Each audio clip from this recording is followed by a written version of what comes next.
I'm repeating the quote, Janani Janbhumishche Swargadapi Garyasi. Yes, sir.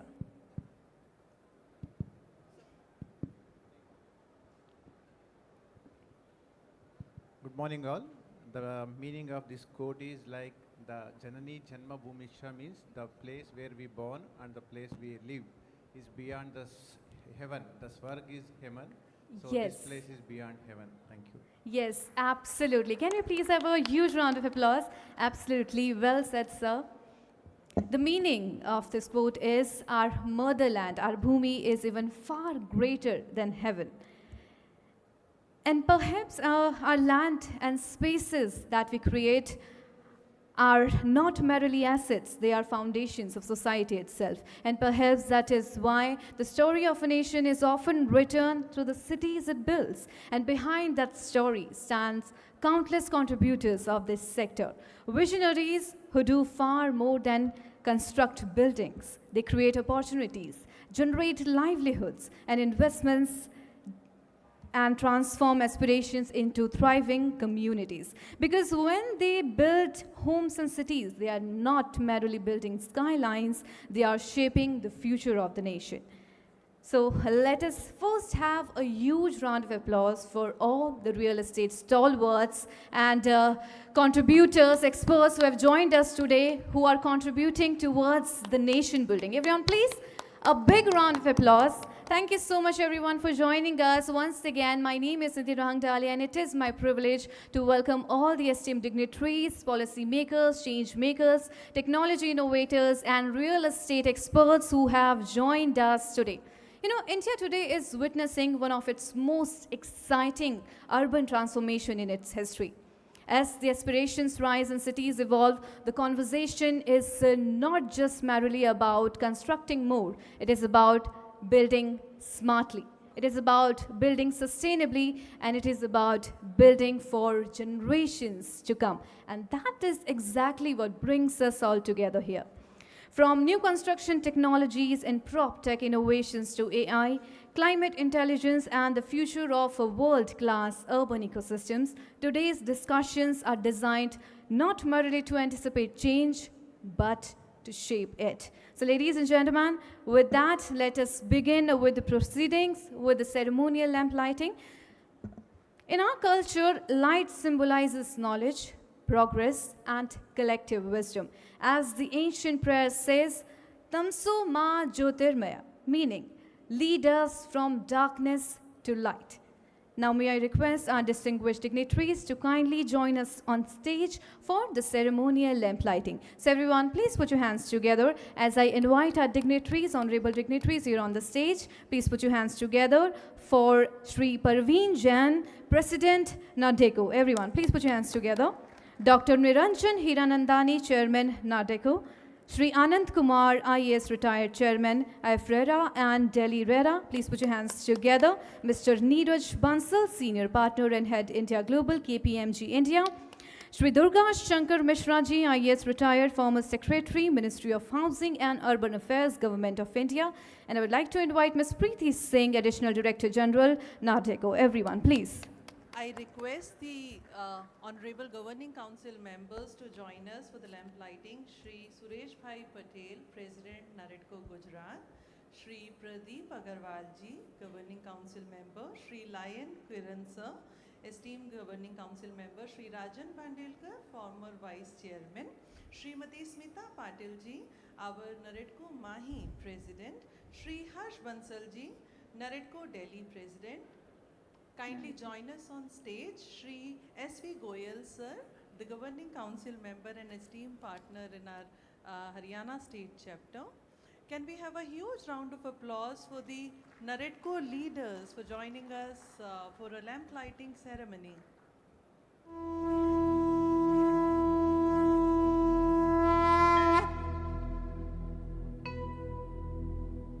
वक्रतुण्ड महाकाय सूर्यकोटि समप्रभ निर्विघ्नं कुरु मे देव सर्वकार्येषु सर्वदा।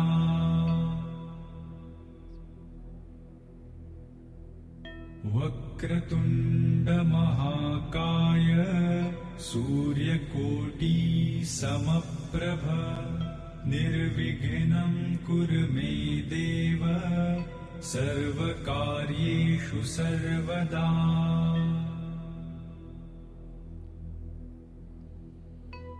I request Haseeb ji, our member legal, kindly join us for the lamp lighting. समप्रभ निर्विघ्नं कुरु मे देव सर्वकार्येषु सर्वदा।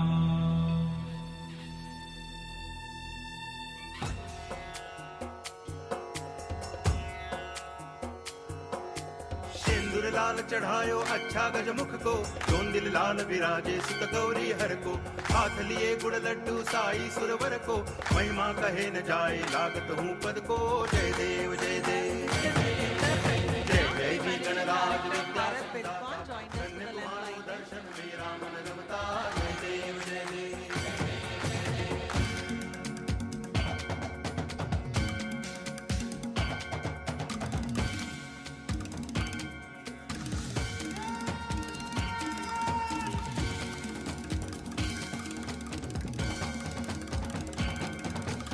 भाव भगति से कोई शरणागत आवे, संतति संपत्ति सब ही भरपूर पावे।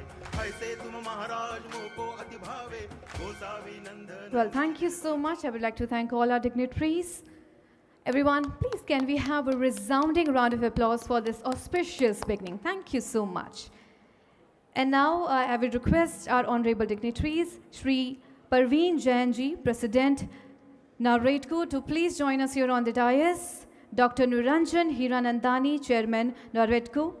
Shri Anand Kumar, IAS retired, Chairman IFO RERA and Delhi RERA. And Shri Durga Shankar Mishra ji, IAS retired, former Secretary, Ministry of Housing and Urban Affairs, Government of India. Everyone, please can we have a resounding round of applause as we welcome our dignitaries here on the stage. To formally welcome the gathering and set the context for today's conclave, it is my privilege to invite a distinguished leader who has consistently championed the growth and transformation of India's real estate sector. So, ladies and gentlemen, kindly join me in welcoming Shri Parveen Jain ji, President NAREDCO. Everyone, please put your hands together, and I would invite him here on the dais for the welcome address.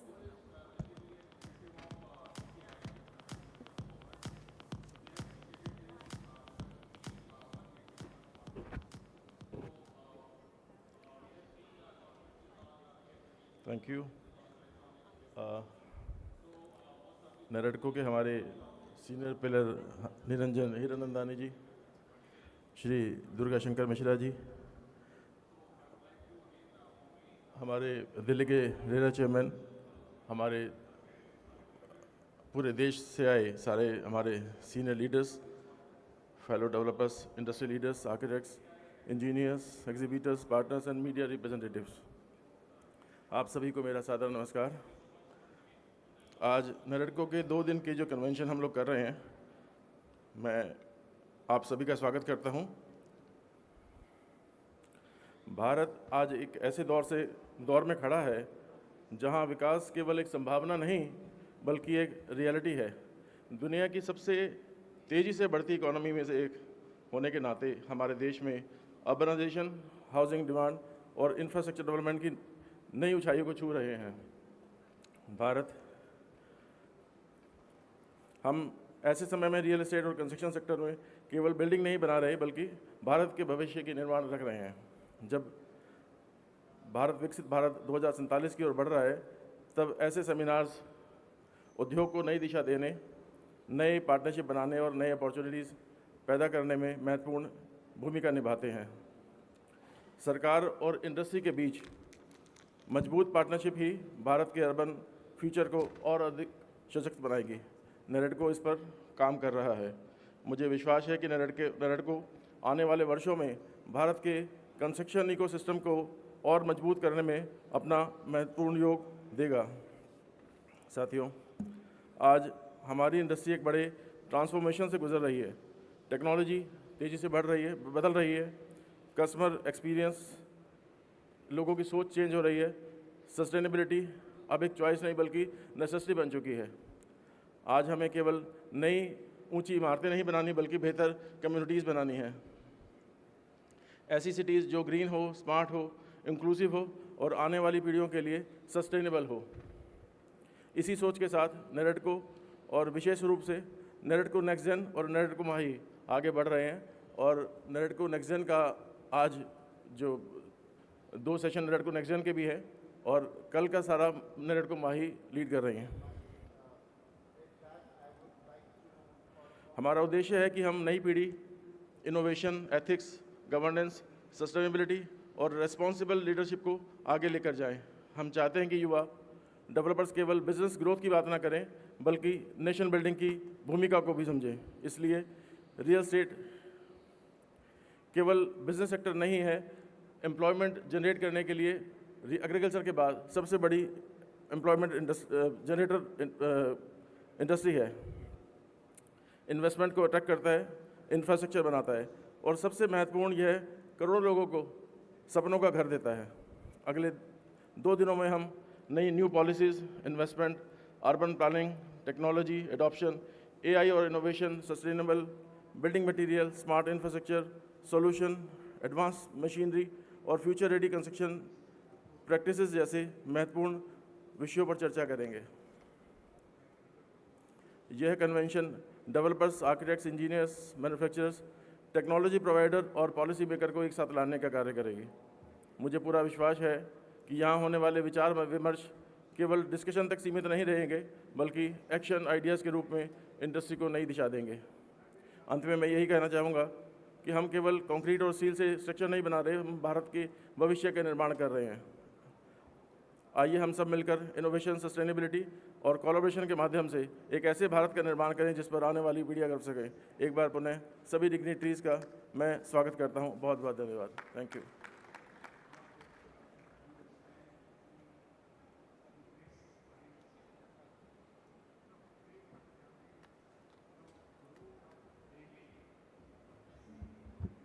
Thank you so much sir, आपके मार्गदर्शन और प्रेरणात्मक शब्दों के लिए बहुत बहुत शुक्रिया। तो फिर से ज़ोरदार तालियां हो जाएं। Thank you so much. अब चलिए बिना किसी देर के हम आगे बढ़ते हैं and it is my honour to invite a visionary whose contribution have helped shape conversations around housing, urban development and sustainable growth in India. Ladies and gentlemen, please join me in welcoming Dr. Niranjan Hiranandani, Chairman, NAREDCO. Over to you, sir.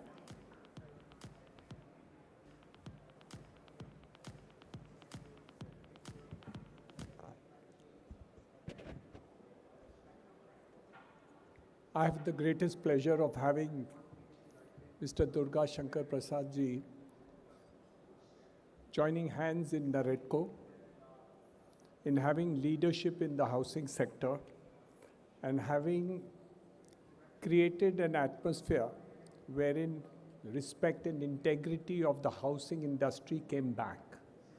He also initiated lots of schemes, including the PMAY scheme, and there was a lot of issues that were there. So I'm very happy to have him here today as part of NAREDCO and participating in a lot of activities. Thank you very much. It's such a wonderful thing to do.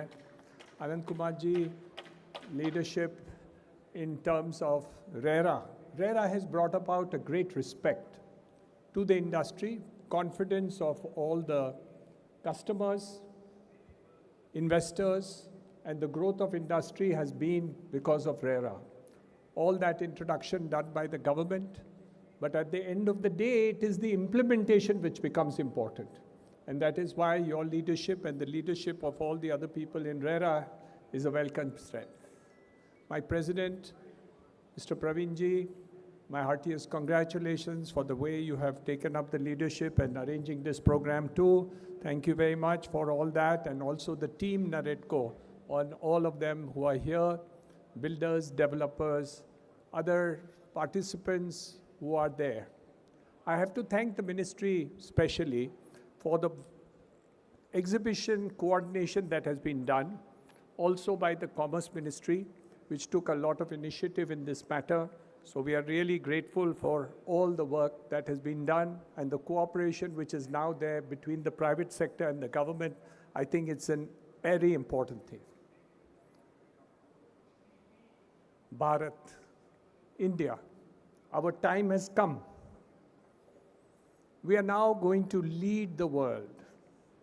Our Prime Minister has taken that initiative at 7.4%.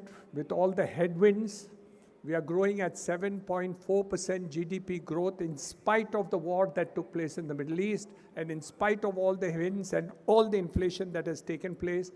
We are the most significant country over here. Forward looking, we see a huge nation building. We see a lot of development which is going to take place, and consequent urbanization which is going to take place. Real estate is not just housing, it is commercial development, logistics, data centers, healthcare, education infrastructure, and all this together will form of the total real estate development that is there. We are going to see the future which is going to be better than the past. The kind of national highways at 35 kilometers per day, significant development of metro, all the other factors in the cities of rapid transport is taking place. To give you figures of Mumbai metropolitan region, in the next 2 years, Mumbai will add 300 kilometers of metro in 2 years completed. We have a cross-harbor bridge, we have a second airport, we have a coastal road. All this is going to be extremely important. The changes in the industry is going to be AI-driven. We will have BIM, we'll have smart project management. We are going to have predictive maintenance. You don't have to wait for something to fall, spoil, or get broken, including roads. And decisions will be more data-driven as compared to the gut feel that we used to have earlier for the purposes of designing our buildings and creating products which are not getting sold. Construction will have to become faster, better quality, and green. We have a problem because of inflation. There is a problem because of delivery. There is a problem. So we have to face the time and cost overruns. We have to work out solutions for these problems. We will have to do more industrialized construction. There are steel structures which will come up in the future. There are going to be precast structures, modular technologies, and automation will make a difference. We have to go and rapidly develop our products. All this is required to be done today. That's not enough. Sustainability is extremely important. ESG is not just to be compliant. We have to actually deliver. We have to have energy efficiency. We must work on water recycling. We were just looking at the recycling figures in the Mumbai city, and we recycle only 1% of the city outlet. Cities like Singapore recycle 100% of the water which comes out. Even Nagpur is today doing better. So we will have to see whether we can do that. If we recycle the water of Mumbai, even 30% of it, and used it for gardens, parks, race courses, industrial use and other things, we would save 30% of the water. We would not require to put capital cost of more dams, more pipes, more treatment plants and other things. All this is now possible, and Nagpur has shown that it is even viable.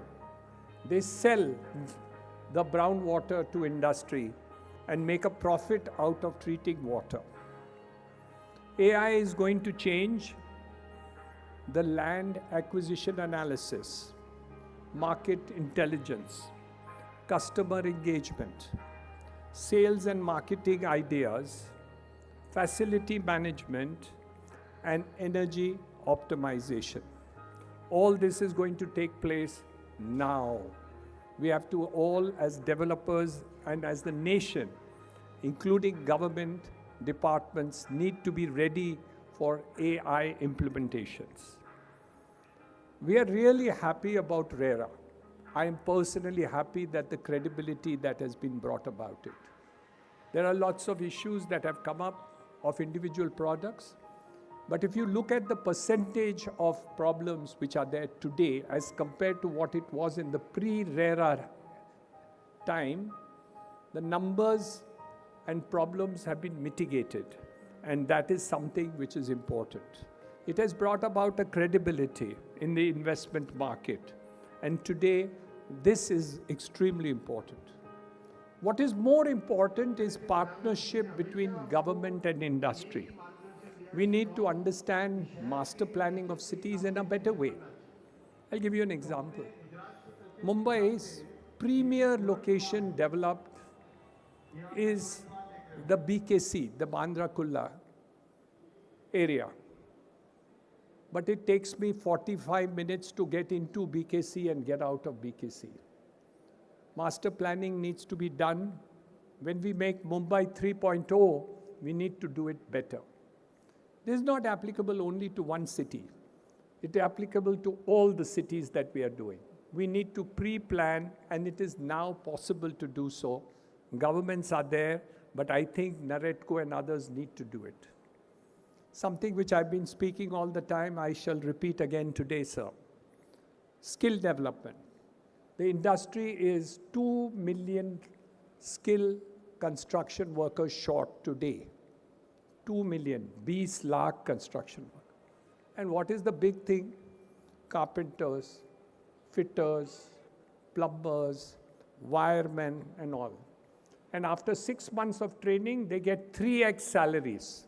So a salary for an unskilled worker and a salary for a skilled worker is 3x. Today, a company called L&T CEO 6 months ago mentioned that one company has 25 construction skilled workers short. In the next 4 years, we will be 5 million skilled construction workers short, and on one side you have unemployment, and on the other side we have to do that. So we need to focus on the idea of skill development, both through NAREDCO, Ministry, Government of India, and the private sector. All are equally responsible for doing this. NAREDCO has to take up the leadership. We must, through our developers, promote responsible growth, encourage innovation and technology, support the policy reforms of the government, facilitate knowledge sharing. Today we are signing up with the Institute of Chartered Accountants of India. Just to give you an information, that every practicing chartered accountant, till he's practicing, has to go through learning processes every year.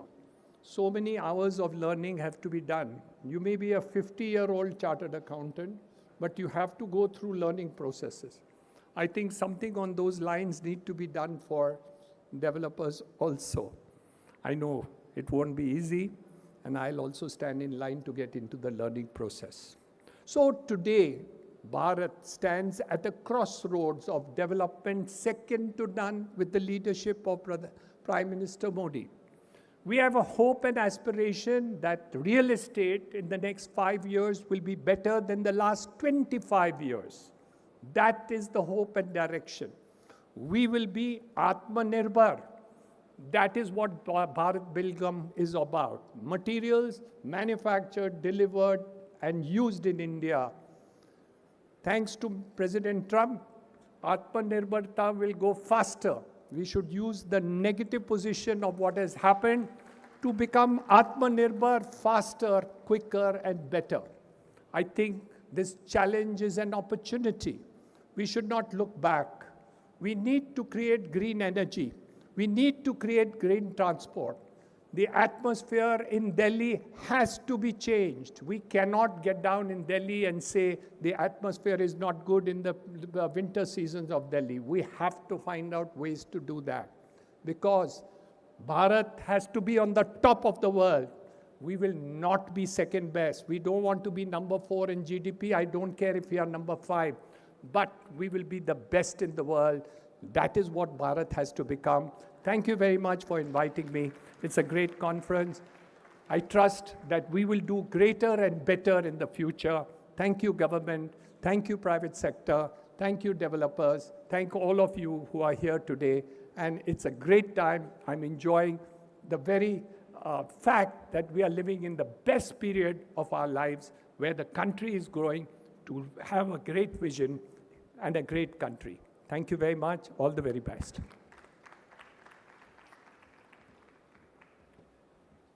Thank you, sir, for your inspiring words, for taking us through the vision and mission of NAREDCO. And yes, absolutely, Bharat, India has to be at the top of the world. Everyone, please put your hands together. Once again, thank you so much, sir. All right, now it is my privilege to invite a distinguished administrator and a respected leader in India's infrastructure and regulatory ecosystem. A 1984 batch IAS officer of the Kerala cadre, Shri Anand Kumar has held several key leadership positions, including Secretary, Ministry of New and Renewable Energy, Government of India, and founding Managing Director of the National Highways and Infrastructure Development Corporation. A recipient of multiple awards for e-governance and Scotch Award, he currently serves as the chairman of Delhi RERA and Chandigarh RERA.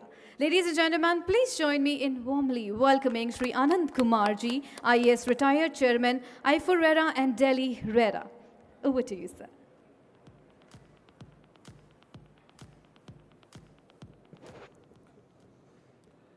Thank you very much. Shri Praveen Jain, President NAREDCO,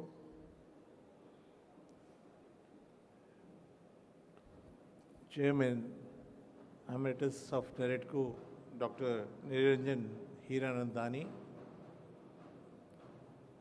I would address also as the undisputed leader of the real estate industry. And for the contributions he has made to the industry, I think he deserves a very big hand. So let's give a big hand to Dr. Niranjan.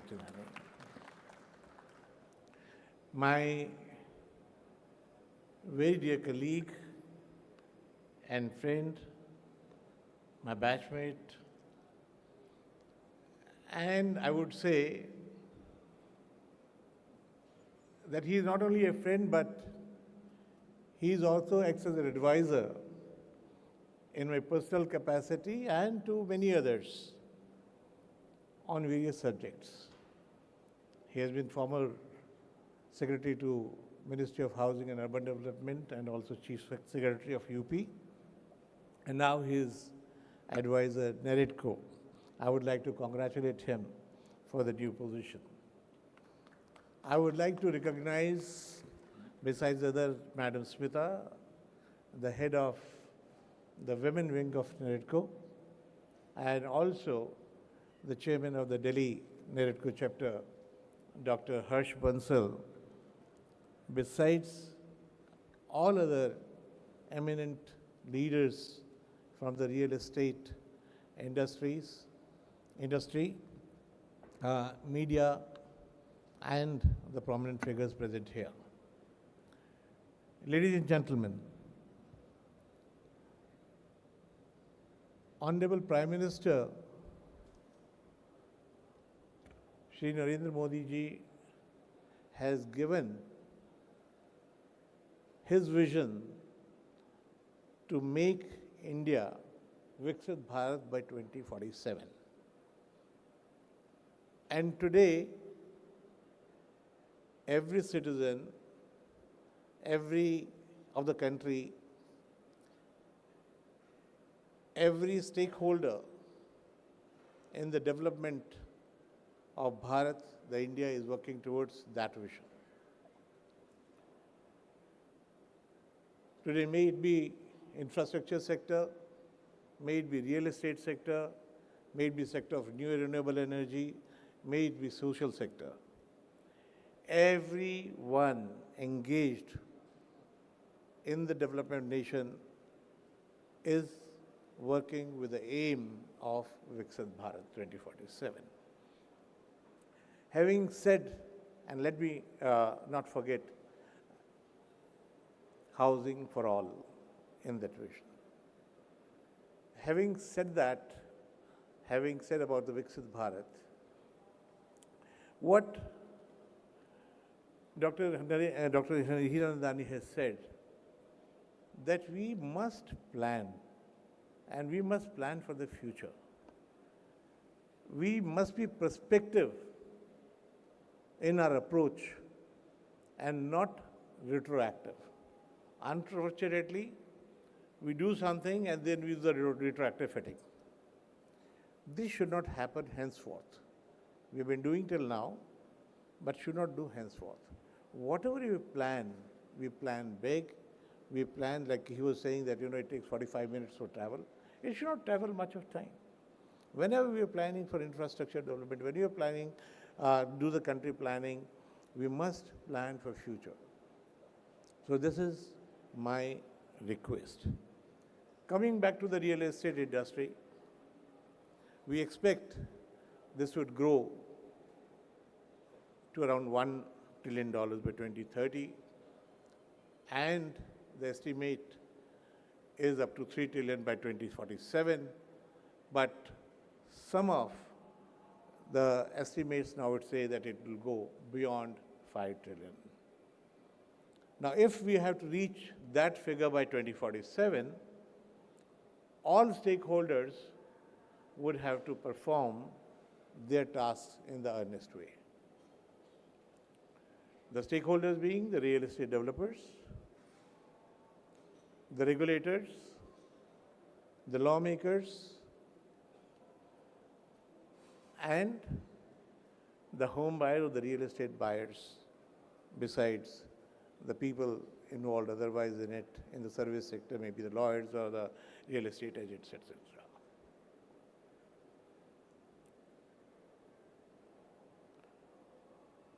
Urban development planning has to provide for the proper housing, for the proper place for the commercial development, for the proper place for the development of other amenities for the society. If we have to achieve $1 trillion figure in 2030, it is estimated that we require at least investment of $1,000 billion here in the country. Where that money would come from? The money would come from the domestic investors and also from the foreign investors. We have to build confidence among the investors for investing in the real estate sector. And if we are ready to do so, the investment won't come and our dream will remain only a dream and it will not become a reality. What we should do to build that confidence? To build that confidence, we must ensure that all the rules and regulations and the law of this country are implemented in the right earnest. And unless that is being done, nobody will come and invest in this sector. I have been with Real Estate Regulatory Authority for last around 4.5 years. And I would say while many try to abide by the land of the law, others look the other way. And that is not fair. We all have our responsibilities. Everybody wants to make a quick buck. I would say that not everybody, but most of us want to make a quick buck. Whether it's a developer or the real estate agent or the home buyer. In Real Estate Regulation and Development Act of 2016, the responsibilities of all stakeholders have been very well defined. But I'm very sorry to say that most of the stakeholders have not read these responsibilities and abided by them. For the sake of the sector, I would request everyone present here and through the media to all stakeholders and all concerned that they must invest 100 rupees in buying the act and invest an hour to read the act. And if everybody abides with this act, I assure you that we will go a long way in realizing our dream of one trillion industry by 2030 and around 4 to 5 by 2047. Real estate regulation development has brought back the trust among the stakeholders, the home buyers, which was lacking before 2016, as has been mentioned by Dr. Hiranandani. It has done its job. But this job is not complete. We require certain amendments to the Act. And through I4ERA, All India Federation of Real Estate Regulatory Authorities, we have urged the Ministry of Housing and Affairs to bring in these amendments at the earliest possible. And these amendments are not necessary only for the home buyers, but these are also for the benefit of the developers. And the developers also must not feel that the act is against them. No, it's a very well conceived act, and it brings uniformity of information among the buyers, the real estate agents, and also the developers.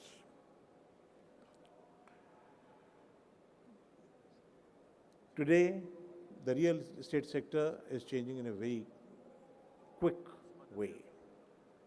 We have REIT, we have InvITs, and this is a new form of investment in the real estate sector. And we must explore these new avenues to make wealth in the country. Investment is one, but creation of wealth is another. Through investment, you create wealth. And that's how the REIT and InvITs have come into being. Earlier, we used to think that, yes, there's only housing sector. Let me say the housing sector growth has been growing very well. And the reason, you all know, that the infrastructure is being developed. The potential of land is being exploited now. Second-tier and third-tier industries are growing. The economy is booming. The expenditure can be made by now the common household also towards making a house for his own. Then the new commercial avenues, new data centers, old age living for the senior citizens. So these are the new things coming up, and we all must encash on it. We must all debate that how we can make the real estate sector efficient, not only efficient, the more efficient, and how we can attract the investment in a bigger way. We must also bring down the cost of developing real estate sector. It is not what it should be today. And how we can do that? We can create new hubs for the real estate development. We can't bring the cost of the land down, but we must at least can give some concession for land acquisition for if you have to make and if you have to concentrate on the affordable housing. Then technology is going to play a bigger role. We must adopt technology that brings efficiency in the construction sector and brings the cost down. AI is going to be a new player. So we all must equip ourselves with the new tools, new technologies, and ensure that people in the country are able to afford the real estate sector, be it the commercial, official, or the residential sector. And the last thing I would like to touch upon is the human resource development. NAREDCO has been conducting management development courses to the National Institute of Real Estate Development. And last month we did the 5th management development course, and this was done by NAREDCO in association with I4ERA. But we have to now expand the scope of HRD. We have not only to limit ourselves for the managers, we also must do the skill development at the lower level. And as Dr. Neera Handani was saying, that if we can equip our workforce, we will enhance the earning of the common man, the skilled labor, and also make our economy vibrant and more efficient. So my watch is showing, my clock is showing 1.07. I'd like to end before my time is up. So ladies and gentlemen, I'd like to thank you very much for making me part of this conclave, and I wish you all the best. Have a great day. Thank you very much.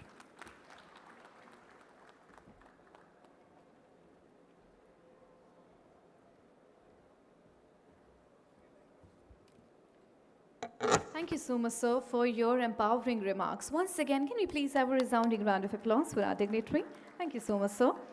Now, moving forward, knowledge and collaboration are powerful catalysts for progress. And it is now time for the launch of a roundtable report.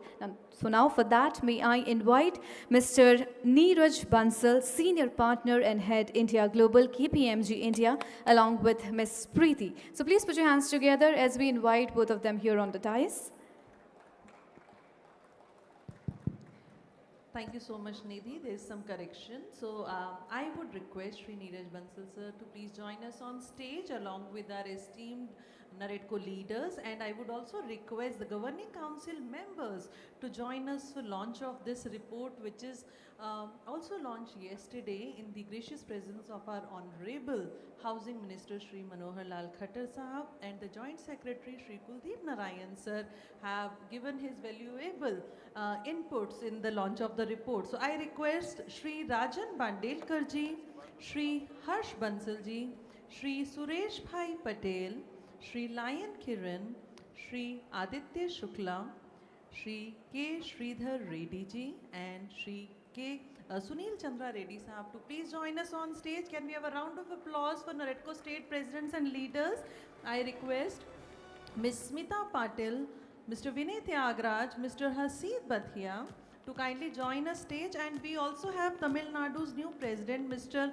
P. Manishankaran. Please join us on stage, sir. I request Mr. Puneet Tripathi, please join us on stage, sir, for your valuable contribution in launch of the report. Well, it is a magnanimous moment for all of us, so I want you all to have a resounding round of applause. Please put your hands together.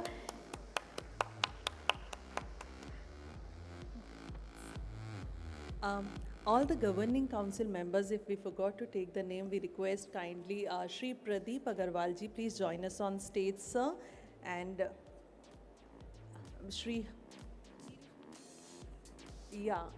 I would request Sri Neeraj Bansal ji to please enlighten us with his words of wisdom and kind of work we KPMG have done in this launch of report. Neeraj sir, please. I request Mr. Chintan Patel to please come and join us on stage from KPMG. Requesting Sri Neeraj Bansal to enlighten us with the main insights and perspectives covered in the report, please. Thank you, Preeti, for this, and thank you very much, everyone, for this time and opportunity. I think we've had and I would say astounding support given by the industry and the government participation as well. This is a combination of the roundtables that we've done in the period of February.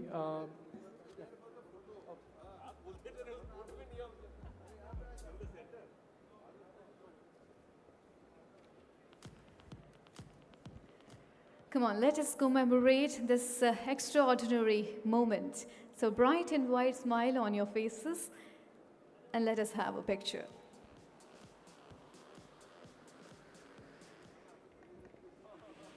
I would like to share the quick insight that along with KPMG, NAREDCO have worked on this report. Report covers 4 major verticals under the dynamic leadership of our Honorable Joint Secretary. Neeraj sir, I request you to kindly stay back on stage. Yes, and kindly continue enlightening us with the theme, perspective and insights under the guidance of Ministry Housing and Urban Affairs. Shri Neeraj Bansal ji.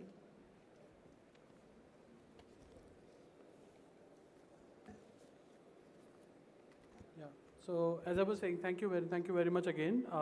There, this report was done in a very joint coordination, by the NAREDCO team as well as with the industry veterans as well as the participants around it there. And we had several stakeholders participating in it there. And we also had guidance and support from the ministry as well. And the theme of the report was focusing on 4 main areas around it. So affordable housing, rental housing, safeguarding the home buyers' interests, and also strengthening the RERA implementation aspects of it as well. We had a very strong focus and support, from Anandji, from Durga Shankarji as well in this area. And while affordable housing remains a focus area, we've seen that the developers have shifted towards a premium housing, luxury housing aspect of it. And the fact on the supply side, which is coming on the affordable, has got limited there. And which is where we've seen that the development norms and the fact that, how we unlock the land through connectivity, through digital area mapping, also through the enhanced access to low-cost financing, were some of the measures, some of the areas that were highlighted in the report. Also, rental housing demand remains extremely strong. We've seen that supply is largely informal, and it's constrained by the low yields that we have on the rental side of it. And also, there is a very limited institutional framework. We had deliberated in this rental housing roundtable on various methods, various options that could be done there in that, and in which there was a focus on saying that we need to have basically a clear regulatory framework, GST rationalization, and also simplified leasing, and also technology getting supported, in this area as well, and a number of vacant housing which is there. How can that be used for rental housing as well in that? And we also had the focus on safeguarding the home buyer's interest, especially because of the RERA and IBC interface, wherein misalignment has created a number of constraints and also challenges in the minds of the home buyer as well as disputes, as well in that. So we looked at some options there as well in terms of strengthening the early monitoring, enabling project-wise insolvency, also raising the IBC thresholds, so to ensure that the RERA alignment could happen there. And this could protect the home buyers and also enforce the risk management which has been built as part of the RERA part of it there. Strengthening the RERA implementation remains a very significant area.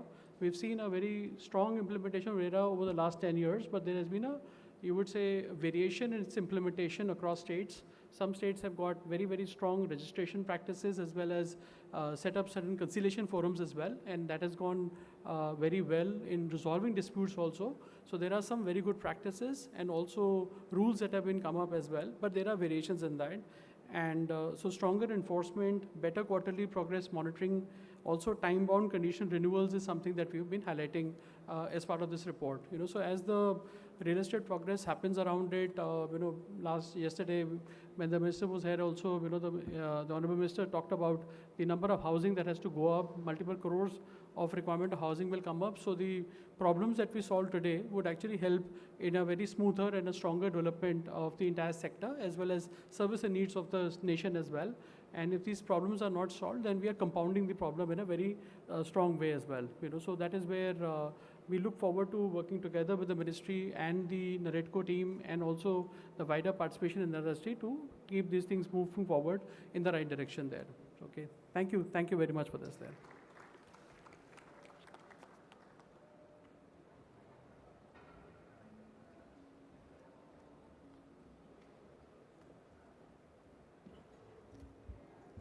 Thank you so much, sir, for taking us through the key pointers. Once again, can we please have a resounding round of applause for this magnanimous milestone as well? All right, thank you so much. I would like to thank our dignitaries for joining us here on the dais. Thank you so much. You may have your seat now. Thank you so much, everyone. Please let us keep applauding, let us keep celebrating. And it is well said that collaboration is the true engine of progress and to solidify a powerful partnership. We request the dignitaries to please stay back. We have a felicitation for Shri Durga Shankar Mishra sir and Shri Anand Kumar sir. Can we have the mementos to express a gesture of respect to our esteemed dignitaries on dais? And we are requesting our NAREDCO chairman and NAREDCO president to please present the Ashok Stambha.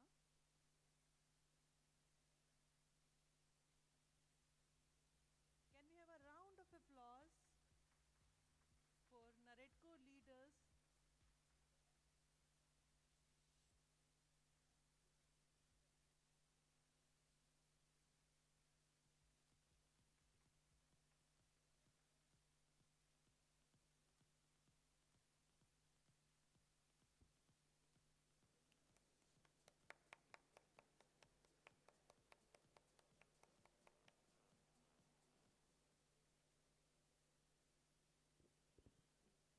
Thank you so much. Once again, a huge round of applause for our NAREDCO leaders.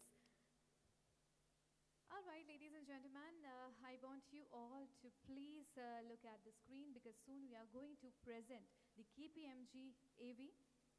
For that, stay tuned, fasten your seatbelts.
Well, thank you so much.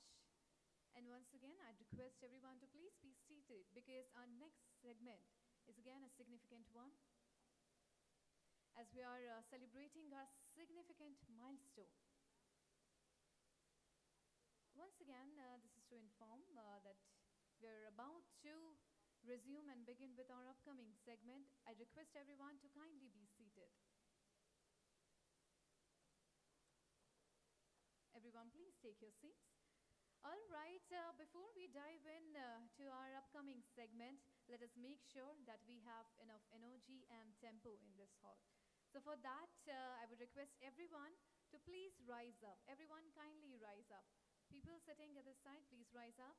At that side, please rise up. Everybody who's present in this hall, kindly rise up.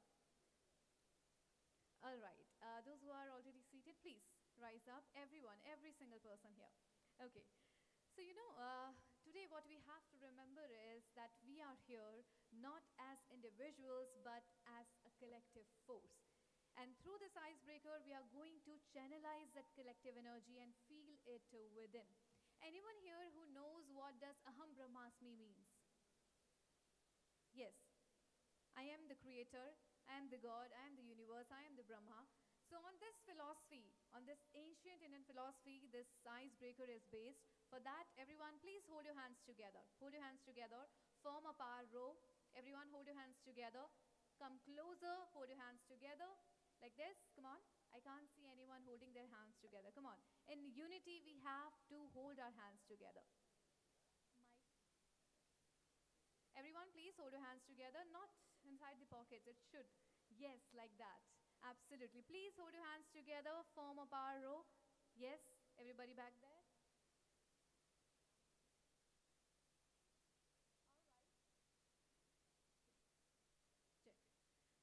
So what you have to do is, the energetic audience that we have, absolutely this, I'll divide the entire audience They are doing really good, and you have to keep up to them and hold your hands together. Now, the task is very simple. After every line, you have to repeat and take your hands up in the air in unity. Okay? So hold your hands like this together. Everybody, every single person. Perfect. I am the dreamer. Together, louder you have to say. Still the energy is very less. Let us fuel in some energy, enthusiasm, everybody. Come on. I am the dreamer. I am the doer. I am the destiny. I am the truth. I am the creator. Aham Brahmasmi. Louder. Aham Brahmasmi. For the final time, together in unity. Aham Brahmasmi. Thank you so much, everyone. Now you may have your seat. Thank you so much.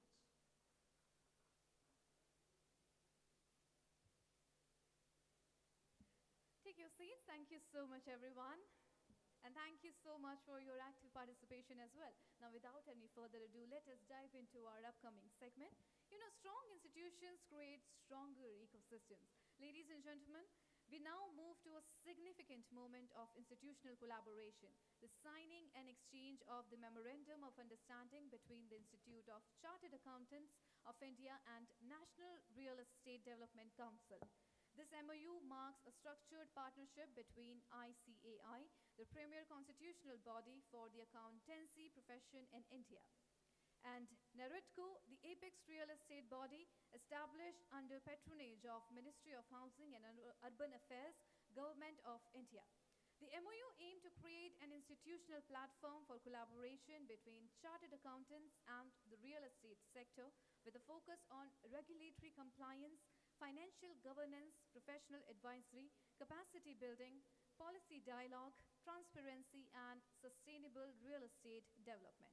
The collaboration is expected to enable joint seminars, capacity building programs, specialized professional training, certification initiatives, knowledge resources, policy and regulatory dialogue, and deeper engagement between ICAI's professional network and NAREDCO's national, zonal, state, and city chapters. May I now request the following dignitaries to kindly come on the stage. So please put your hands together as we welcome Mr. Parveen Jain, President, NAREDCO. Everyone, please put your hands together. And I'd like to welcome Dr. Niranjan Hiranandani, Chairman, NAREDCO, CA Madhukar and Hirgange, Chairman, Members in Practice Committee, ICAI, CA Dr. Jay Kumar Batra, Secretary, ICAI, and Ms. Preeti Singh, Additional Director General, NAREDCO. So kindly can we have a huge round of applause as we welcome our leadership dignitaries here on the stage for the MOU signing.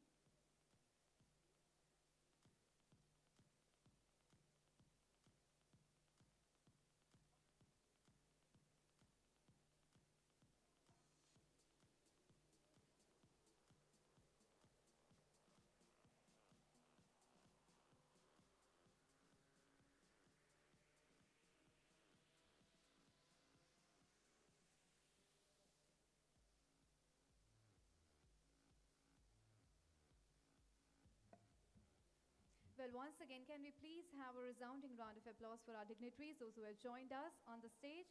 Everyone, please put your hands together.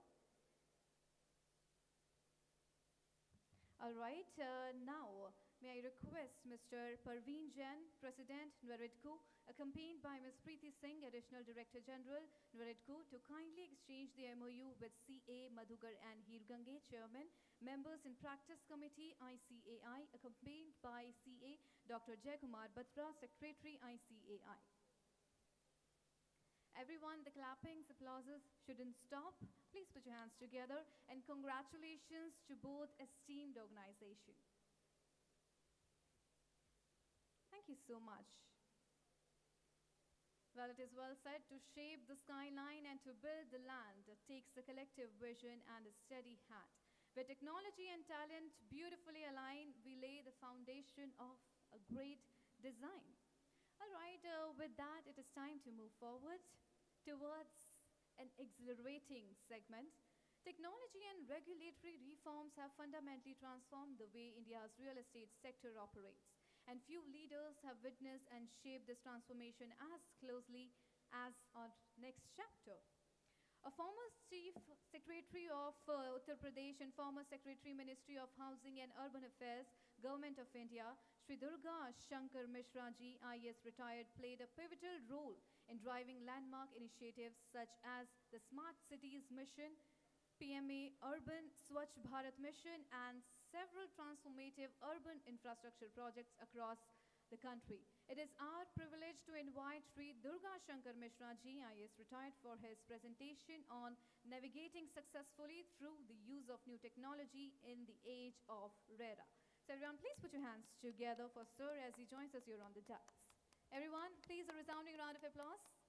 Thank you.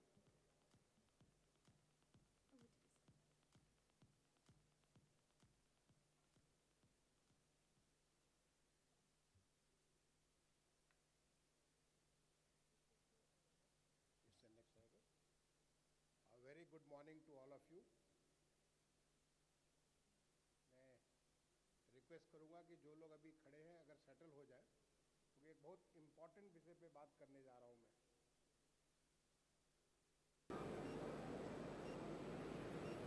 Kindly take your seats. जो लोग इधर उधर टहल रहे हैं एक बार बैठ जाएं, क्योंकि बहुत महत्वपूर्ण विषय है जिसके बारे में हीरनंदानी जी ने भी कहा, आनंद कुमार ने भी कहा, प्रवीण जी ने भी कहा, और ये आज के लिए सबसे महत्वपूर्ण विषय है. Can you go back?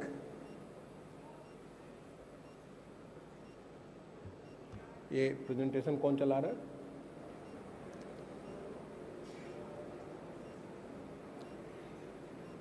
Can you go to the first slide? Can you go to the first slide? या this is the first slide. Okay, जिस विषय पे मैं आपसे बात करने जा रहा हूं, this is navigating successfully through the age, पढ़ा नहीं जाए, through new technology in the age of RERA. मतलब कि आज के रेरा के वक्त में आपको मालूम है, सभी लोगों ने रेरा की बात की. रेरा जिसमें बहुत सारे हमारे लिए कंपलसरी बहुत सारी चीज़ें आवश्यक हो गई, उस समय हम अगर टेक्नोलॉजी का कैसे प्रयोग करें, हर कोई टेक्नोलॉजी की बात करता है. जब भी निरंजन जी बात कर रहे थे तो वो कह रहे थे कि कैसे एआई का हम लोग प्रयोग करें, कैसे हम लोग टेक्नोलॉजी का, तो क्या टेक्नोलॉजी का प्रयोग हो सकता है, इसके बारे में अगले 15-20 मिनट के भीतर मैं आपसे बात करूंगा. नेक्स्ट. यहाँ पे लाइट बहुत ज़्यादा है. रेरा में जो 3 चीज़ें बहुत इंपॉर्टेंट हैं, can we have something here, यहाँ हमारे सामने आ सकता है कोई, अगर वो इतना दूर है उसको कुछ यहाँ से दिख नहीं रहा. Can you bring a laptop here? Can you bring a laptop in front of me? Laptop? I think this is okay. जो 3 चीजें सबसे ज्यादा इंपॉर्टेंट है, पहली चीज इंपॉर्टेंट है टाइम. आपका जो रेरा में कमिटमेंट है रजिस्ट्रेशन के बाद कि इतने समय में इसको काम को पूरा करेंगे, अगर वो पूरा नहीं करते तो उसकी देयर इज ए पेनल्टी. और टाइम इज समथिंग जो कि पहले जो हमारा एक्सपीरियंस था प्री रेरा एज में, जो एवरेज कैलकुलेट किया गया 7 साल या 7 साल से ज़्यादा एक प्रोजेक्ट को पूरा करने में लगता था. अब आपको एक समय से पूरा नहीं करेंगे तो रेरा में उसमें देयर इज ए लायबिलिटी. दूसरा है cost. Cost is another factor जो कि बहुत इंपॉर्टेंट है, जिसको आपको ध्यान में रखना पड़ेगा, क्योंकि जो आपका जो इसमें 70% of the funds R ring fenced, तो उसको कॉस्ट को कैसे लेके चलेंगे. तीसरी है क्वालिटी, क्योंकि अगले 5 साल के लिए आपको उसकी लाइबिलिटी भी है कि अगर किसी प्रकार की डिफेक्ट होता है तो डिफेक्ट लाइबिलिटी भी आपके लिए अगले 5 साल के लिए होगा. हाँ, दैट विल बी बेटर. ले आइए. Thank you.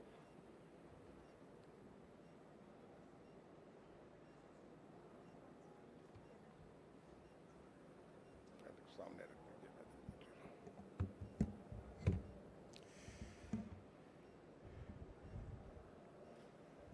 अब इसमें 5 तरीके के अलग अलग बातें हम इसको आपको बात करेंगे अगले 15-20 मिनट में. सबसे पहला है परमिट सिस्टम के बारे में. कोई भी प्रोजेक्ट को पूरा करने के लिए उसका प्रोजेक्ट का परमिशन लोकल बॉडी से या म्युनिसिपल कॉर्पोरेशन से मिलना चाहिए. उसमें काफ़ी ज़्यादा वक्त आपका लग जाता है. इसको कैसे हम लोग टेक्नोलॉजी का यूज़ करके इसे फास्ट कर सकते हैं। आपको ख्याल होगा कि पहले कितना ज़्यादा वक्त लगता था हमारा। मुझे ख्याल है कि इसको जब मैं एडिशनल सेक्रेटरी हुआ करता था अर्बन डेवलपमेंट मिनिस्ट्री में, उस ज़माने में हमारे देश 190 देशों में हमारा स्थान 186 हुआ करता था, और उसको अगले 3-4 साल में उसको बढ़ा करके हम लोग उस स्थान को 27 स्थान पर ले आए थे। तो पूरा का पूरा ईज ऑफ डूइंग बिजनेस का एक मेजर कार्य हुआ था। उसमें आज हम कैसे टेक्नोलॉजी को और यूज़ करके और ज़्यादा बेहतर कर सकते हैं। दूसरा, बिल्डिंग इंफॉर्मेशन मैनेजमेंट सिस्टम, कैसे बिम की जो टेक्नोलॉजी है, बिम टेक्नोलॉजी के माध्यम से हम लोग क्या क्या काम कर सकते हैं।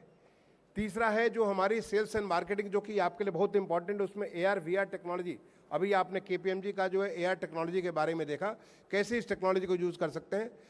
चौथा है हमारा जो ऑपरेशन एंड मेंटेनेंस, जो कि बिल्डिंग के जो तमाम सारे डिफेक्ट्स होते हैं उसके हम कैसे हम डिजिटल ट्विन या IoT टेक्नोलॉजी का यूज़ करके क्या हम लोग कर सकते हैं, जिससे कि हमारे डिफेक्ट के ऊपर मिनिमम लायबिलिटी हमारे बिल्डर्स की, डेवलपर्स की हो। और लास्ट में कि कैसे हम जो है अपने जो हमारे क्लाइंट्स हैं उनको हम उनके सारी की सारी समस्याओं को ध्यान रख सकते हैं। ये एक बहुत इंपॉर्टेंट चीज़ है। अब सबसे पहला हमारा है कंस्ट्रक्शन परमिट के बारे में। जो पहला हर्डल है कंस्ट्रक्शन परमिट के बारे में, पहले इतने सारे प्रोसीजर हुआ करते थे। अगर आप याद करें 2015 के पहले इतने सारे प्रोसीजर होते थे कि नक्शे को पास कराने में कभी 3 साल, कभी 4 साल, कभी 5 साल नक्शा पास कराने में लग जाते थे। तो पहले तो उसको प्रोसीजर को कम किया गया। जो एवरेज दिन थे लगभग 150, ये मैं एक पर्टिकुलर केस को ले रहा हूँ, 143 डेज हुआ करते थे, इसको कम करके कैसे 45 डेज का कर दिया गया। कैसे हमारी सारी की सारी मैनुअल कोडिंग होती थी, हर एक चीज़ को मैनुअली उसको ऑब्जर्व करते थे, उसको जो है ऑटो DCR सिस्टम के माध्यम से इसे ऑटोमेट किया गया। और आज की डेट में इसको पूरा, अभी जो आपने देखा होगा कि हाल के समय में माननीय मुख्यमंत्री जी महाराष्ट्र के, उन्होंने बॉम्बे में BMC में एक AI बेस्ड परमिट सिस्टम को उन्होंने चालू किया। तो AI बेस्ड परमिट सिस्टम से कितनी सारी चीज़ें आसान हो गई।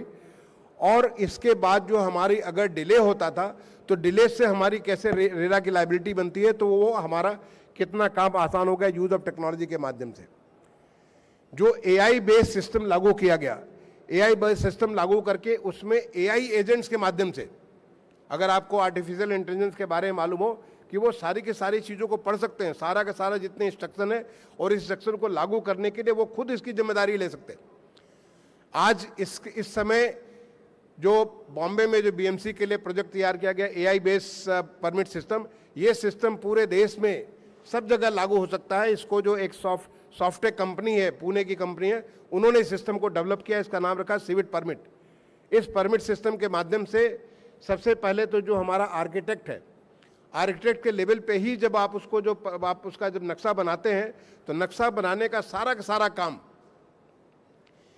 जितने सारे इंस्ट्रक्शंस हैं, जो आपके पास में प्रैक्टिसेस हैं, जो भी आपके गाइडलाइंस हैं, सारी की सारी गाइडलाइंस को फॉलो करते हुए, जिससे कि कहीं किसी प्रकार का डिफ़ॉल्ट न होने पाए।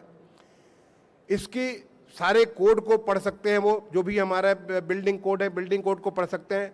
आपका जब इंस्पेक्शन करना है, इंस्पेक्शन के व्यूज़ पे उसमें भी AI का प्रयोग कर सकते हैं। तो हर एक चीज़, सारी की सारी जो चीज़ है, उसको हम इसके माध्यम से जब इसको अप्लाई करते हैं तो इससे काफ़ी सारा आसान हो जाता है। तो जो आज BMC के लिए सिस्टम डेवलप किया गया AI बेस्ड परमिट सिस्टम, उस सिस्टम को हम बाकी भी कॉरपोरेशंस में लागू कर सकते हैं। और उसका सबसे बड़ा लाभ क्या होगा कि ये ऑटोमेटिकली पूरा का पूरा एक ट्रेल बनाता चला जाएगा, जो प्रेडिक्टिव आप बात करें थे हीरनंदानी साहब, तो उसको जो हम कल को शहर को हम कैसा, क्या हमारे लिए कैसा हमारा सैनिटेशन का सिस्टम होना चाहिए, कैसे वाटर का सिस्टम होना चाहिए, कैसे वेस्ट वाटर का सिस्टम होना चाहिए, सारा का सारा सिस्टम के बारे में ये पूरी व्यवस्था जो है हमारी AI के माध्यम से बहुत सारी चीज़ें इकट्ठी होगी और उससे हमारा प्लानिंग आसान हो सकता है। दूसरा, कंस्ट्रक्शन के बारे में समय से कंस्ट्रक्शन हो, इसके लिए आज की डेट में बिल्डिंग इंफॉर्मेशन मैनेजमेंट सिस्टम ऐसा बन गया कि पहले आप बिल्डिंग जो फिजिकली तो बाद में बनाएंगे, पहले तो अपने बिल्डिंग को डिजिटली बना लीजिए। एक एक चीज़, उसके जितने सारे उसके कंपोनेंट्स हैं, सारे के सारे कंपोनेंट को आप उसको डिजिटली बना सकते हैं। और फिर प्रिसाइज ऐसा आप बिल्डिंग बनाएं जिससे कि आपको मिनिमम वेस्ट हो, कम से कम समय में सारी की सारी चीज़ें हो जाए। आपका इसमें टाइम का जो कंपोनेंट की पहले से ही आपको वार्निंग, पहले से ही आपको मैसेज आ जाए कि आप यहाँ पे फला चीज़ में आपको डिले हो रहा है। कॉस्ट के बारे में अगेन ये सारी चीज़ डिजिटली आप इसको बना सकते हैं। उसके माध्यम से आप पूरा का पूरा आपका जो कंस्ट्रक्शन का जो सिस्टम है उसको आप देख सकते हैं कि कैसे आप इस चीज़ को पूरा कर सकते हैं। इसे करने के लिए रियल टाइम में आपका सारा का सारा डिटेल जो कि आगे मैं दिखा रहा हूं कि इसमें जो है इस जो 3D मॉडल के माध्यम से जो बिम का मॉडल होगा, इस बिम के माध्यम से आप क्वांटिटी भी आप कंट्रोल कर सकते हैं, टाइम का कंट्रोल कर सकते हैं, कॉस्ट को कंट्रोल कर सकते हैं और सारी चीज़ आपके स्क्रीन के ऊपर। आप इसे दूर से भी बैठे हुए, जैसे कि एक बिल्डर के लिए आप एक डेवलपर है, आपको बहुत बड़ा सिस्टम बनाना, तो सिस्टम बनाने के आपका कंट्रोल नहीं है और समय बीत गया कि जब आप फिजिकली चीज़ों को कंट्रोल करते थे, जो सारी चीज़ें जो आपका साथी थे उसको आप कंट्रोल कर सकते थे। अब आप उसको स्क्रीन के ऊपर बैठे बैठे सारा चीज़ देख सकते हैं कि हमारा कहाँ पे क्या हो रहा है, कैसे हो रहा है और क्या हम शेड्यूल करें कि जिससे हम समय से इसको काम को पूरा कर सकें। तीसरा चीज़ है सेल्स एंड मार्केटिंग के बारे में। सेल्स एंड मार्केटिंग के बारे में पहले क्या सिस्टम हुआ करता था कि आप एक फिजिकल मॉडल बना देते थे, फिजिकल मॉडल लोगों को दिखाते थे, वास्तव में आप वो डिलीवर कर रहे हैं कि नहीं कर रहे, इसमें काफ़ी ज़्यादा गैप हुआ करता था। लेकिन आज रेरा के बाद एक कमिटमेंट हो गया कि जो आपने बनाया वही चीज़ आपको उनको देना है, कि जितना भी आपका एरिया है उसी एरिया को आपको उनको होम बायर को बना करके देना है।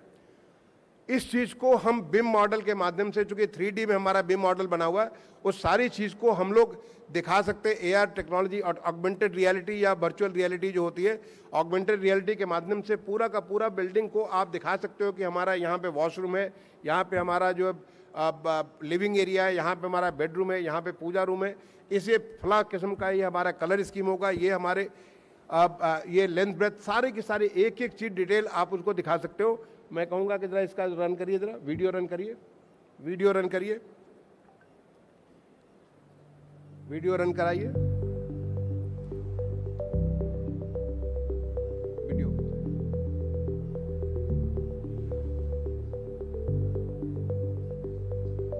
ये देखिए आप इसको सारा का सारा, और इसको आप एग्जैक्टली क्योंकि नाउ टेक्नोलॉजी के माध्यम से आप इंश्योर कर सकते हैं कि कहाँ कहाँ पे क्या क्या चीज़ें होंगी, ये सारी चीज़। और उसको अब ठीक है रोक दीजिए क्योंकि ये सारा का सारा बना सकते हैं आप। अगर कोई सपोज करिए कि दिल्ली से बैठा हुआ, ये मैं NAREDCO से आज से 5 साल पहले से कह रहा था, इस टेक्नोलॉजी के माध्यम से आप यहाँ से दिल्ली से बैठे और अब मुझे त्रिवेंद्रम में कुछ खरीदना है, तो मुझे त्रिवेंद्रम जाने की ज़रूरत नहीं है, मैं यहीं बैठे बैठे सारा का सारा पूरा देख सकता हूँ कि हमारा जो है पूरा जो हमारा हाउस जो खरीदना है या फ्लैट खरीदना हो, फ्लैट हमारा कैसा है, हमारी रिक्वायरमेंट को फुलफिल करता है कि नहीं फुलफिल करता है, वो टेक्नोलॉजी के माध्यम से देख सकते हो। हम निर्णय ले सकते हैं, हम पेमेंट भी इसको हम ऑनलाइन इसको पेमेंट कर सकते हैं, हमें पर्सनली जाने की ज़रूरत नहीं है। नहीं तो लोग अपना एक देखते थे कि हमारा कौन जानने वाला उस शहर में जिसके माध्यम से जाएं, जा करके एक बार नहीं, 2 बार नहीं, 3 बार नहीं, 4 बार वो जा करके इसको तय करते थे, कोई चीज़ पसंद आए तब जाकर उसे फाइनल करते थे। आज टेक्नोलॉजी के माध्यम से आप ये सारा का सारा चीज़ ऑटोमेटिकली डिस्टेंस दूर से बैठे हुए आप देख सकते हैं। चौथा जो एस्पेक्ट जो है इसका ऑपरेशन एंड मेंटेनेंस के बारे में, आप डिजिटल ट्विन जिसमें आप बिम सिस्टम बनाते हैं, बिल्डिंग इंफॉर्मेशन मैनेजमेंट सिस्टम का जो 3D मॉडल बनाते हैं, उसके साथ ही साथ IoT लगा करके आप उसका डिजिटल ट्विन बना सकते हैं और उस मकान में कहाँ कहाँ पे क्या क्या हमारे कहाँ पे बीम है, कहाँ पे क्या स्ट्रक्चर है, वो सारा का सारा उसको ऑब्जर्व कर रहा है, देख रहा है कि अगर कहीं किसी प्रकार का डिफेक्ट हो, हर एक डिफेक्ट को आपको अलर्ट हो जाएगा, जिससे कि समय से अगर आप उसको मेंटेनेंस करेंगे तो फिर बाद में दिक्कतें नहीं होंगी। आपका एनर्जी जो वेस्टेज होता है, आपका डिजिटल ट्विन बनने के बाद एनर्जी जो वेस्टेज होता है तो कम से कम 20 से 30% आप एनर्जी सेव कर सकते हैं। जो हैंडओवर डॉक्यूमेंट जिसको एक बार बिल्डिंग बनाने के बाद बिल्डर को अगर होम बायर को देना है, वो सारा का सारा चूंकि पूरा का पूरा कंप्लीट डिजिटल फुटप्रिंट आपके पास उपलब्ध है, उस डिजिटल फुटप्रिंट के माध्यम से आप उसे उपलब्ध करा सकते हैं। और रेरा की जो लायबिलिटी आपकी 5 साल की है, वो 5 साल की लायबिलिटी पे जो एक्स्ट्रा खर्च होगा, जो आपके ऊपर एक अलग से एक तलवार लटक रही है, उस तलवार को आपको चूंकि स्वतः सारी की सारी चीज़ें IoT के माध्यम से इन्फॉर्मेशन आपको उपलब्ध हो रही है और उस इन्फॉर्मेशन को यूज़ करके आप अपने बिल्डिंग के मेंटेनेंस को पूरा कर सकते हैं। इससे देखेंगे कि इससे हमारी एनर्जी में भी सेविंग होगी, जो हमारा मेंटेनेंस का जो कॉस्ट होता था वो उसमें भी कमी आएगी, हमारे जो डिफेक्ट्स लगभग 0 डिफेक्ट्स हमारे हो जाएंगे और 5 साल की लायबिलिटी जो होती थी वो लायबिलिटी से भी आपकी काफ़ी बचत होगी। इस प्रकार से आप पूरी की पूरी स्क्रीन के माध्यम से चीज़ों को आप देख सकते हैं। पांचवा जो ग्रीवांस रिड्रेसल हमारे जो होम बायर्स है, क्योंकि जो बिल्डर बनाता है उसके बाद जब तक कि सारा कंप्लीट सारा हैंडओवर न हो जाए तब तक आरडब्ल्यू को नहीं मिलता है या सोसाइटी को नहीं मिलती है, तब तक आपका जो मेंटेनेंस है उस मेंटेनेंस के बारे में भी टेक्नोलॉजी का यूज़ करके आप उसका मेंटेनेंस भी सारा का सारा कर सकते हैं, because everything is available on the BIM model, इसलिए आपके लिए काम आसान हो गया। सबसे बड़ी चीज़ है कि जो पहले आपको लेटर भेजता था, कोई होम बायर आपको लेटर भेजता है या लेटर भेजने के बाद आपका या ईमेल भेजता था, 5-7 दिन जो लग जाता था उसको रिकॉग्नाइज करने में, अब ये चैटबॉट के माध्यम से अगर वो इन्फॉर्मेशन जाएगा ऑटोमेटिकली उसकी क्या क्या ग्रीवांसेज हैं, क्या काम हो सकता है, कैसे हो सकता है, क्या क्या उसके लिए फैसिलिटी की जरूरत है, वो सारी की सारी चीज़ें ऑटोमेटिकली हो सकती है। जो छोटे मोटे इश्यूज होते थे वो सारे इश्यूज धीरे धीरे खत्म हो जाएंगे। ये इससे हमारा आप समझ लीजिए कि 60% से 70% जो तमाम सारी उसकी दिक्कतें थी वो तो ऑटोमेटिकली बगैर किसी कार्रवाई के ऑटोमेटिकली वो ठीक हो जाती है, और जो रिस्पांस करने का टाइम भी बहुत ही फास्ट हो जाता है। इससे हमारा रेरा में जो छोटी छोटी बातों के लोग लेकर के रेरा को बॉदर करते हैं, रेरा से आपके पास नोटिस आती है, वो भी खत्म हो जाएगा। और ऑडिट ट्रेल हमको मालूम है कि हम क्या मेंटेनेंस कर रहे हैं, कैसे कर रहे हैं, वो सारा का सारा चीज़ आपका बहुत फास्ट हो जाएगा। इसके लिए उदाहरण के लिए किसी लैंग्वेज में हो सकता है, हिंदी हो सकता है, इंग्लिश हो सकता है, बंगाली, मराठी, तमिल, तेलुगु, जिस किसी भाषा में चाहेंगे उस भाषा में उसको चैटबॉट हो सकता है, उसकी इन्फॉर्मेशन से कार्रवाई कर सकते हैं। यानी हम जो टेक्नोलॉजी रियल इस्टेट में परमिट सिस्टम के बारे में, बिल्डिंग इंफॉर्मेशन मैनेजमेंट सिस्टम के बारे में, यानी कंस्ट्रक्शन के बारे में, उसके सेल के बारे में ऑगमेंटेड रियलिटी या वर्चुअल रियलिटी के माध्यम से, या डिजिटल ट्विन के माध्यम से उसके मेंटेनेंस के बारे में, या चैटबॉट के माध्यम से हम उसके आगे के लिए जैसे जो हमारे क्लाइंट्स हैं, क्लाइंट सेटिस्फाइड हैं, उनकी समस्याओं का तत्काल निदान हो सके, ये सारा का सारा चीज़ हम टेक्नोलॉजी के माध्यम से कर सकते हैं। मुझे लगता है कि इसके बारे में अगर नरेडको के माध्यम से एक इनिशिएटिव लिया जाए, क्योंकि एक सबसे बड़ी चीज़ है कि हर एक बिल्डर चाहे तो खुद जो बड़े बिल्डर है अपने यहाँ पे ये सारी टेक्नोलॉजी को लागू कर सकते हैं। आज की डेट में जैसे सॉफ्टेक का मैंने नाम बताया, पूना का, उन्होंने मुंबई मेट्रोपॉलिटन कॉर्पोरेशन बीएमसी के लिए उन्होंने जो चीज़ बनाई एआई परमिट के लिए, उन्होंने जो सिविट का सिस्टम जो बनाया हुआ है, बिम का सिस्टम, ये सारी की सारी चीज़ें आज हमारे देश में टेक्नोलॉजी उपलब्ध है, लोग उपलब्ध हैं जो इस काम को कर सकते हैं। अब सवाल है कि हम क्या इसको लागू कर सकते हैं कि नहीं कर सकते हैं। आपके मन में क्वेश्चन उठेगा कि क्या इसको करने में बहुत ज़्यादा कॉस्ट तो नहीं लगेगा? बिल्कुल नहीं। जो कॉस्ट आपका 2-4-5% अगर आपका कॉस्ट इसमें लगता है, उससे कहीं ज़्यादा आपकी सेविंग हो जाएगी। In terms of construction wastages कम होंगे, in terms of time frame जो कि आप समय से आप काम करेंगे, इन टर्म्स ऑफ जो मेंटेनेंस के लिए जो कि तमाम सारी जिम्मेदारी बनती थी, उससे कॉस्ट लगता था, ये सब चीज़ में कमी होगी।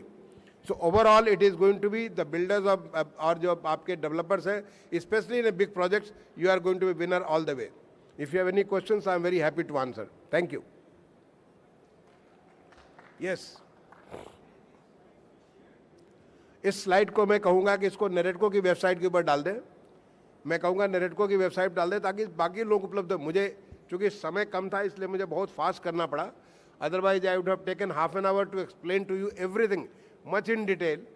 लेकिन मेरा केवल आप सारे लोगों से ये कहना है कि जस्ट बाई सेइंग कि टेक्नोलॉजी का प्रयोग करें कि ये पर्याप्त नहीं है, बल्कि टेक्नोलॉजी को वास्तव में हमें अपने प्रोजेक्ट्स में लागू करना चाहिए।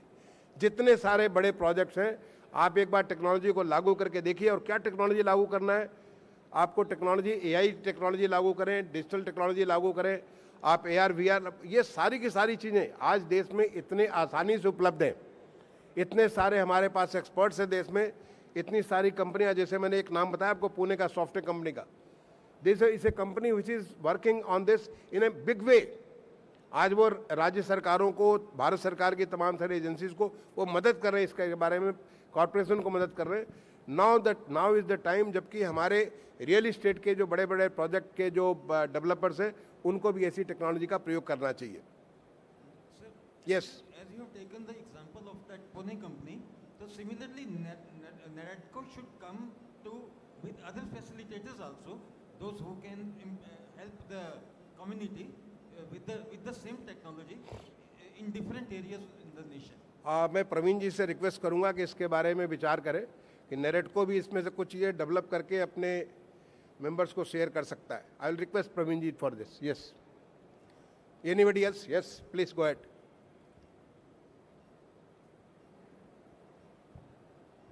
Hello, thank you sir. मेरा नाम अंकित शुक्ला है. I been into real estate for last 18 years, being an ex JLL Lodha Prestige Group. Currently, I am serving as a Chief Business Officer for Skya Developers, based out in NCR. Sir, एक छोटा सा सवाल है जो बहुत महत्वपूर्ण भी है. जिस तरह के हम आजकल देख रहे हैं कि जिस तरह रियल एस्टेट जो है वो Tier 2, Tier 3 सिटीज़ में ग्रो कर रहा है, और मैं ये NAREDCO के माध्यम से ये बात रखना चाहता हूँ कि ये जो प्रेजेंटेशन आपने दिखाई ये वेल विजिबल है टू दोज पीपल जो एजुकेटेड हैं, जिनको चीज़ें मालूम हैं. पर जिस तरह से हम देख रहे हैं कि सर रियल एस्टेट का डेवलपमेंट छोटे छोटे शहरों में, ज़िलों में हो रहा है, जहाँ पर उन लोगों को इन सुविधाओं के बारे में कोई जानकारी नहीं है. तो मैं सरकार के माध्यम से और NAREDCO के माध्यम से ये रखना चाहता हूँ कि किसी तरह उन हाउसिंग ओनर्स को इसके बारे में जानकारी प्राप्त हो, और वो जो लोग जो ज़्यादा पढ़े लिखे नहीं हैं बट ऑफकोर्स बिजनेस कर रहे हैं, प्लॉटिंग कर रहे हैं, घर खरीद रहे हैं, बट कहीं ना कहीं आज की डेट में सर वो लोग काफ़ी हद तक शिकार होते हैं उन सब फ्रॉड्स के जो एक लोकल लोग करने की कोशिश करते हैं. जैसे कि हम देख रहे हैं जेवर एयरपोर्ट की तरफ कई प्लॉटिंग होती है. तो अगर ये कम्युनिकेशन भारत सरकार द्वारा और NAREDCO द्वारा हर जगह पहुंचाई जाए और इस माध्यम से पहुंचाई जाए कि उनको इस चीज़ के बारे में ज्ञात हो सके, ये बहुत बड़ा सहयोग होगा आपकी तरफ से. तो आप क्या कहना चाहेंगे सर? बिल्कुल ठीक है शुक्ला जी, आपने सही बात फरमाई है.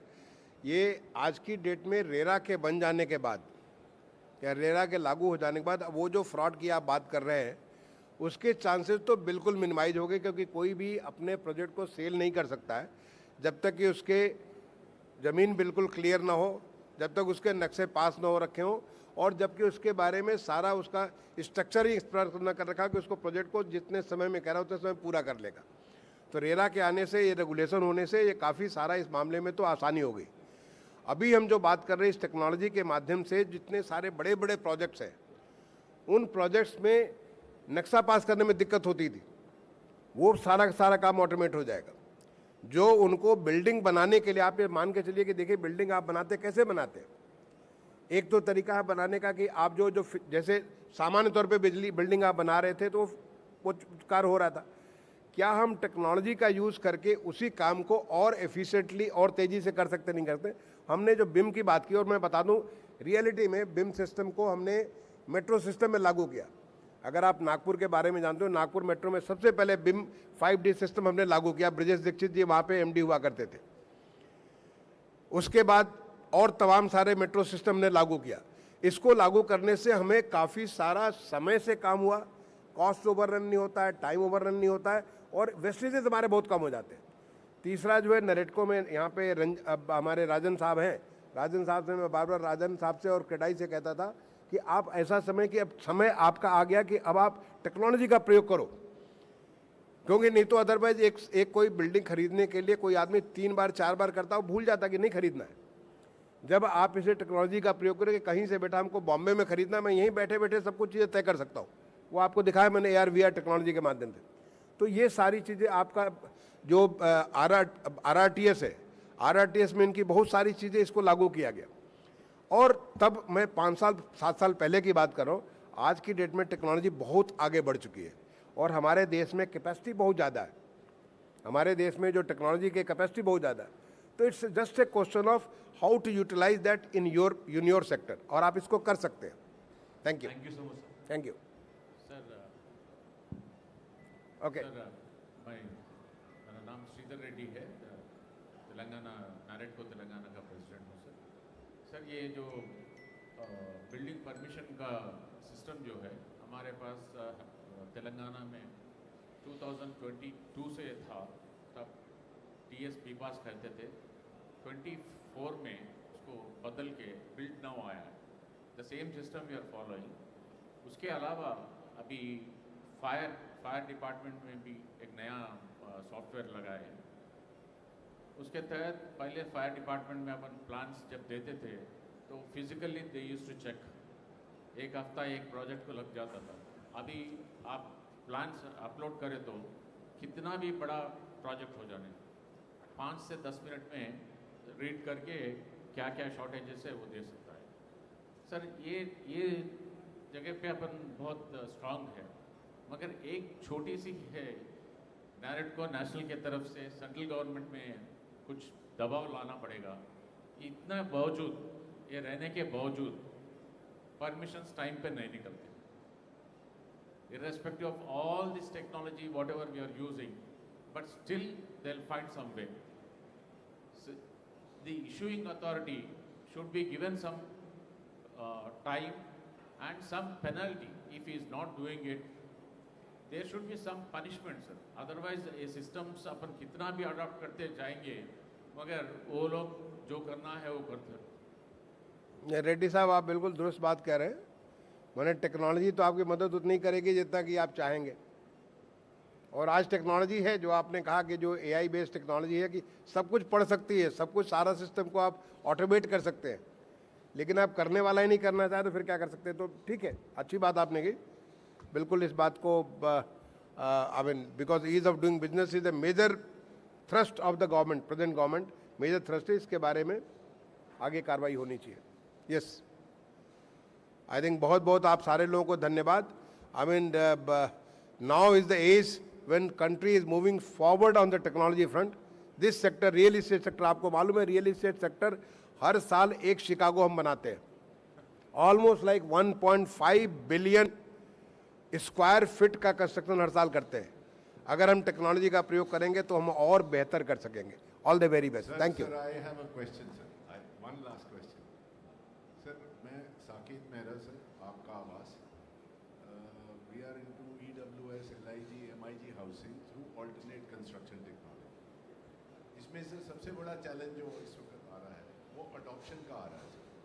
Not only adoption at people's level, but also at the corporation level, at the Nigam level, and also at the PWD level.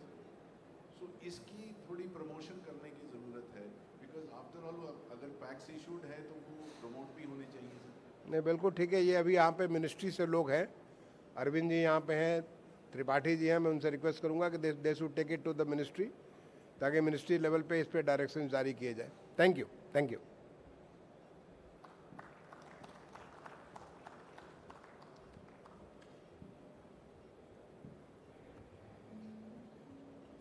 Thank you so much sir. आपने बहुत ही स्पष्ट तरीके से ये बताया कि नई तकनीक, नई टेक्नोलॉजी के साथ आगे बढ़ना ही समय की आवश्यकता है। तो एक बार फिर से ज़ोरदार तालियां हो जाएं everyone for this extraordinary and brilliant presentation. And now before we move forward, anyone here who knows कि 21 जून को क्या है? What's coming? What's on 21 June? Quick show of your hands. Let us check your knowledge. Okay, yoga day. And how many of you take care of your physical fitness? Do yoga every day, go to gym, cycling, swimming, anything, any kind of activity. Quick show of your hand. How many fit people? People who take care of their health? Just 1, 2, 3, 4. Few of them at the back side. Rest. Our entire B row.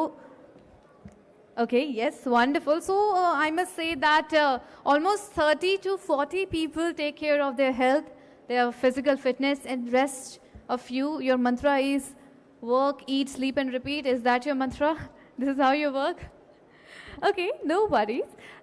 If you do yoga every day, do you know what does Hasya Yoga mean? Anyone who can tell me what is Hasya Yoga? Yes, absolutely right, sir. So now what we are going to do here is, at the count of 3, we are going to fill this entire hall with laughter. Okay? Let us create some positive aura, positive tempo, positive energy, and let us fuel in some enthusiasm, because next we are going to begin with series of panel discussion, and I want you all to be focused, to be energetic, and have full concentration towards what we will be discussing. So for that, are we ready? At the count of 3, everyone, ready? At the count of 3, we have to laugh together. Okay? 1, 2, 3. Ha ha ha ha. Thank you so much, those 10 to 15 people who participated. Rest, I'm expecting participation from you too. Once again at the count of 3. 1, 2, 3. Ha ha. Come on. Everyone together. Team A, Team B. 1, 2, 3. Ha ha ha ha. Come on, both your hands together, up in the air. 1, 2, 3. Thank you so much. Everyone, please put your hands together. Well, wonderful. What a positive start. Keep on laughing, keep on celebrating. Okay. And also now moving forward to our panel discussion, allow me to give you a short glimpse on the topic that we are going to explore and talk about. That is on advancing real estate through policy, capital, and innovation. But before we dive in, before I give you proper introduction of this panel, a quick question. In terms of policy, capital, and innovation, what do you think the changes should be, the innovation should be in terms of policy, capital, or innovation? It would be great if you can share your inputs or your opinion or perspective. I'm going to take the mic and would love if you could answer.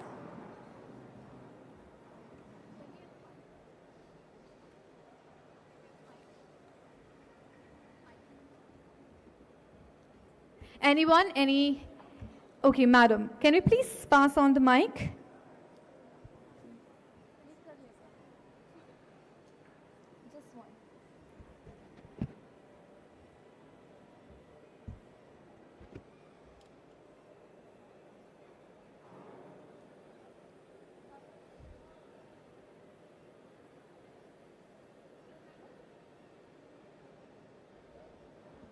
Hello, very good afternoon to you. I'm Naina Bhattacharya and I'm from Bengal. So my first point is while designing a building or making a town planning, we should be mindful about the environment where we are creating it. That should give the priority. Absolutely, ma'am. Sustainability. Everyone, please put your hands together. Thank you so much, Ms. Nana. All right, it's time to dive into our panel discussion first, so please put your hands together. Well, you know, for decades, the real estate industry was measured by one question. How much are we building? But today, perhaps the more important question is, how are we building? Because the future belongs not just to taller buildings, but to smarter materials, sustainable technologies, innovative products, and construction practices that are faster, safer, and more efficient. As India moves towards becoming a developed nation, innovation in the built environment will play a defining role in shaping the cities of tomorrow. And that brings us to our first panel discussion on advancing real estate, new construction technologies, and emerging trends in real estate. To lead this heavy-hitting conversation, let me welcome our moderator, Mr. Arvind Kumar, Executive Director, BMTPC. Please put your hands together, everybody. And now it is my honor to invite all the panelists here on the stage. Please put your hands together as we welcome Mr. Mudit Raniwala, Chief Products Officer, Technocraft Industries India Limited. Everyone, please a resounding round of applause.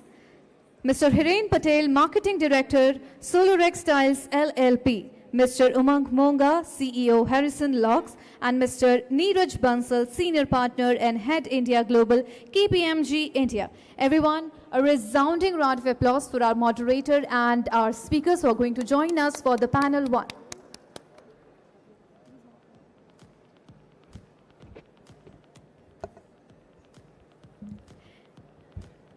Everyone, I feel that the applauses aren't enough. So can we please have a thunderous round of applause to welcome our dignitaries for our panel one.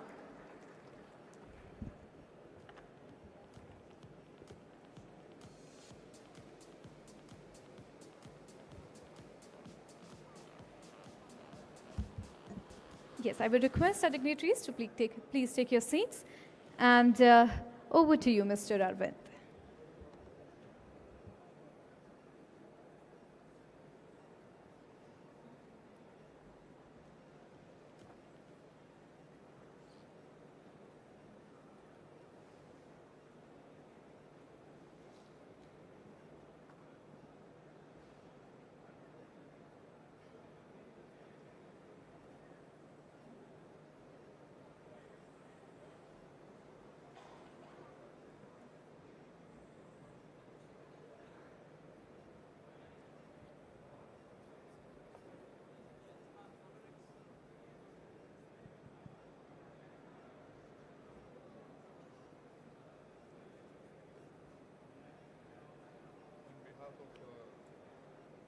TPC, NAREDCO, I welcome you all to this panel.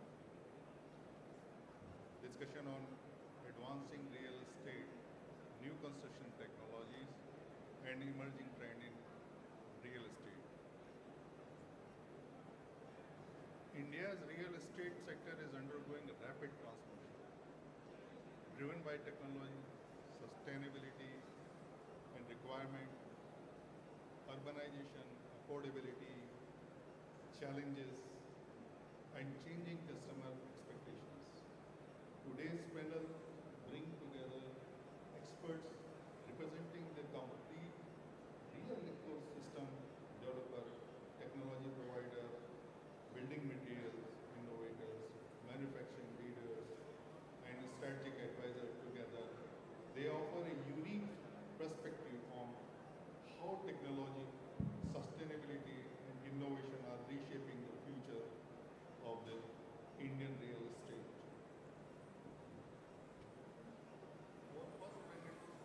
Mr. Mudit Rainawala served as the Chief Product Officer at Technocraft Industries Limited, one of the India's leading engineering and construction technology companies. He has played a significant role in developing and scaling innovative construction system and technology-driven solutions for built environment. With his extensive experience in product innovation and construction technology, he brings valuable insight how modern method of construction can enhance productivity, quality, and sustainability in the real sector.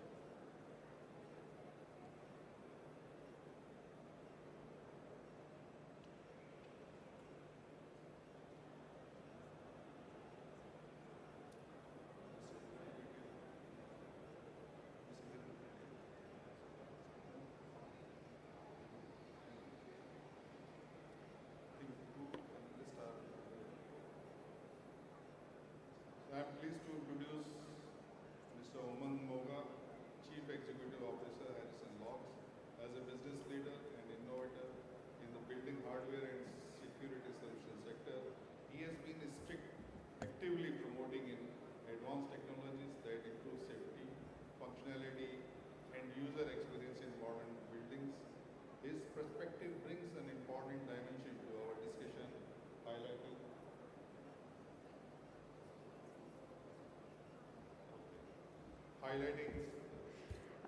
how innovation at the component and system level contributes to smarter and more efficient real estate development. Yes, now ladies and gentlemen, instead of Mr. Ravi Agarwal, co-founder and managing director, Signature Global, who was earlier going to join us, instead of him, we have Mr. Sanjay Kumar Vashne, executive director from Signature Global for this particular panel. So please put your hands together as we welcome Mr. Sanjay Kumar here on the stage. And once again, over to our moderator.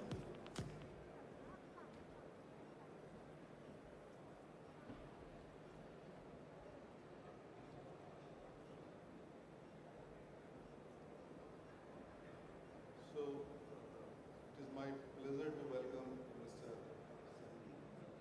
Sanjay Vashne from Signature Global. He is one of the India's foremost real estate development company. Under his leadership,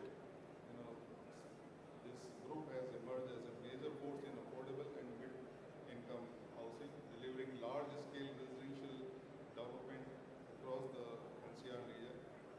His perspective is particularly important as he represents the developer's viewpoint on adopting new technologies while balancing affordability, quality, customer expectations, and project viability.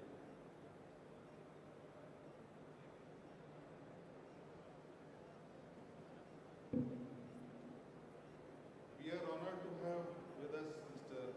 Neeraj Bansal, Senior Partner, Head, India's Global at KPMG India. He is widely recognized for advising leading corporation, infrastructure organization, and policymakers on transformation, technology adoption, and future-ready business strategies.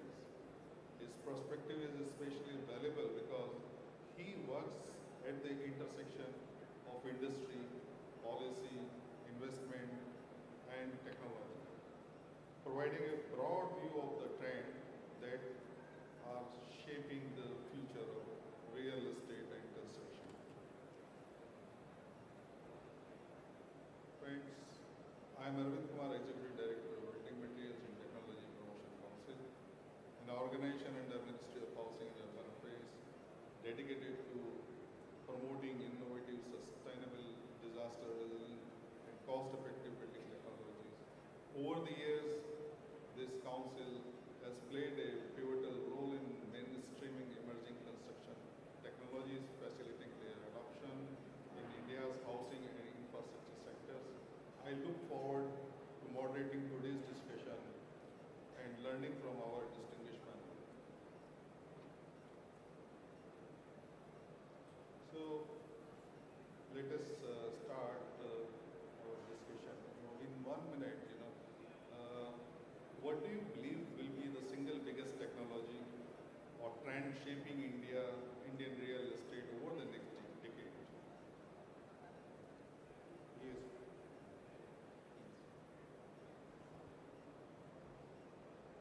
Very brief. Hello. Yeah. Good afternoon, everyone. My name is Mudit Raniwala.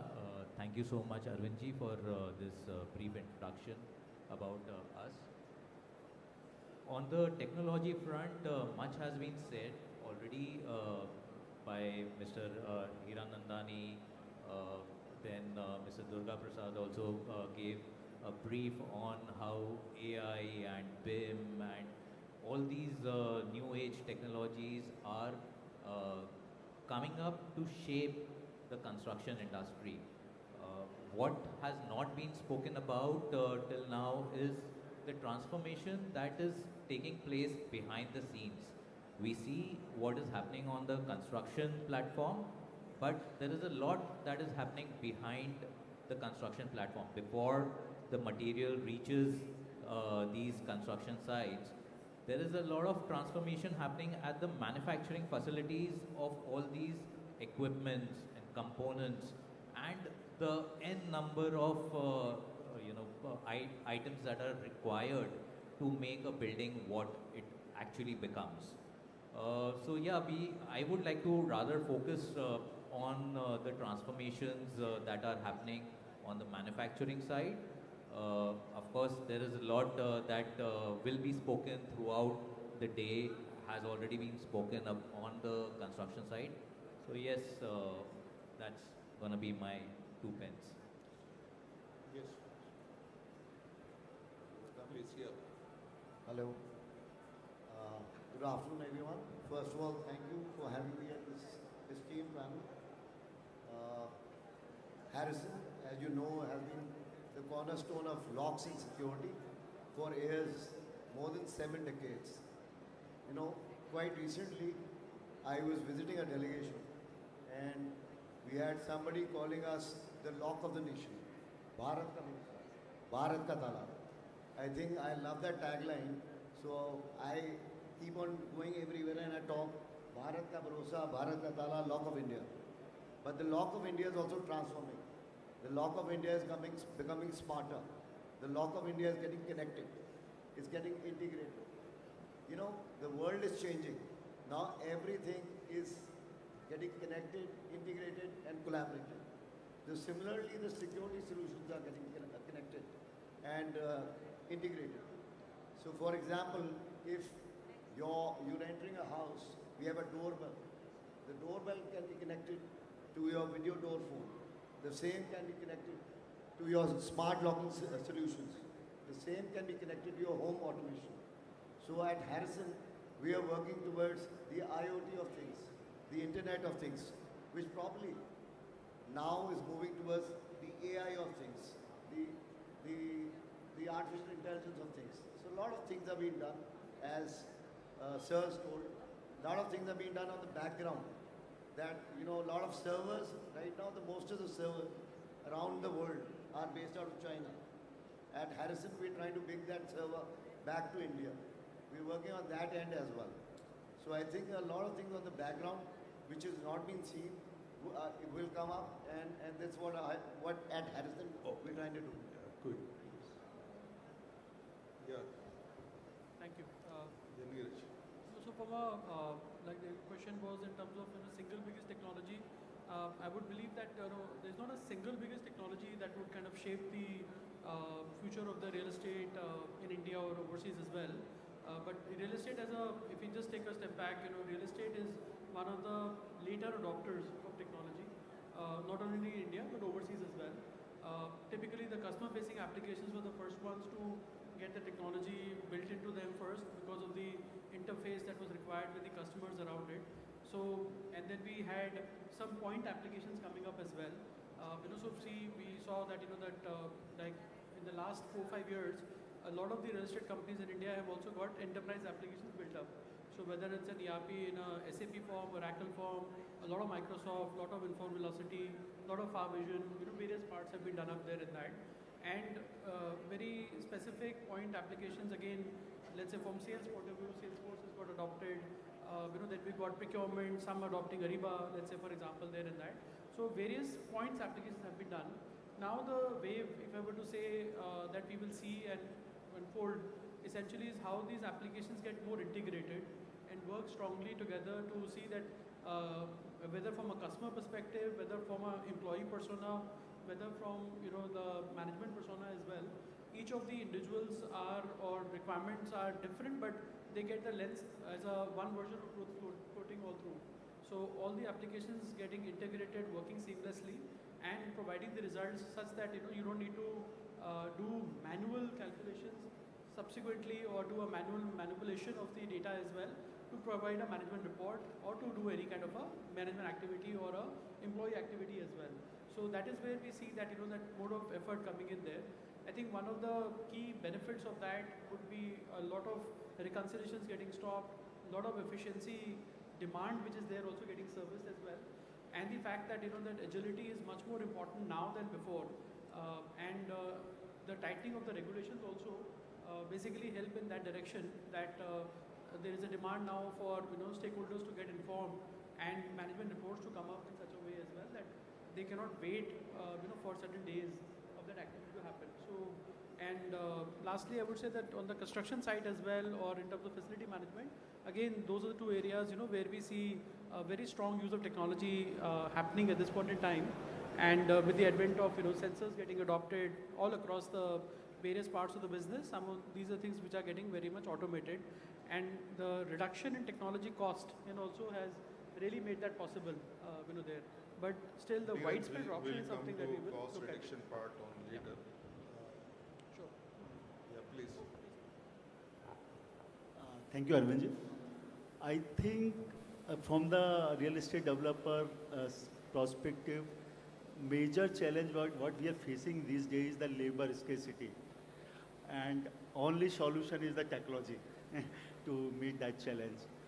As a we are, because you have to be keep in our vision ki next 5 years the labor scarcity will be much more compared to this, and everybody is facing a target to achieve.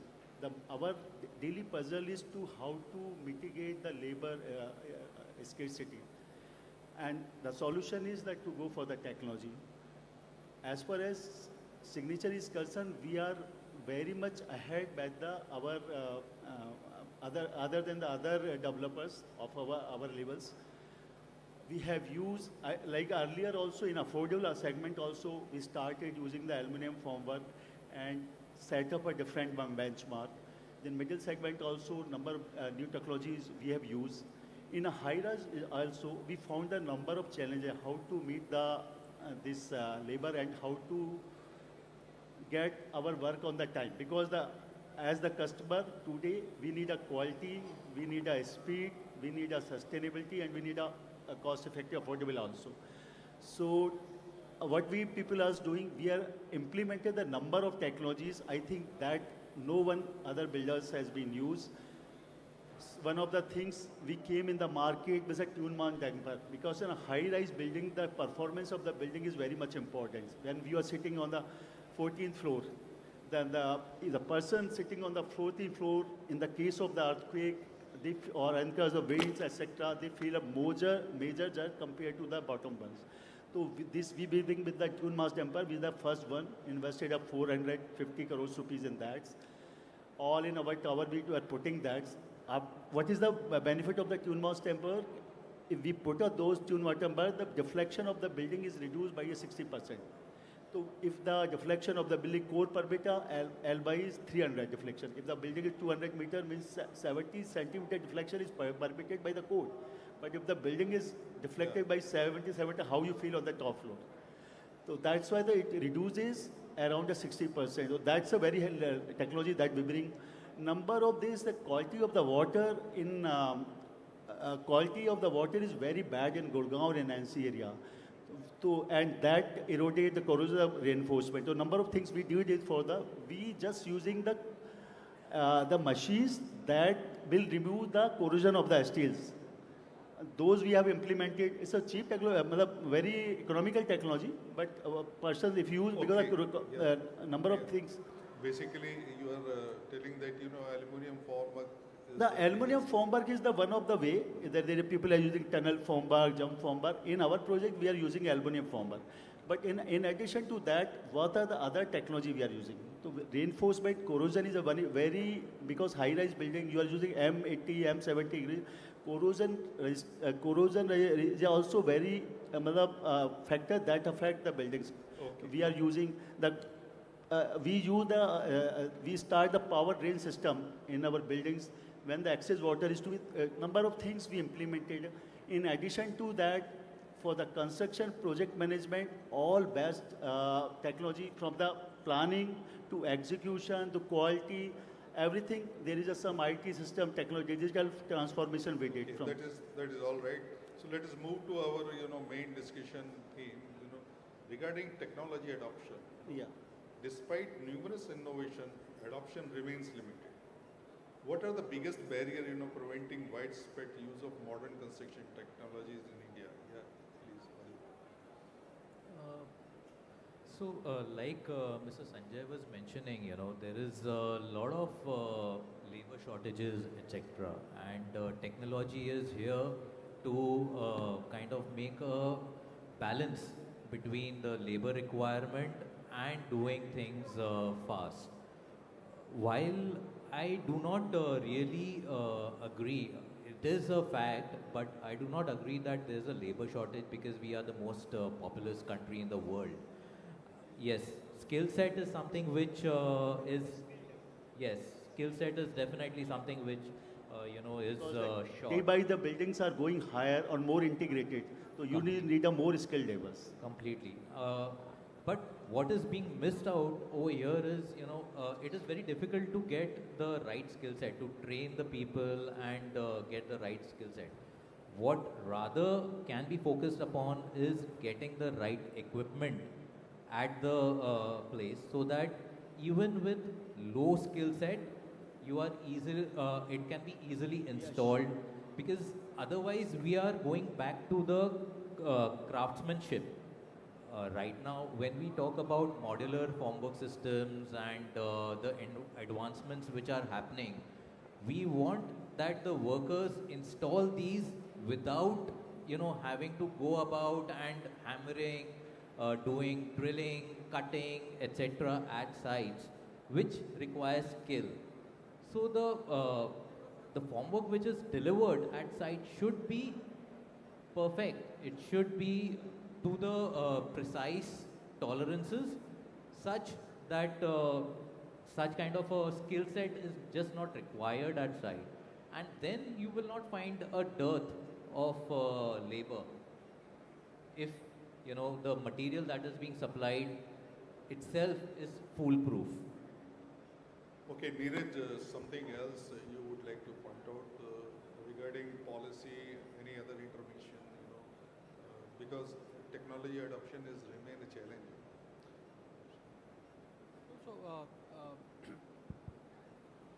So from a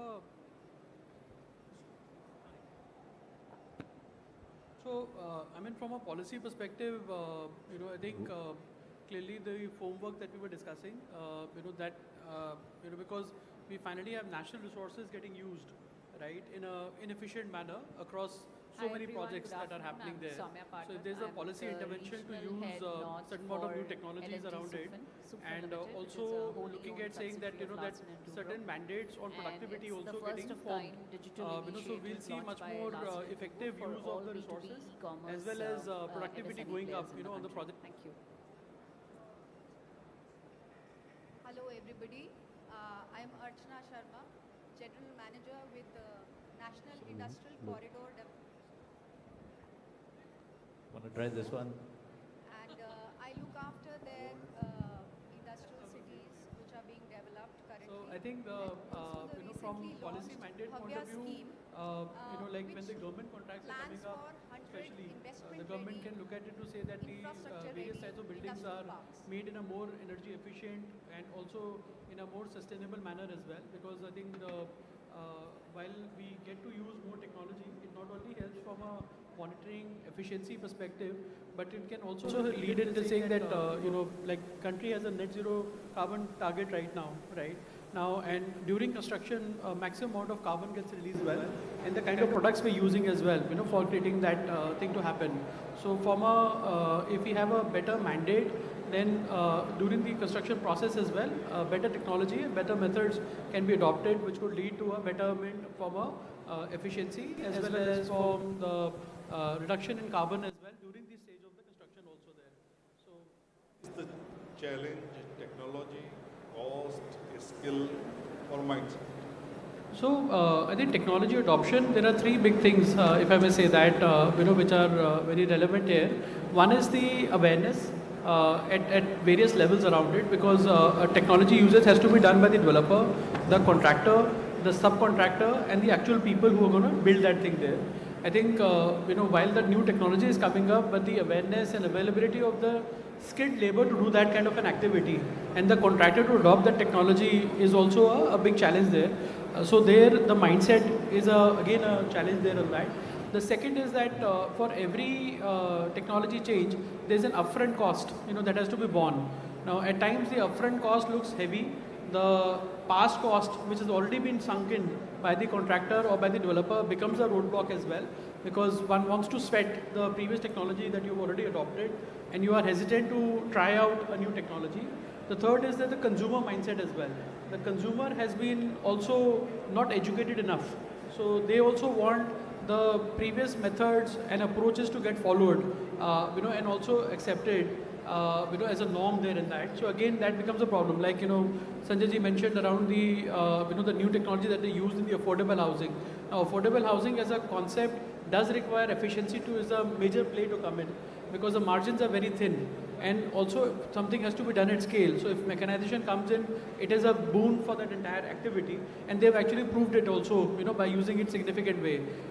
But from let's say you move to another segment, a luxury buyer, let's say around it, there is a challenge at times to accept that there will be no changes possible, for whatever's got executed there in that.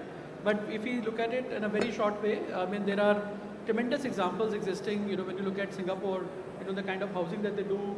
Now they're going for volumetric 3D boxes in a way getting done, all sides getting done together only. In fact, electrical fittings, everything has been put up in that particular, let's say, a room, and that's shipped and then put into a Lego box kind of a method, and you reduce the construction time from, let's say, a few months to actually, in few days, you are able to execute it. So it is happening, but then it requires that all stakeholders to come together, all designing to be completed as well, or decision to be taken as well. Because you can't say that I will now design electrical changes later, or I will do plumbing later, or I will come up with some other customer nuance to come in later as well.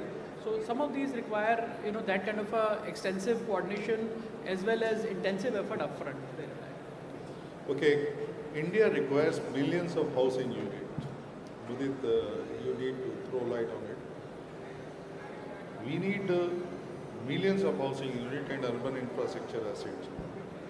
In Pradhan Mantri Awas Yojana, we are going to construct, 1 crore houses, by 2029. Out of these 1 crore houses, 50 lakh units will be constructed by beneficiaries themselves. So we used to call DLC. Then 20 lakh affordable housing in partnership. We call it as AHP vertical. Then 25 lakh we are going to sanction in entrance subvention. So most important part is 50 lakh dwelling units under beneficiary-led construction. So which technology can significantly reduce construction time without compromising quality? Arvindji, I think that is something which goes without saying. Today, for fast construction, there are two major technologies which are, going rounds. Mainly, it is the formwork which, helps in quicker construction. And there are two forms. One is the aluminum monolithic formwork system, and another is precast modular systems which are available. Each of them have their own benefits and setbacks, but yes, they do help a lot in having quick turnarounds as far as fast construction, and I would say also economical construction is concerned, because these are technologies which enable you to use for multiple usages. So if we say aluminum formwork, then you could probably use the same set if it is a repeated kind of a thing for 200, 300 times. In fact, we have come across formworks which could be used for 500 times. If you are talking about 50 lakh floors, then it's just a matter of taking one particular set and using it 1,000 times, or maybe taking 5 sets and using it 200 times.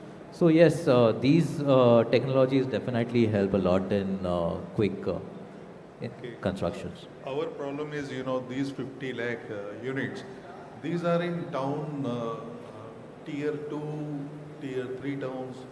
Those are not in metros. In metros, one can go in for aluminum formwork. So, Mr.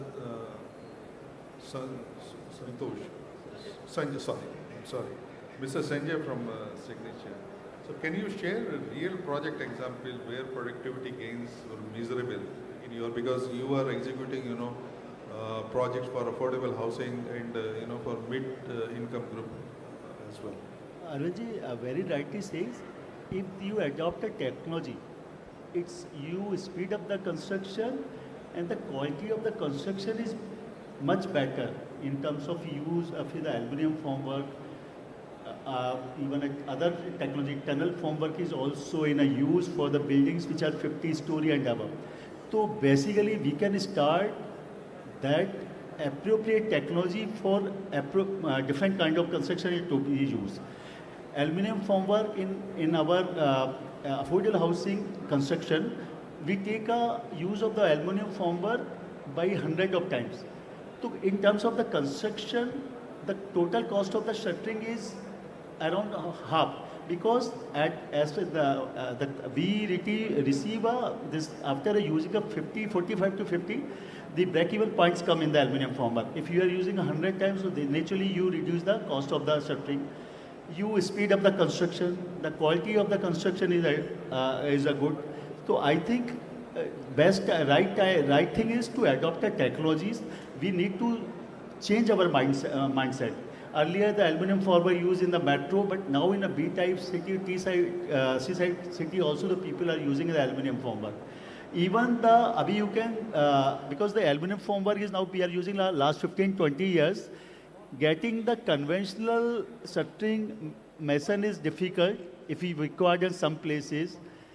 Aluminum shuttering aluminum shuttering mason is get easy, because like or other cases, now we are going in a 50-story, 60-story in the Gurgaon also. So we have to further move to a technology which is better than aluminum formwork. So now we are thinking to move a tunnel formwork, jump formwork, such kind of the technologies. Another best things we have to be adopt in the future is the precast construction. Because in the NCR area, there is a lot of issue of NGT also. So if we move to a precast construction, we can save the time. That's we are facing. So we are working a lot of on the things.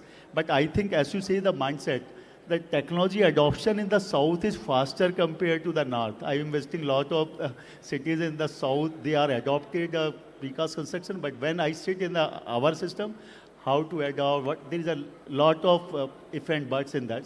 But finally, we have to move to the technologies.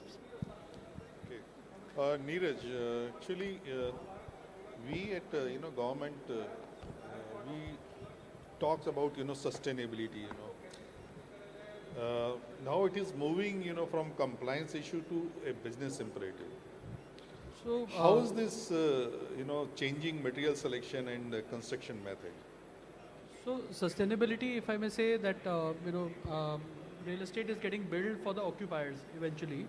So as the occupiers are getting more sensitive about sustainability, we have seen the transformation happening from a developer's perspective to regard that as an important parameter.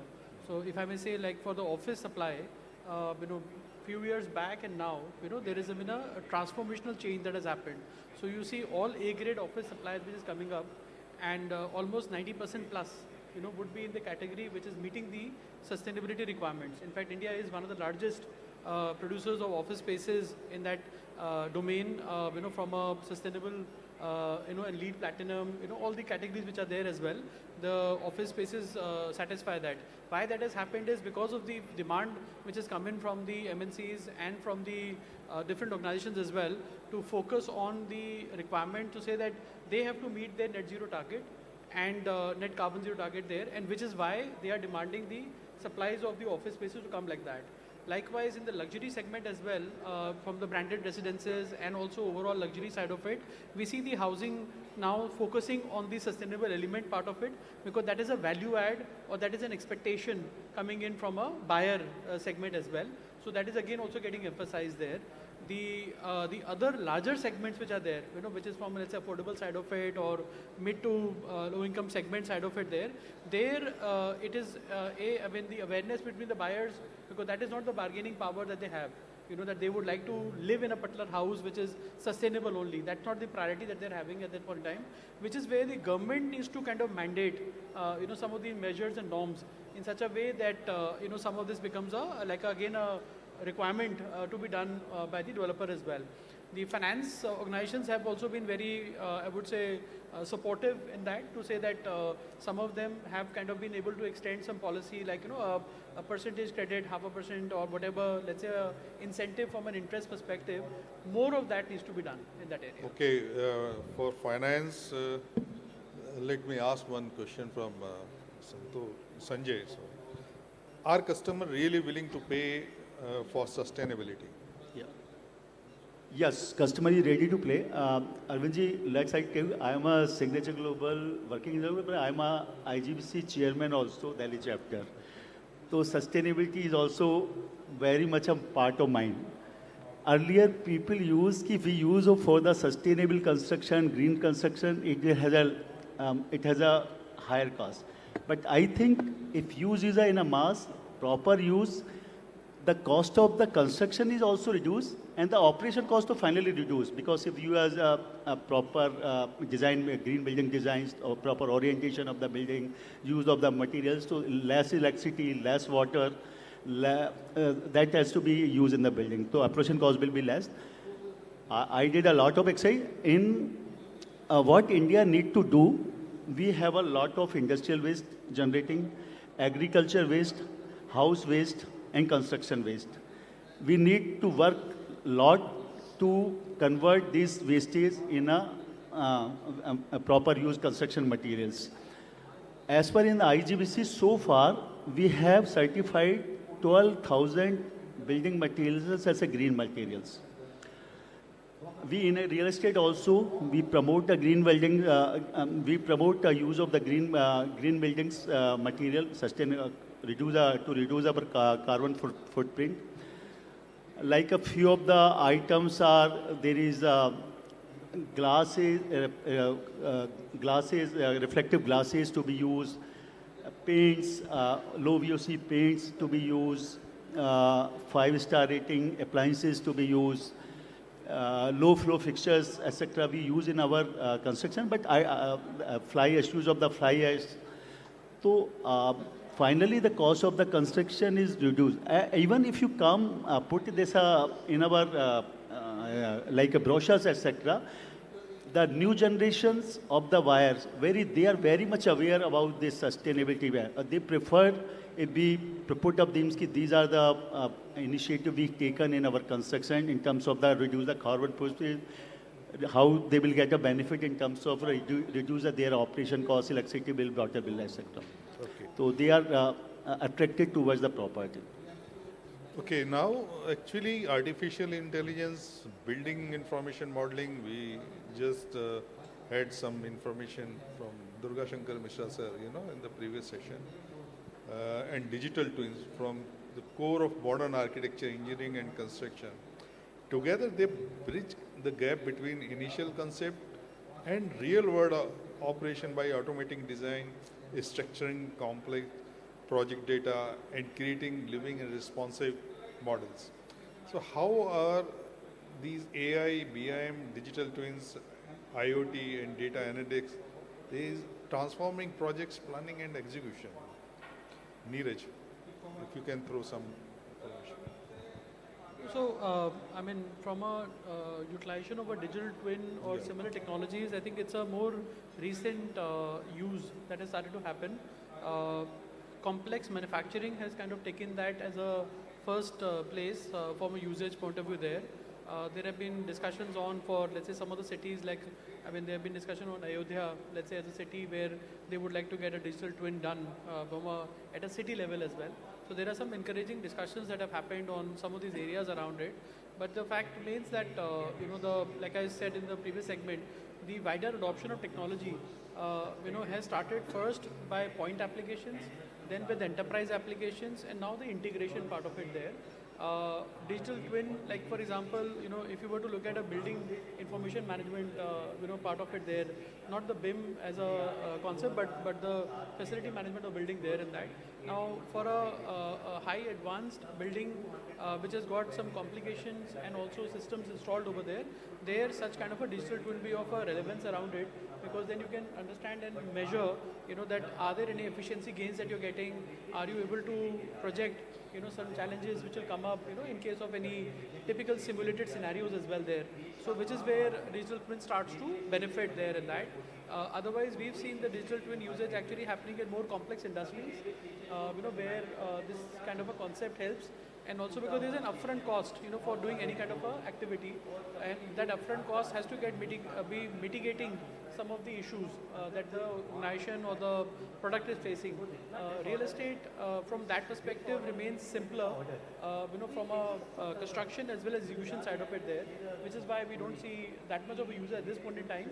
But as these technologies get more cheaper, the people to do them also become much more, let's say, cost effective. And also, since the scale of the real estate is changing, because now it's bigger, like for example, I mean, few years back, integrated townships were not something which was a very common concept around it. Very few were being done. But now since suburbs have opened, in almost every city, and there are huge land parcels, 50 acre, 100 acre, 200 acre getting opened up, so as that happens on it, and there's a single master developer doing all of that, for them to adopt and, let's say, install digital twin and similar kind of technologies would be very, very worthwhile, because they would be maintaining them also over a longer period of time. Today, for standalone projects, when they do it, majority of them are also made from a build-to-sell point of view there. So there is no incentive for them to invest in technologies which will require constant upgradation, maintenance, and also the buyer side of it also, when they are looking for such products, because, it's like maintenance per square feet is what is in mind of the buyer. Currently, with the the fact that there are several facilities which are already getting planted by the developer, because those are like well accepted practices, the maintenance per square feet has already gone up. Now, with technology cost getting added to it, that would be something which could be a hindrance, where the technology may be deployed but not getting used later, or not getting paid for by the residents there. But when a integrated township concept is happening, or slightly larger project is getting done, where there are multiple towers coming in, there would be certainly possibilities of, if not at the whole level, but at least certain, let's say, component level, in the sense that for certain equipments, certain complex areas around it, a methodology like a digital twin would be very relevant there as well. Okay, actually these technology offers immediate value to today's rather To than the AI part, yeah. in my company, in Signature also, I think AI will change the concept and prospect of the construction in the next 2-3 years. So we have to be ready with that. Okay, it is no more a No more app. future- We future start concept. people start using the sales and the marketing already. We use AI, but then the construction we start using the planning, because by using AI, what they do, what is your requirement, they are able to generate a 10,000 of plans, and we have to be choose and work out most effective plan. If I'm able to save the common area and the services and areas by 2 to 3%, even 3%, then if I'm making 1,000 of flats, 30 flats are additional is to be added. So that's why we started. We are just started in the planning of our projects. AI is already started by the builder, assess builder. So, but how can innovation simultaneously improve quality and speed and affordability in housing particularly? It's a planning part.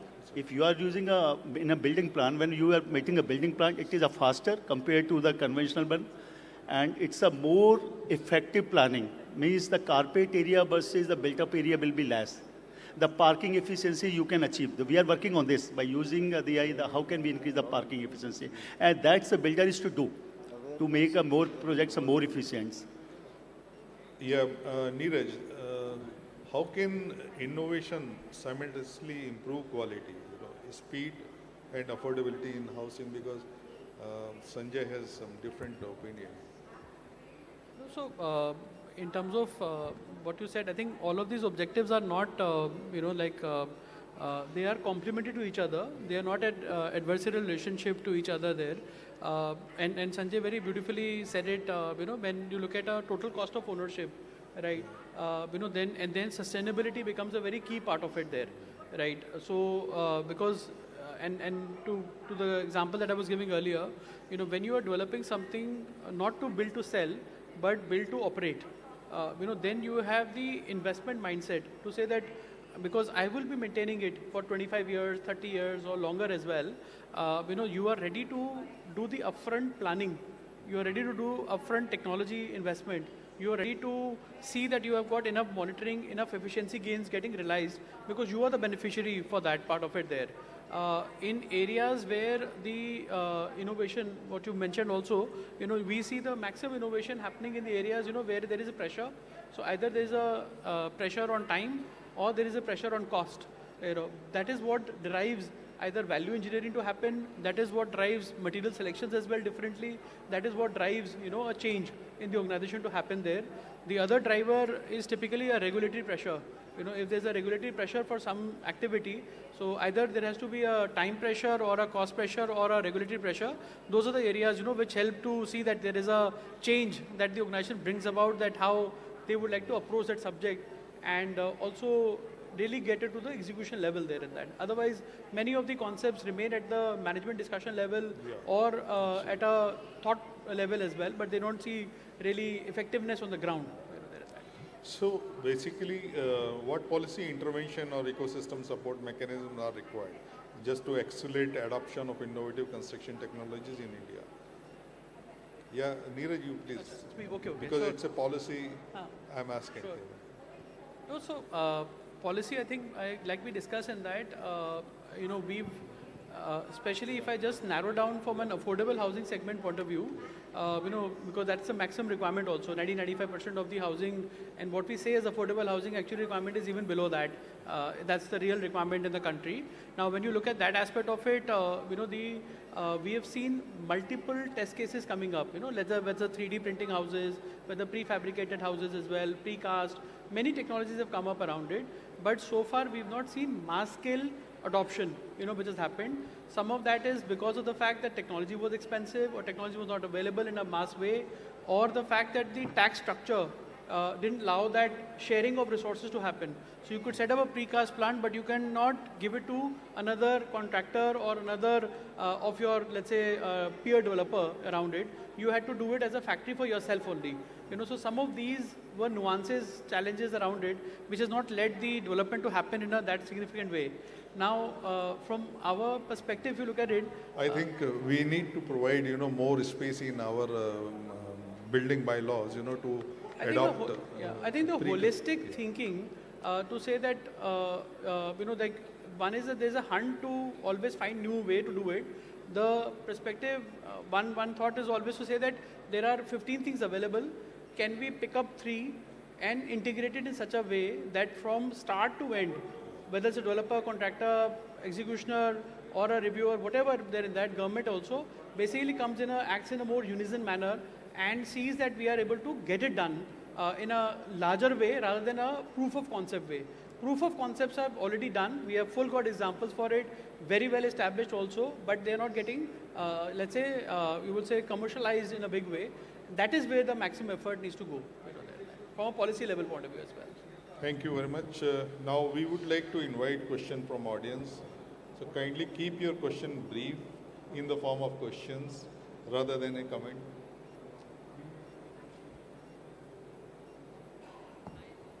Hello.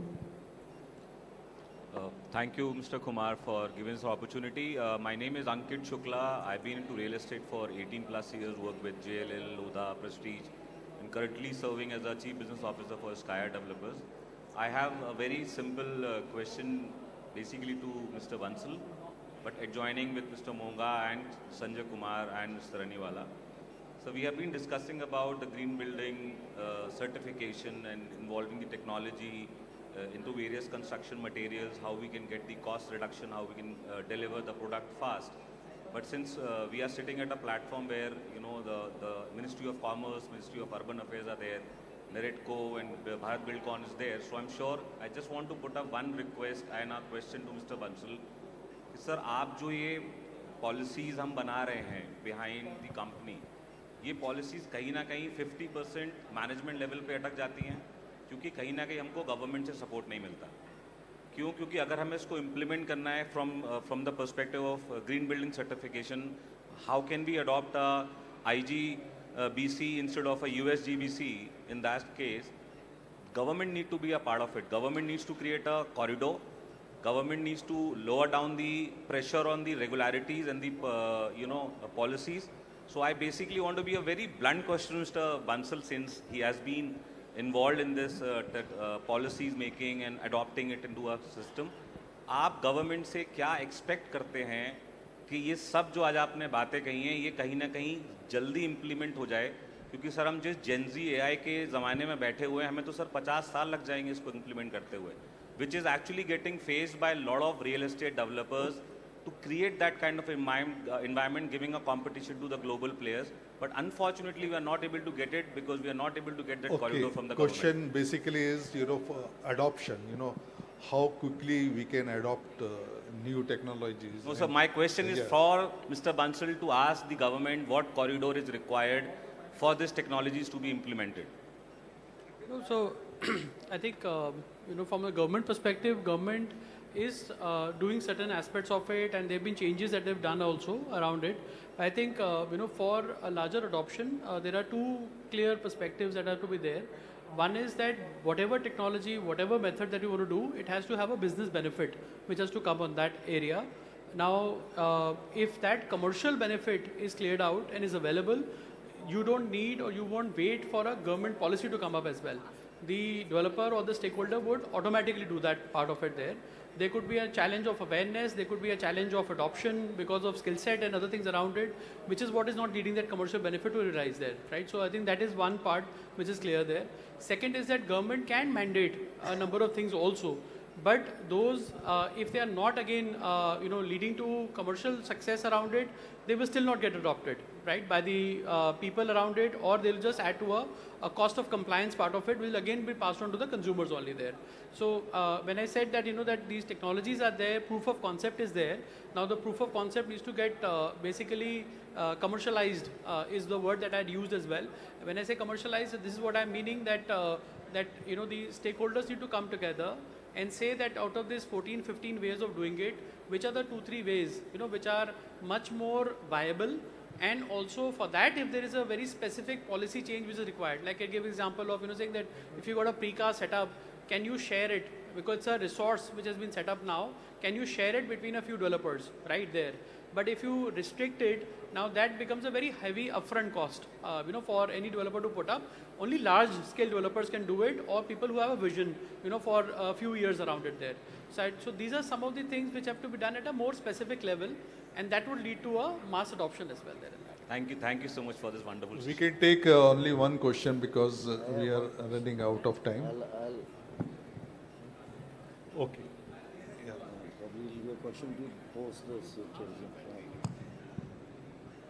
So you were talking about BLC. I'm Saket Mehra from Aapka Awas. BLC, sir, we have one of the most suitable construction, which is IHS1, which is Integrated Hybrid Solution. We are PAX holder and also been in this for last 30 years. And we have enough proof of concept in India in 5 different states. So you could look at that as well, sir. Thank you very much. So, any more? One more question.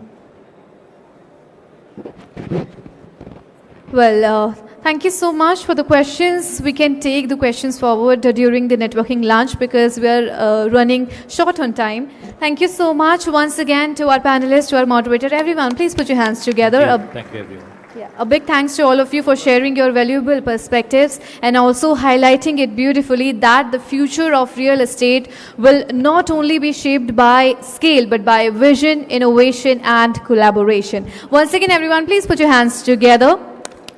And I would request our panelists... Thank you very much, panelists. Yes, I would request our panelists to please stay back for the felicitation. Now, to felicitate Mr. Arvind Kumar, it is my honor to invite on stage Mr. Sridhar Reddy, NAREDCO GC member. So please put your hands together as we welcome him here on the stage for the felicitation.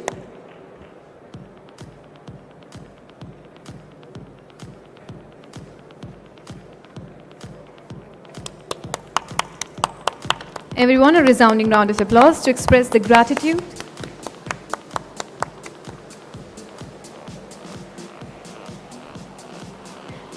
And next to felicitate Mr. Sanjay Vashne, it is my honor to invite on stage Mr. Ravi Reddy, President, NAREDCO Next Generation.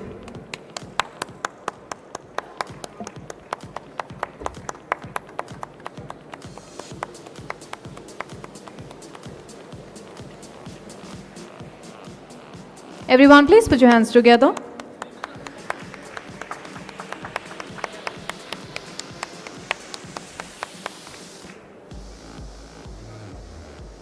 And now to felicitate Mr. Mudit, it is my honor to invite on stage Mr. Praveen Agarwal.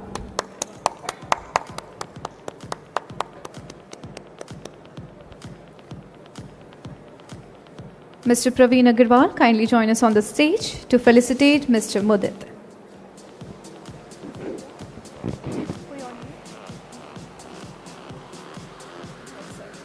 To felicitate Mr. Mudit, it is my honor to invite Mr. Praveen Jain sir here on the stage. So please put your hands together as we welcome him here on the dais.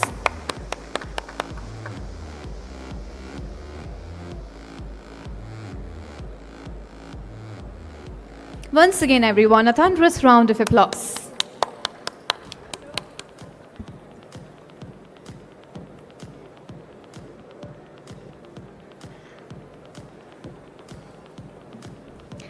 Next, I would like to invite on stage Mr. Hasid, Member Legal, NAREDCO, to felicitate Mr. Umang Monga.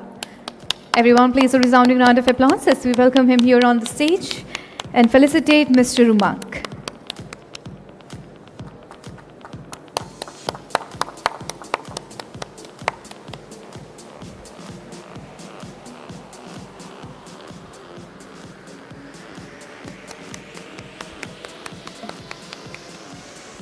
Thank you so much. Next, to felicitate Mr. Neeraj Bansal, it is my honor and privilege to welcome Mr. Suresh Bhai Patel, NAREDCO Gujarat President.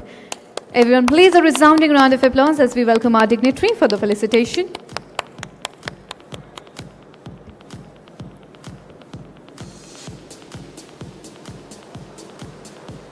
Once again, everyone, a thunderous round of applause.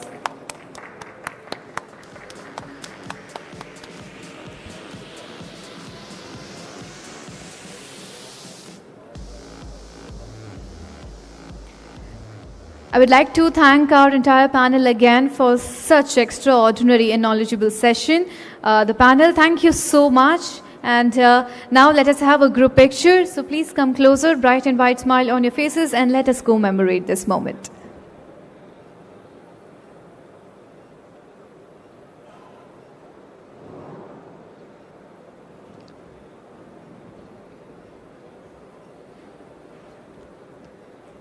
Thank you so much. You may have your seats now.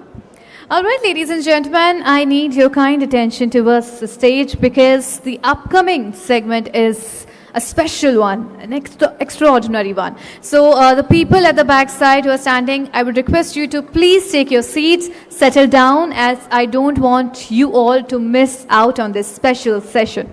Well, ladies and gentlemen, it is my privilege and honor to welcome Ms. Mansimar Bedi ji, Senior Executive, the Indian Steel Association, to host the important session on urbanization by leveraging steel structure-based building design and architecture. So everyone, please put your hands together as we welcome Ms. Bedi here on the stage. A resounding round of applause for her welcome as she is going to host this entire session for you. Thank you.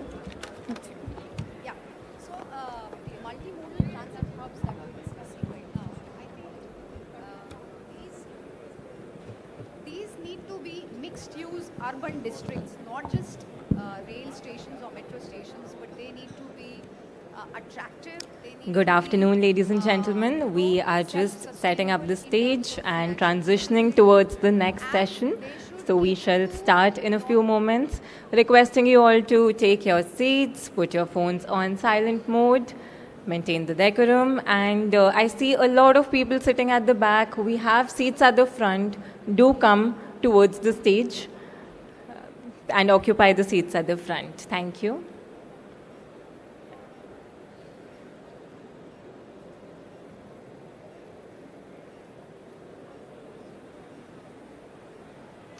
Again, requesting everyone near the stage area to please settle down. We have a very important session that we're starting with soon.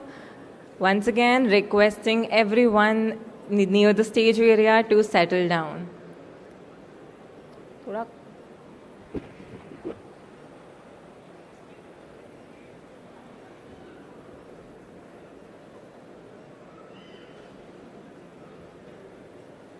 Ladies and gentlemen, once again, please take your seats.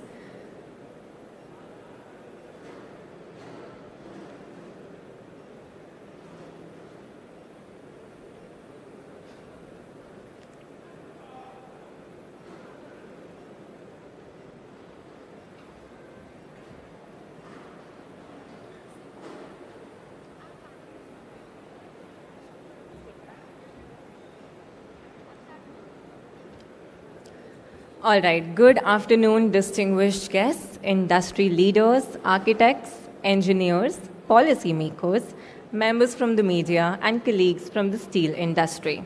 My name is Mansimar Bedi, and on behalf of the Indian Steel Association, it is my pleasure to welcome you all to this important session on urbanization by leveraging steel structure-based building design and architecture. India's urban landscape is undergoing a profound transformation. To put this into perspective, land availability per person in India is nearly 6 times lower than the global average. As India moves toward becoming a developed nation, our cities will need to accommodate millions more residents, businesses, and economic activities. And that is where steel assumes strategic importance. Ladies and gentlemen, today's session aims to explore how steel can help shape India's future skylines while contributing to sustainability, resource efficiency, and economic competitiveness. It is my pleasure to invite Mr. Prasad Sawant, Chief Technology Officer, JSSL, and make his presentation. A huge round of applause as we welcome Mr. Prasad Sawant on the stage. Mr. Prasad Sawant serves as the CTO at JSSL. He comes with a rich experience of more than 2 decades. As CTO, he heads the engineering and design functions and drives new product and business development. So,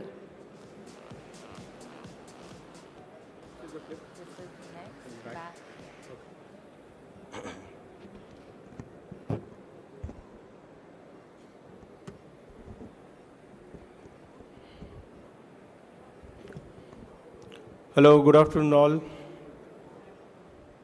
we start? Yeah. So today the topic I'm going to present is the vertical leap, and I think as introduced before, we are talking about steel and how it contributes to vertical urbanization in cities. So I am Prasad Sawant. I am the CTO at JSW Severfield Structures Limited. To start with, I would like to show this a picture of London skyline. Since we are talking about urbanization and how vertical structures grow. So if you see these buildings that I have marked on the picture, they're all steel buildings. Some of them have been built by our parent company, but you can see that almost 90% of the high-rise buildings have been built in steel in London.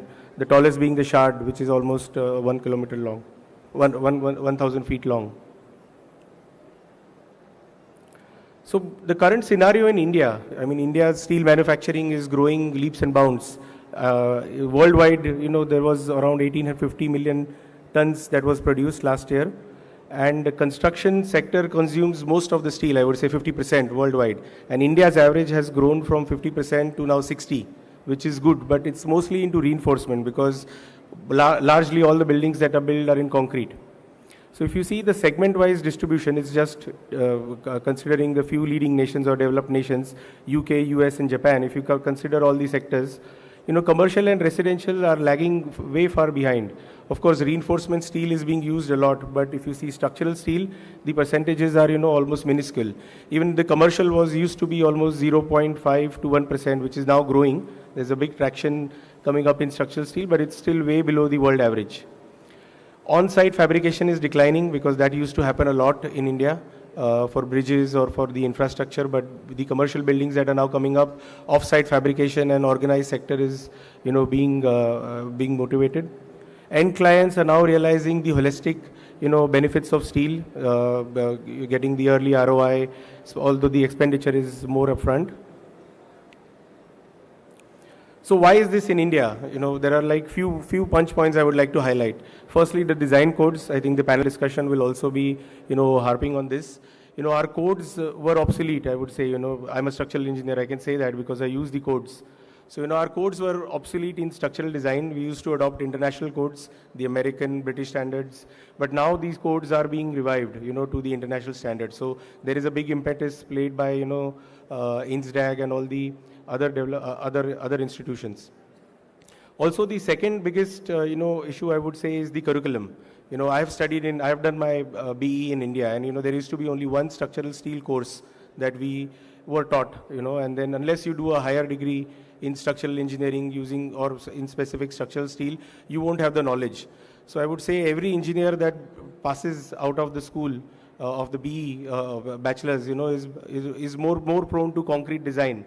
So steel is alien. So by default, when an architect or a client asks engineers, concrete is by default the choice of design. So that has to change. What needs to do or what needs to happen, the push is we need to improve the design, the supply chains, right from design, quality, consistency, the speed, tolerances. So we need good fabricators, to fabricate steel, erect, and give the desired quality.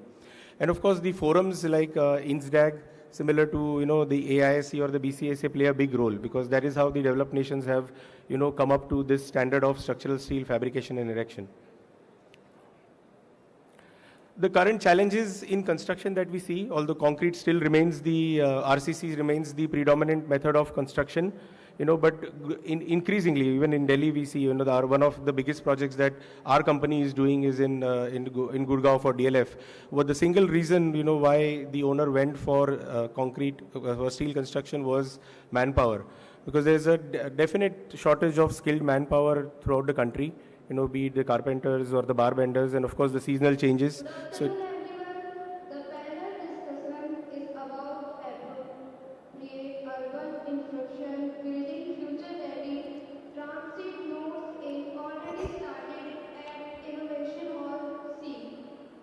okay. Time overruns. Concrete has its slab cycles to attain, so and the project delays because of no labor. So that also relates to cost. Quality, concrete has to be monitored on site. Safety is directly proportional to the number of people. Concrete construction does require large number of people to construct compared to steel, and of course environment, which is going forward is going to play the major part. Oops, sorry. So a brief introduction about our company, because I'm going to show some projects that our company has built. We are JSW Severfield Structures Limited. It's a joint venture of JSW Steel and Severfield, two big, large players, in steel fabrication and in steel manufacturing. We have large installed capacity, almost amounting to 270,000 tons, being in Gujarat and Bellary, and now also all the subcontractors. Some of the automation that we use in our plants, all the machines are automated, be it the plate cutting line, the beam cutting line, shot blasting to clean all the steel to SA 2.5 standards. Then we build the beams, plate girders as per the desired design requirement. And for most of the fabrication is automated. Of course, some manual fabrication does need to happen to build complex structures.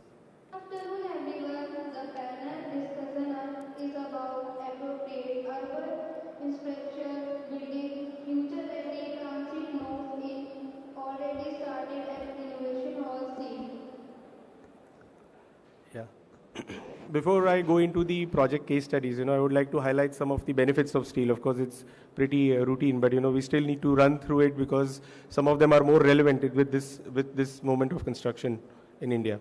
So speed still remains, the single biggest USP of structural steel. Timelines can reduce almost up to 50%. And of course, upfront cost is very high, but you need to overall analyze, what the return of investment the client would get. So, we do this kind of studies to convince clients, what is the total inflow and outflow. In terms of what drives the speed is the formwork, although there are more mechanized formworks now available, Maiwan and, all the Doka aluminum formwork. However, structural steel, you can't beat it because, it's multi-stories can be built without any formwork. The deck sheet will self-supporting. You don't need to support it even during concreting or after concreting. Volume of concrete in structural steel is, if you do a complete steel building, like a non-composite steel building, the volume of concrete in the superstructure can be only in the slabs. So there are a lot of structures that are being built that only foundation consumes concrete, and the entire structure, like an industrial building, is in steel. And the foundation advantages, because as the building goes lighter with structural steel, we get inherent advantage in foundation sizes. Steel has a lot of design flexibility. You can see those openings in the beams for MEP services, where services can go through the web of the beam, so you get enough floor-to-floor height in constructions. Long spans, there's one project in Powai in Mumbai that we have done, which is 18-meter long span, completely column-free span. Labor, we've already talked about, it reduces up to 70% because, and less labor means more safety on site. And sustainability, because steel is, 100% recyclable. Of course, India has not reached that stage of, 100% recyclability in most sectors, but, it's getting there. I think all the steel manufacturers are also using recycled steel up to 5 to 6%. Then there is the LEED certification, which I think the previous panel also spoke about, energy efficiency in, while building steel buildings, and then the reduced pollution, because less water is emitted during, steel construction compared to concrete. Some key projects and some innovations that we are using in urban infra, I would say. These are some of the projects that have been executed over the last 10 years. Intel being a very unique project, I'll just showcase how it was built in a top-down fashion.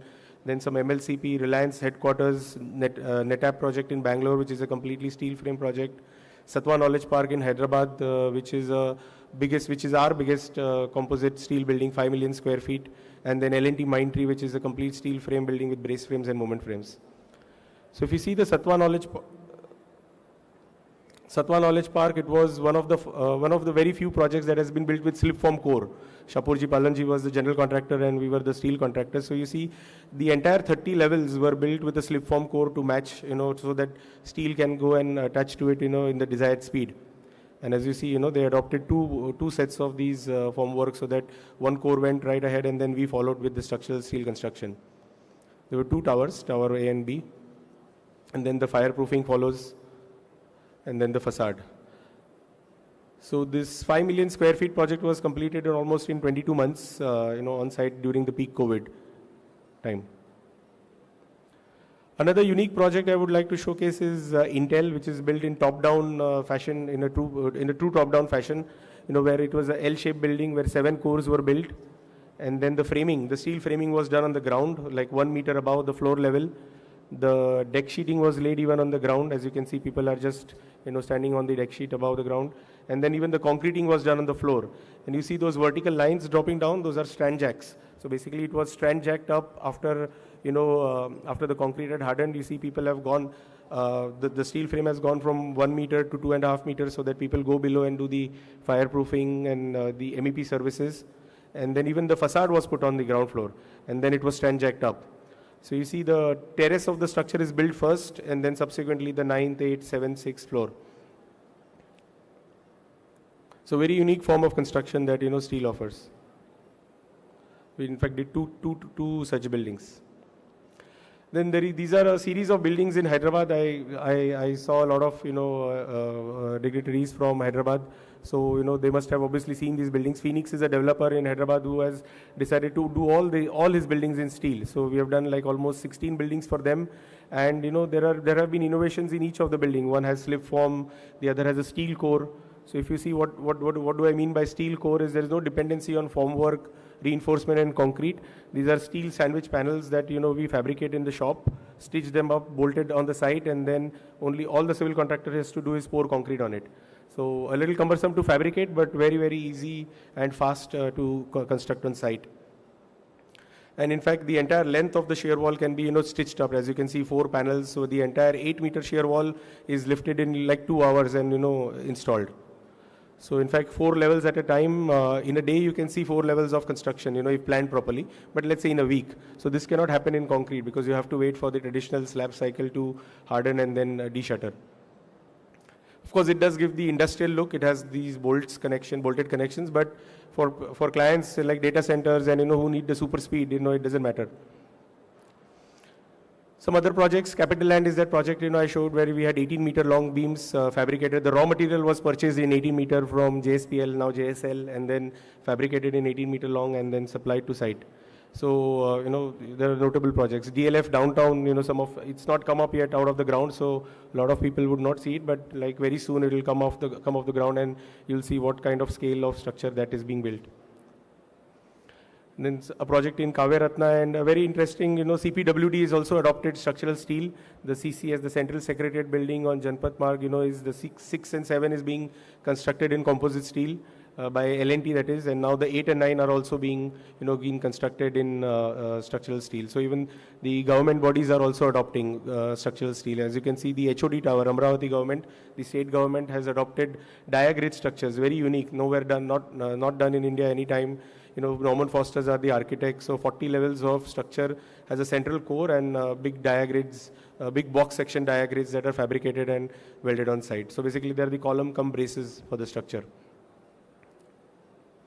Then data centers are, coming up in big numbers in India. As you would know, India's endeavor to go from 3 gigawatts to 9 gigawatts by 2030.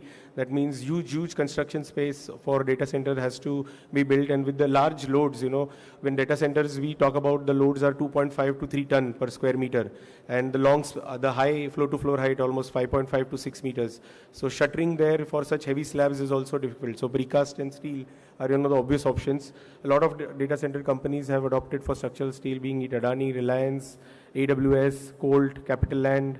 Lumina is the latest data center one of the projects that we are doing. There, in fact, there is no vertical element of RCC. You can see those diagonal braces. There are dampers that are being used from QuickTech. So, that also further optimizes the efficiency of, structural steel behavior and the steel consumption. Capital Land, Airtel Next, Iron Mountain, which is a US-based data center company. They have decided to do 2 more buildings in India in steel. And then Control-S's tallest data center in the country, 14 levels, was built in structural steel, again with steel shear walls, because it took intermediate from the 3rd floor onwards, it was switched to steel core walls from RCC shear walls, because steel was taking up, but the core was taking time. So you can see the picture with the red mark on the left. We decided in between that, structural steel had to take over the RCC construction. Few high rises, mostly residential towers that we have executed, the tallest being 240 meters in Sri Lanka. In some mall projects, again, DLF, part of the project in DLF downtown Gurgaon is the DLF mall, apart from the offices. Also, the semiconductor factories, the assembly shop for Micron is already constructed in structural steel. Also, the India's first semiconductor factory that is going to come up in Dholera, chip manufacturing, that is also being done in structural steel. Few hospitals that have been executed. And infra projects, of course, airports are ideal candidates for structural steel. Yeah, thank you.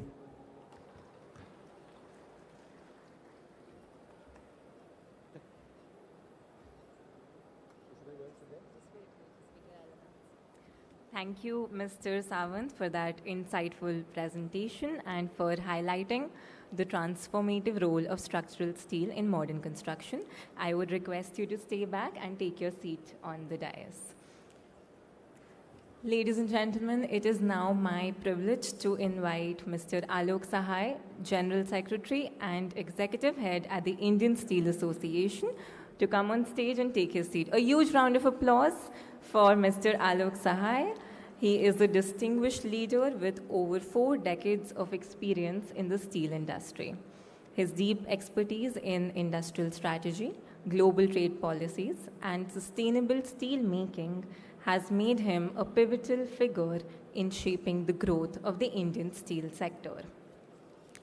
I now invite Mr. G.P. Mathur, Founder and Managing Director, GPM Architects and Planner. A huge round of applause as we welcome him on the stage. Mr. G.P. Mathur is a renowned architect and visionary with over 45 years of experience in architecture, urban planning, and project management. A huge round of applause for Mr. G.P. Mathur. I invite Mr. Anil Arora, Executive Director, Steel Authority of India Limited. A huge round of applause for Mr. Anil Arora, who brings 34 years of rich and diverse experience in marketing, sales, leadership, exports, and project management. I now invite Ms. Rupali Mehra. A huge round of applause for Ms. Rupali Mehra, Vice President Marketing at Jindal Steel Limited. Ms. Rupali Mehra holds over 31 years of experience spanning the steel, infrastructure, energy, and development sectors. She currently heads the marketing function at Jindal Steel. Ladies and gentlemen, I now invite Mr. P.K. Mishra, Director General at the Institute for Steel Development and Growth. A huge round of applause as I welcome him on the stage. Mr. P.K. Mishra is the Director General of Institute for Steel Development and Growth. He is overseeing all aspects of the Institute with a thrust on increasing the construction of steel in our country. May I now request Mr. Alok Sahai to deliver his opening remarks and set the context for today's discussion.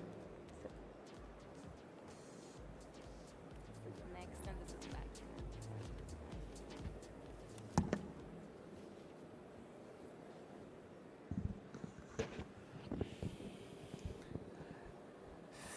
Good afternoon, ladies and gentlemen. We had a beautiful presentation made by Mr. Prashad Sawant, and we could see how beneficial it is if we go for construction on steel-based structure, and how efficient and how many, so many facets of advantages. With that, I would just like to mention that in India, with a population of almost 1.48 billion, we have one of the lowest level of land availability per capita among the major economies. And the challenge before us is not simply to build more, but it is also to build smarter, faster, and sustainable. And that's why I really appreciate the way he presented. To put this into right perspective, land availability per person in India is nearly 6 times lower than the global average. And if we compare it with US, it's about, US has 12 times more than us, and even China has 2 times more of India's per capita, availability of land. And yet both have increasingly adopted the vertical development as a response to urban growth and economic expansion. And in India, we are still behind. That's what Mr. Prashad Sawant was telling. In commercial buildings, we are not so much behind industrial building, but in commercial and residential buildings, we are just minuscule of what the developed economies have adopted. And that's the challenge for us. And therefore, steel is no longer viewed merely as a construction material. It's an enabler of modern infrastructure, sustainable urbanization, architectural innovation, and construction efficiency. People have been talking about sustainability today, and steel is a solution to that. Its high strength to weight ratio, speed of erection, flexibility in design, seismic resilience, recyclability make it uniquely positioned to support India's next generation of buildings and infrastructure.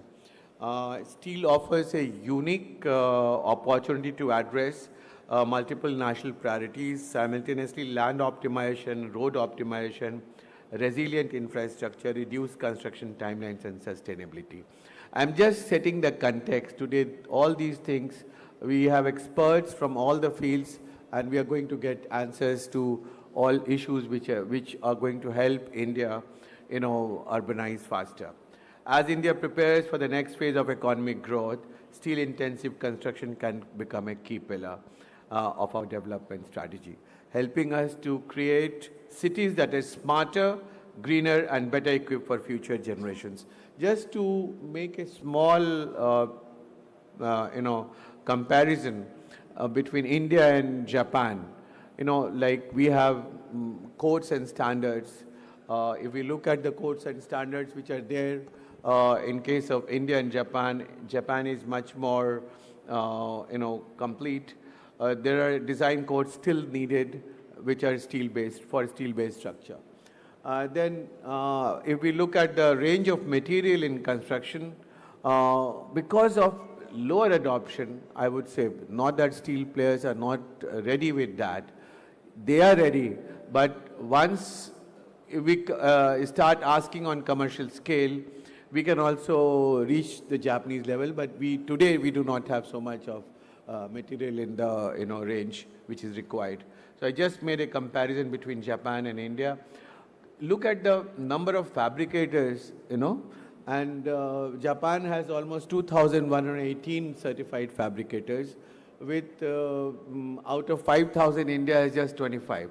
And in the previous panel, very interesting discussion came of those who were used to setting up the aluminum shuttering.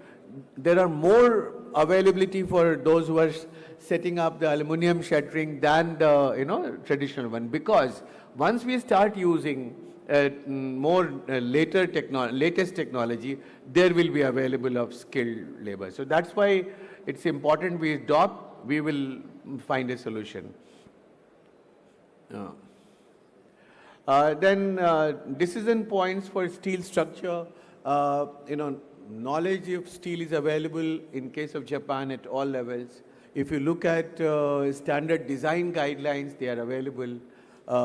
Then there are courses for welders and supervisors. In India, we even very few engineering colleges offer the courses right now. There are undergraduate, postgraduate students do not get to learn about steel-based design, because even codes are not there. So these are the problem. Probably somewhere AICT, government, all have to come in and find a solution. So how to augment steel usage in construction in India? Government of India needs to form an expert group. That's what we feel from concerned ministries, steel producers, construction agencies, educational institutions, BIS. We have been in touch with government and they are quite enthusiastic about it. And I'm very, very proud to say that today so many central secretariats are coming up with steel-based structure. That shows the government's intent. It's only now a little push and all these things will happen. Then the similar changes are required in the courses in that the postgraduate and undergraduate level, change needed in the BIS codes, creation of accreditation bodies. That's very, very important. Yesterday, even Honorable Housing and Urban Minister talked about, there has to be certification of durability of a structure. You can fix 30 years, 40 years, 50 years, but there has to be some body which should give accreditation for that. Also for the skilled laborers, accreditation are required. So all these things are required. Then data point references, life cycle cost, all these are required to be seen. And there is a need to frame, separate BIS code for medium, high, and, skyscrapers. We can't have same codes for all kind of structures. 20, 30, 40, 100-story buildings need to be different, having different codes. So these are some of my thoughts, just key aspects which needs to be addressed today, which we'll be discussing, how design innovation can be leveraged to maximize the steel usage in infrastructure development, how artificial intelligence can be used in creating, because we are able to create more space, and that was coming very well in the Prashad Sawant's presentation also.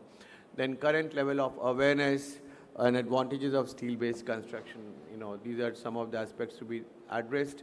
Then innovative projects which can be, in order to showcase the versatility of steel. Then steps that can be taken to improve existing BIS codes and how to gear up to meet, these challenges and how to create an eco-based system for the steel-based structure. So with that, ladies and gentlemen, I would like to start the panel discussion. I had no intention to do the entire work of the panel. Just it's a context setting. With that, let me start the panel discussion.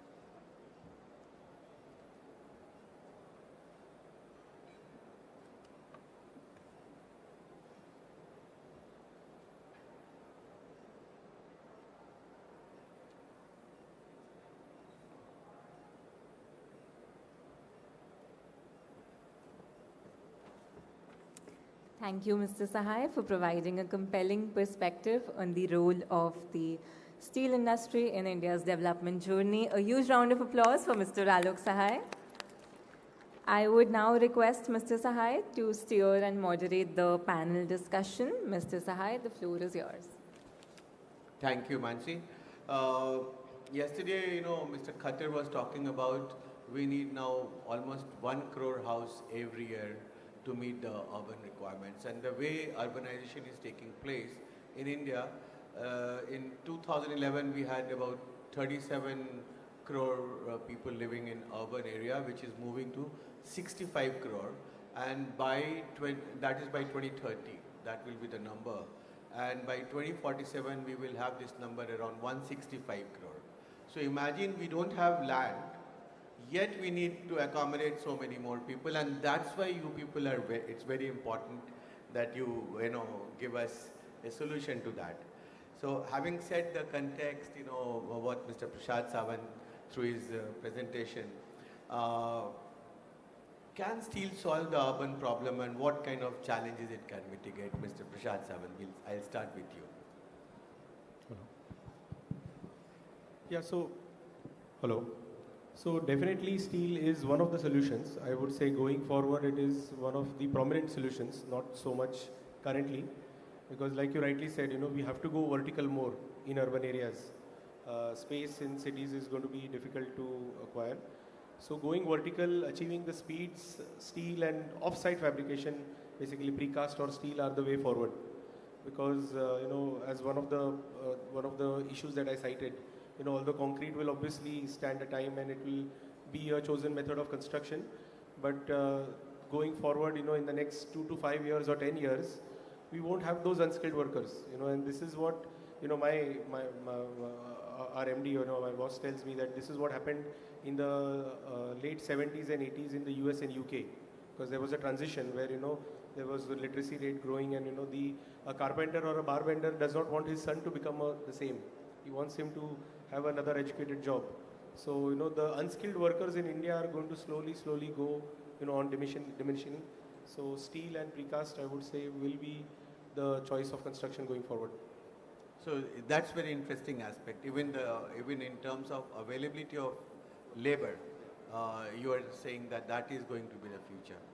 Mathur Sahab, your perspective on the same question: can steel solve urban problem, and what kind of challenges it can mitigate?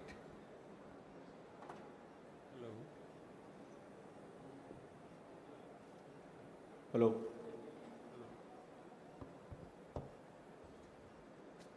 Yeah, hello everybody. Yeah, I think with the scarcity of land, which is already the urban land, which is available with us, only way forward is to go higher. And then maybe the use of steel will reduce many other problems like the congestion at site, the wastage of materials at site, and then this is the pollution factor also which comes with RCC is a big thing. So with all this, these things can be met with using steel. And steel not only gives you speed in construction, it has many other values like the weight to the strength ratio and all those things will also improve our efficiency of buildings. So that way I think the way forward is only and only steel to my mind. And then I think we all are here to be able to solve those small problems which people are thinking about it but which are not there. Like everybody is in the notion that steel works out more expensive than concrete. But if you really look at the total life cycle or the ecosystem of steel, used steel, it is because of the cost of opportunity and cost of being able to deliver a project faster to be utilized. And that has got a positive feedback, the positive kind of thing, kind of revenue which it can generate in the same time in which a concrete structure can be done. So it is a huge benefit to the developer. So that is one of the few things. So we can go steel and then get better returns. Okay. I would also like to have a perspective of both the steel makers, from Mr. Anil Arora and then Rupali, and then I will go to P.K. Mishra, because this is the most important aspect, and each of you will look in your own way. So Anil first and then Rupali. Yeah, good afternoon. As you see this, we have already defined the problem, and the steel is the only solution, as Mr. Mathur has told. And the steel is the only solution, there is no other solution. But if you see the urbanization, what is the issue? The issue is the space. The problem is that when we are urbanizing in such a fast way, in case we have to go from one place to another place, it takes 2 hours, and then we don't have the residences, sufficient residences. And the steel is why we need steel. Steel can solve the problem if it can create space for us. Only that it can create, if it can create the space, then it can solve our urban problem. If I see that steel can be a solution, but not the full solution because of certain issues which have already been mentioned, like the skilled laborers, designers, and then the initial cost is very high. But some of the things which come to my mind, which I have seen and it can take place, it can scale up very fast. That is that parking issue, which started, I think, long back. Maybe if I see 7-8 years before, first time I saw in Mumbai and Ahmedabad, but still we have to see it in a big way in the country. The designs are available, steel is available. The other one which is yet to be seen, that is the warehousing. Normally what we have in mind that warehouses we have to make outside cities, and then the big warehouses, these are not multi-storied. This is another area where there are designs available. There are companies who can give make warehouses which can go vertically up. This way we can make more use of space. The other one that high rises, where our consumption in residential and commercial is hardly 5%. Residential, it was shown almost 0 in the presentation. This is one area where we need to go for high rises in for the agencies. This is one area. But definitely it can solve the issue because we can have a speed with steel. But other issues are there which definitely are to be solved. But as a steel maker, I will definitely say steel can solve the problem to a great extent as far as the urbanization is concerned. And it has to be used in more and more volumes to make spaces for our living. Rupali, what's your take? Why steel? Why can it solve the problem? I think all points. It's working. Hello. Yeah. So all points have absolute merit.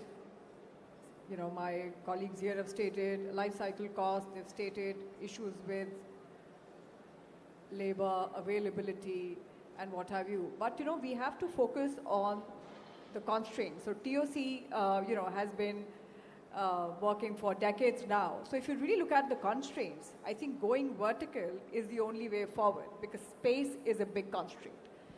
And with India being a seismic zone, almost 3/4 of the entire nation, I think going vertical with lighter structures, we studied in our school times, force is equal to mass into acceleration. So if you're able to reduce the mass by using steel, that's, I think, the smart choice.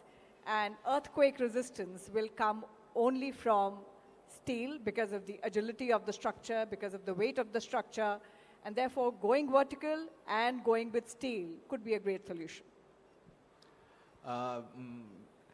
Mishra Sahab, can you just tell, what are the practical barriers to adoption of steel? Because you have studied from INSDAC side a lot, and you have, been also carrying out educational program. I would say that you know well, you have got feedback. Can you tell us what are the practical barriers to the adoption of steel-based structure?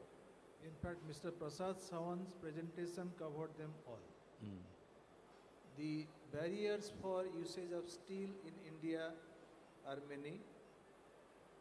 The knowledge of engineering students who are coming out from college and entering profession, virtually the knowledge of these students about steel usage is negligible. Because as he rightly told, the faculties are all conversant with concrete. There are hardly 8 to 10 faculties in the entire Indian academic world who are fully conversant, who have been trained in teaching about steel. So in this situation, if faculties are not there, students don't get to know about steel usage, naturally they will have difficulty using steel technology in their professional field. So a lot of issues he has talked about, like manpower, like ecosystem, difficulty in ecosystem. But I identify from the institute point of view, apart from this lack of knowledge of the engineers, I identify the most important point is the weak policy about usage of steel technology. We are talking about Japan, we are talking about England or other advanced countries. Actually, what Mr. Prasad Sawant rightly told, the answer to this question, the first question that you asked, how steel can be a panacea to all our problems, we have to perhaps see how these advanced countries, they faced the same situation 30, 40 years back, how they have come over. It is only government intervention which has helped. If we make LCC policy mandatory in taking all the big public projects, LCC analysis or LCC studies will be mandatory before taking up a project, you will find the ecosystem also come into place. So in my view, government has to seriously think, I think you only made a point, that a committee should be set up. How steel usage can be, I am not saying that steel can be a permanent solution and concrete, it can replace concrete, no. Steel has its own benefit, like concrete has its own benefit. We have to find what are the right places, what are the right ways steel can be used more effectively. And that is possible if a government makes a kind of study, makes the right kind of policy, and then perhaps we can take a decision about what kind of structure should come up in steel. You know, we had gone, Prasad also was there, we had gone to Japan 2 years back, government had said us, there all the public utility structures are designed for minimum 100 years of durability. Now they are talking about planning for 200 years of durability. They don't talk about LCC, etc. Can you think of that kind of direction from our government or our kind of mindset?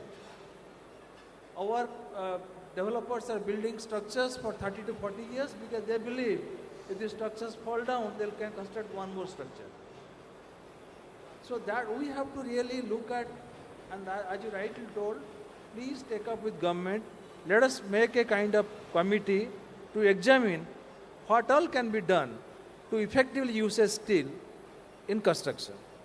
So when you talk about LCC system, can you just clarify because not everyone will probably understand what exactly you meant by that? LCC means life cycle cost study, or these days it's called life cycle cost assessment.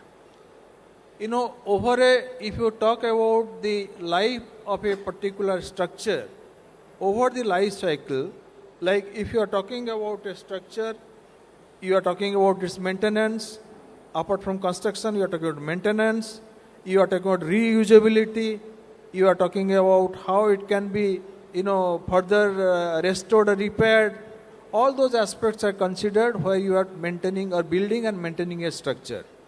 So if you make a steel structure vis-a-vis a structure in concrete or other construction material like wood, you have to examine how the various aspects of construction, repair and maintenance, restoration, reusability are taken into consideration while calculating the overall cost. Steel in the beginning could be little costlier in the initial cost study, could be costlier than a concrete structure. But if you talk about the overall structure of overall life of 100 years or 50 years as per the design life, you can find in calculation which is going to be cheaper in overall calculation. That is called life cycle cost study. Thank you. Madhur Sahab, you are a practical, among the people who are panelists who are there, you have been practically, looking at the, various barriers which are there in terms of adoption. What is your, what is your take? What are because he talked about the courses, engineering courses. What exactly you feel in the practical side of it are the barriers in adoption of steel-based structure? You see, I think what we actually need to do, and I would request for the support of the industry, in this case, the industry, all the steel producers should be able to contribute towards creating awareness of steel by opening courses into steel's design, steel fabrication, skilling up the labor force also. There are a lot of problem practically which we are getting is that maybe some particular type of steel is not available readily. Even today, most of the steel which is produced in 250 grade and 350 maximum. We are designing one structure in 450 and we have special order to be given to them, which will be then custom made for them. So, now today people are talking about grade 800 also. So that I think will come slowly and gradually, but then the whole thing is that when the design has to be done, it has to be available also. And then the people who can work on that, do fabrication, erection. So, some kind of centers or something like that should also develop where large fabricators can work and all that. So that is also required. And then training of people is very, very essential. Training of the workers, training of the designers. And then the biggest thing is the code should be available. Right now we don't have a steel code in steel. So we are struggling for that. I think we all should make a joint effort to sensitize government about the requirement of a code. These are few things which I think we need to do to be able to make things work faster. Okay. So One is, of course, the adoption in terms of in the institutions, and then you are talking about, say, once we adopt, we also need, supply chain resilience. And Rupali, your take, I think you will be happy to answer this. Yeah, absolutely. From a supply chain point of view, I guess we started to do this in, early years of the century. I mean, I think started about in 2003 when we set out to create the universal beams and columns. And today, thankfully, whether it's industrial structures of EIL or it is, Prasad has been talking about in commercial buildings, we see the adoption of steel members, the universal beams and columns, the parallel flange beams in the country. It's not just about the members. We also kind of started out to move up the ladder in terms of the grades that we make. So when it comes to a 250, which is a base grade, I think we all know today in India that's just about, the vanilla that all of us do. We all have kind of progressed into 350, 450, the 550s of the world, particularly for taller structures. When it comes to even the more serious grades like 690 QL or 960, our company is doing it. I'm sure a lot of other companies today have the bandwidth and the plan to deliver on the high-strength steel. And I think you did mention that in the beginning. It's really not a problem about, problem of the steel maker or the steel availability. It's the problem of adoption. Today, as we speak, I'd be very happy to convert the entire, vanilla 250 grade into a 350 or a 450. But I need the adoption of that kind. Today, if we talk about bridges, for example, we have the requirement of 690 QL, but we don't make bridges in steel.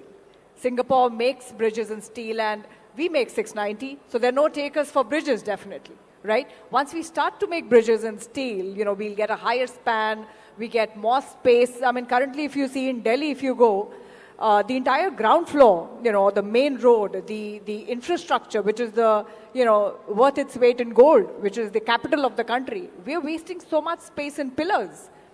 We are wasting so much space in pillars which are too many. If you were to replace the pillars with steel pillars, not just the fact that the dimension of the pillar reduces, also the span increases. You see, the second pillar will come far, far ahead. So you have more real estate at the, prime land that you have in Delhi. So I think it's from a steel producer point of view, it's a music to our, to our ear. If there are people like Gyanji and Prasad, who are willing to construct in steel, who are willing to construct in high-strength steel, willing to look at, even international codes. India, while it does not have design codes, it does not stop us from using references from outside India. In fact, RDSO also uses references from outside India. Yes, it's time to, bring in, the design codes so that people can refer to them for using high-strength steel and steel-based construction. But, what Prasad showed in his presentation and what Gyanji is talking about, we're allowed to make in steel. We're allowed to use high-strength steel. We can do that. It's just a matter of how quickly can we, change the ecosystem in terms of its readiness, fabricators, the skills on the ground, the ability of, designers to be able to confidently design in steel is very important. A lot of times we think, I may design in steel, but what if there's no execution?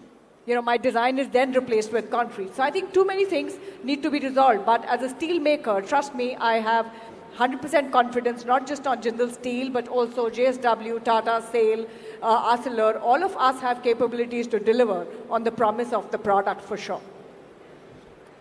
So it's like a chicken and egg story, who comes first. So that's wonderful. But tell me one thing, if you talked about 690 QL, that's a quench and tempered plates, and there is hardly much, capacity. I don't know how much capacity now industry has. Can you really meet the, it's a large country, and you, at one time, maybe such kind of bridges with, this steel, maybe hundreds bridges will be at one time required to be made. Fine, a bridge takes about a year's time. Can you meet 100, 200 bridge requirements in a year? Between you and SAIL. I'm not saying only you. Anil can also supplement your point. But is it possible to meet such large-scale requirements? I think it's no longer chicken and egg. The chicken has already come. We've already started to make quench and tempered within Jindal Steel itself, within our Angul plant and Raigad plant. We have a total capacity of quench and tempered, only Q and Q&T, upwards of 70,000 tons per month. So that's a huge capacity already there. So I don't think that, as I said in my last point, capacity to manufacture is not the challenge in India. I think the challenge in India has already shifted from making steel to now building in steel. I think that's now the challenge. So we've already kind of cracked the first part. Yeah, you wanted to say something. What I'm trying to say is that now the things are changing. You see, most authorities have allowed us FAR up to 5. UP has allowed, Delhi has already come up with TOD policies. Most cities have now got, all metropolitans have some TOD policies, which allows them very high. And those high rises in the limited size of plot people have got is only possible by going vertical. So, I mean, already in Gurgaon, where the TOD was there and TDR was also there, we are talking about buildings which are more than 40 floors. We were actually designing one building in Delhi, which is the tallest building of Delhi right now. It's 48 floors. And we wanted to do it in steel. But then client said, nahi, steel milega nahi, ye nahi hoga, wo nahi hoga, fabrication mein lagega time. I said, we can do it very fast. So now the time has come that we need people who can work on it. We need designers who can design it. The opportunity is available. It's now for all of us to be able to grab that and make things bigger and better. Anil, in terms of steel industry now that Rupali mentioned about quench and tempered, are you people geared up to meet these requirements? Because somewhere what Prashad Sawant was showing 1% only, is compared to 60-70% in the Western country. Today you are somewhere around 1% to 5% in commercial and residential building. And you see the way central government is adopting one push from central government and the bureaucracy or the government altogether. Because one smart thing which I find about steel in the base structure is what takes 3 years or 4 years time, otherwise it takes only 1 year time. 22 months is what you are showing. Now, are you people geared up to meet the entire range of structure between you? There are so many major players making steel in India. It's not only 690 QL, even the other tensile gates also like 350, 410, 450. I agree with Rupali that we are all geared up. There should not be any supply issue. What is we for quench and tempered, we are going to add facilities. We have plans to add facilities in our Rourkela steel plant. But I see some merit what Mr. Mathur says about the availability in the sense because the initial designs, because we don't have many designers, steel designers in the country because the volume which we need to construct and build. And initial designs which are coming are from outside. I don't have much of the background which I have. I can say on that, Mr. Mathur can elaborate on this. Somewhere you will see that they are producing, generally producing in British standard. We are producing in European standard. Okay. And then we have standard, then we have American standard. So they are different standards. And that is becoming an issue because whenever the designs come from outside, maybe it is having UPUC, then they have a limitation. We won't be able to supply all the sections. Though we have added some of the sections, so that becomes a challenge for them also and for us also because we need to have a very big range. Here we need a help from the designing community and from designers. They should be ready to change the designs as per Indian availability. So more or less the design sections are same. we can get the properties. But So only that's a small, just a small shift from here. 80 instead of 11.5, you will have 12. Yes. So those are smaller issues, not a big. But for the You have to producer- adapt from the Indian to Indian but for the conditions. producer to have so many sections and to invent all these designs, old design and old past designs, it's That's a very all big right. challenge. That's all right. But Okay. as far as supply part is concerned, we are all geared up. Hey, Mr. Prashad Sawant, you have been showing, whatever I could see from the picture, that you have a huge setup of a service center kind of thing, the processing of steel for the fabrication. Now, tell me what should be our, ecosystem for fabricators if we have to adopt it in large scale? Can we have some hub and spoke or something? What do you suggest? What can be our, model? So this sector has, gradually come up leaps and bounds because, kitna hai? like I had said in one of the slides, firstly in India it used to be mostly site fabrication, and then it turned to shop fabrication. So there are, like us, there are few fabricators who are adopting the state-of-art machines. They are qualified for the American or the British or the IS codes, the processes, the welder qualification, the processes that are used for proper fabrication, adhering of weld. But there are also, categories of fabricators that have cropped up, of B, C, D, E, it goes on. So, any moment shop, pop-up shop can be a fabricator these days. They put up a shed, put up some lines, but that is actually detrimental to the industry because they cut the rates. So I think the question you asked is very relevant, and I think you covered it in one of your slides where, the Japan has, or, even the US, they have categories of fabricators. So if it's a high-rise building, or for example, this particular center that we're So what's sitting your in, suggestion? How do we create that? That's okay. I think we need to assess the fabricators' capabilities and the processes. No, like, on a large scale of a country like India, how do we do it in a manner that the entire countries, we are able to meet their requirements? So I think the BIS will play a role. Like there are codes. A particular fabrication shop has to be certified to be able to execute a structure like this, the Dwarka Convention Center or a high-rise building. So what is happening these days is some general contractors can take any type of a contractor and build a steel Madhur building. Sahib, do you think that we should have some kind of encouragement from government so that we have locate it in reachable point, because transportation becomes a problem once fabrication takes place? You see, now I think most of the fabricators have also started working on a pan-India basis. A lot of them have got plants in Uttaranchal, Chhattisgarh, they have plants in middle Indore, near around.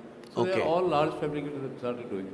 So it could be something like this, like CPWD has a system of grade A contractor, grade B contractor, grade C contractor, something kind of gradation system has to be there. Because we all need reliable fabricators. So that is something which you think maybe some body, government body should be doing that. They certify in certain grades. That can be one of the suggestion to government. Okay. And what about how do we create the skill manpower? Will it come on its own, or should there be a, some effort from the industry side?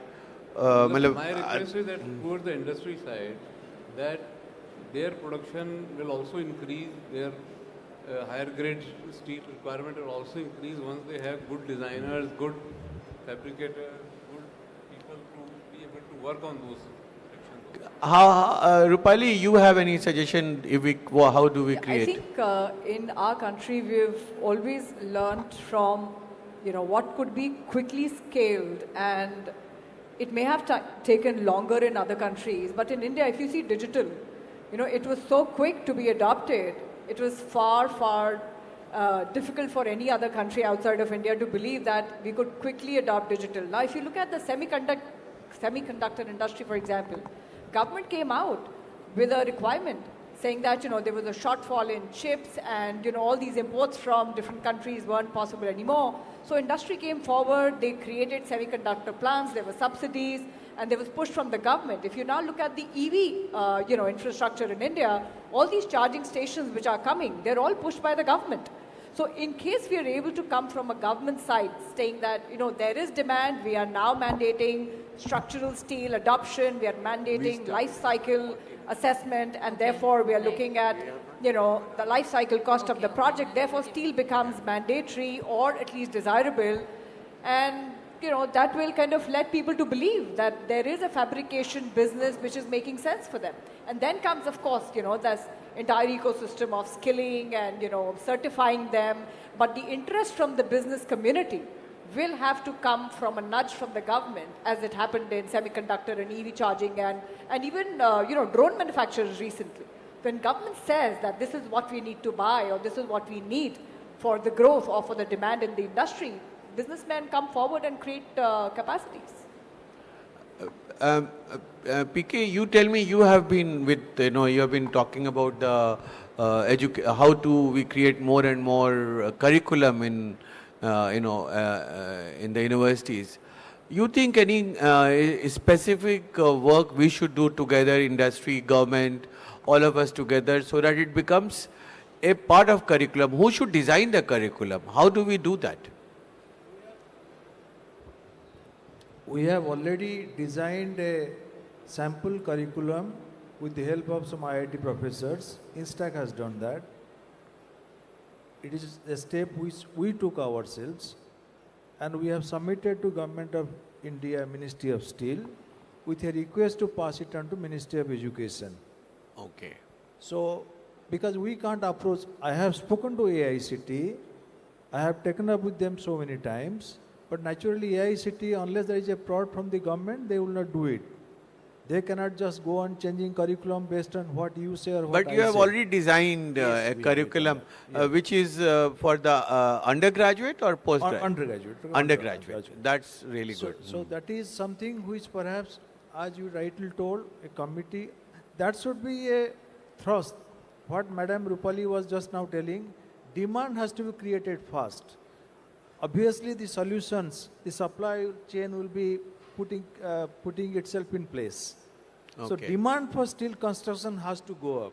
And that will go up only when government decides that yes, XYZ buildings or such sectors should be constructed only in steel or steel intensive building. Okay, that's good. Mr. Prashad Sawant, you tell me, you are having practical experience of making high-rise building. Should there be separate codes for different type, like 20-story, 50-story, 100-story? You can, from your practical codes? Codes, separate codes for that? No, I think the code is universal, whether it's a concrete building or a steel building. For analysis, when a building is analyzed, we analyze the building with whatever lateral system or whatever system it is. So I don't think as per the height, but it is to the engineers, engineer and architects, mostly the engineers, intellect, advice that, what type of system should be chosen. So steel buildings or steel systems should not be forced upon. There has to be a case for steel. Like we see 20 stories or 40 stories or 60 stories building forcefully done in RCC because of cost, whereas they are clear candidates for steel. In terms of code, I believe there has to be a universal code because it's more governed from wind and earthquake and the local parameters.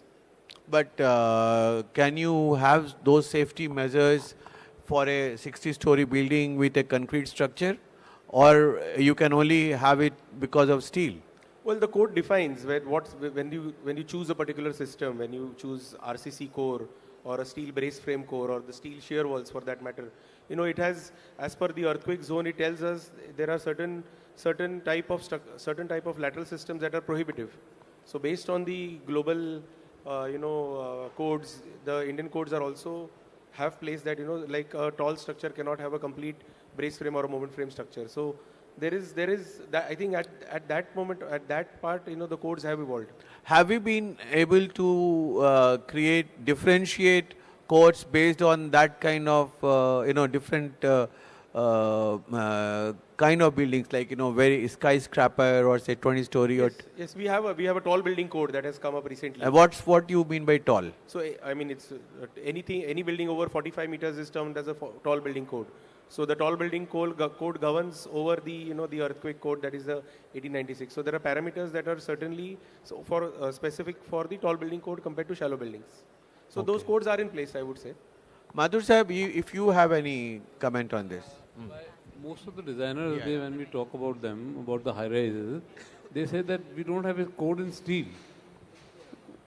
Only a few days back I was talking to somebody who was saying that we need a code for a high-rise buildings in steel because some guidelines are a little different for steel and concrete, maybe. I'm not. Acha. There is a tall building code for concrete. Steel is under preparation. Okay. And because there's not much of interest, it is taking a lot of time. Okay.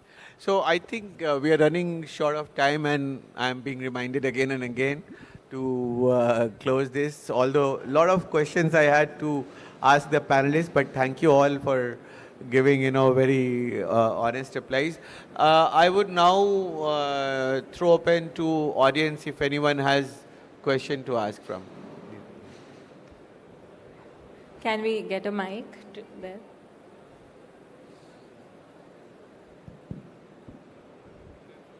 Regarding the codes, what we have said, there are high strength steels also which have come up, which have been manufactured. Are those also covered in the design codes? The steel code, the IS 2062 is a different code which currently restricts commercial buildings to 450. 550 is also mentioned, but it's not, I think only a couple of buildings are done.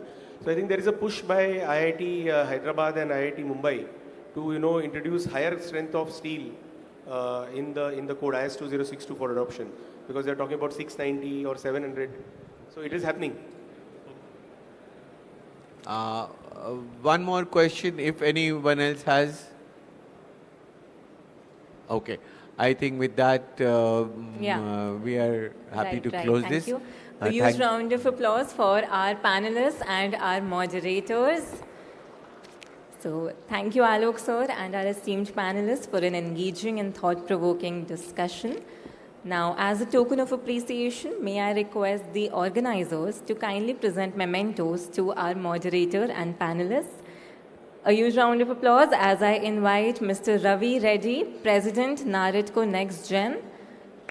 Ms. Smita Patil, President, NAREDCO Mahi, please come to the stage. Mr. Siddhant Jain, President, NAREDCO NextGen NCR. A huge round of applause, ladies and gentlemen. I request the organizers to felicitate Mr. Alok Sahai, Secretary General at the Indian Steel Association.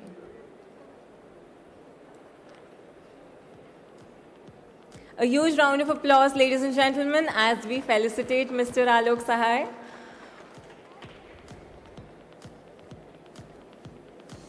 Thank you. I would now request the organizers to felicitate Mr. Prasad Sawant, CTO, JSSL.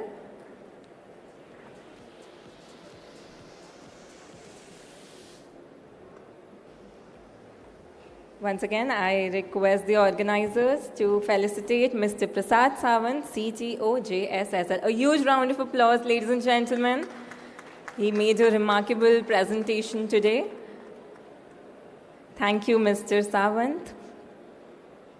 I now request the organizers to felicitate Mr. G.P. Mathur, founder and MD, GPM Architects and Planners. A huge round of applause from the audience.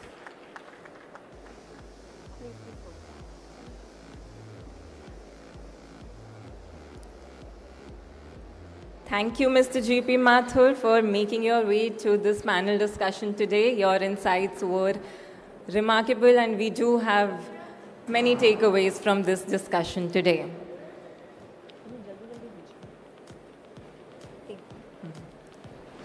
I now request them to felicitate Mr. Anil Arora, ED, Steel Authority of India Limited. A huge round of applause for Mr. Anil Arora. Thank you, Mr. Arora. I would now request them to felicitate Ms. Rupali Mehra, Vice President Marketing at Jindal Steel Limited. A huge round of applause as we welcome and felicitate Ms. Rupali Mehra.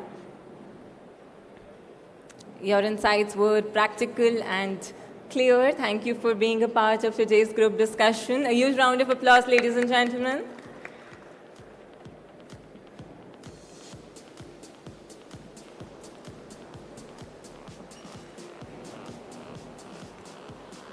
And finally, I request the organizers of NAREDCO to felicitate Mr. P.K. Mishra, DG, Institute for Steel Development and Planning. A huge round of applause as we felicitate Mr. P.K. Mishra.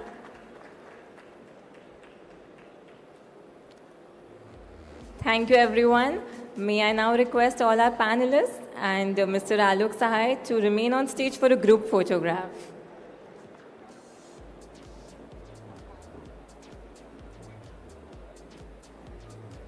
I would also like to invite Mr. Ravinder Bhan, Senior Director, Indian Steel Association, to kindly join the group photograph. Mr. Bhan has been instrumental in conceptualizing and facilitating this important session. A huge round of applause, ladies and gentlemen.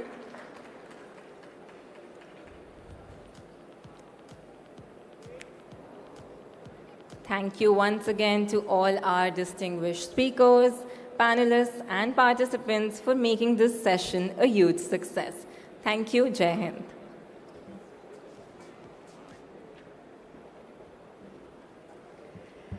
Thank you so much, Ms. Bedi, for conducting this extraordinary session so wonderfully and amazingly. And also, we'd like to thank our panelists, our moderator, for such incredible session and for offering a fresh perspective on the evolving future of construction. So once again, can we please have a final round of applause, a resounding round of applause for this session, for our speakers, for our panelists and our moderator. Thank you so much for taking your precious time out and being a part of this conclave.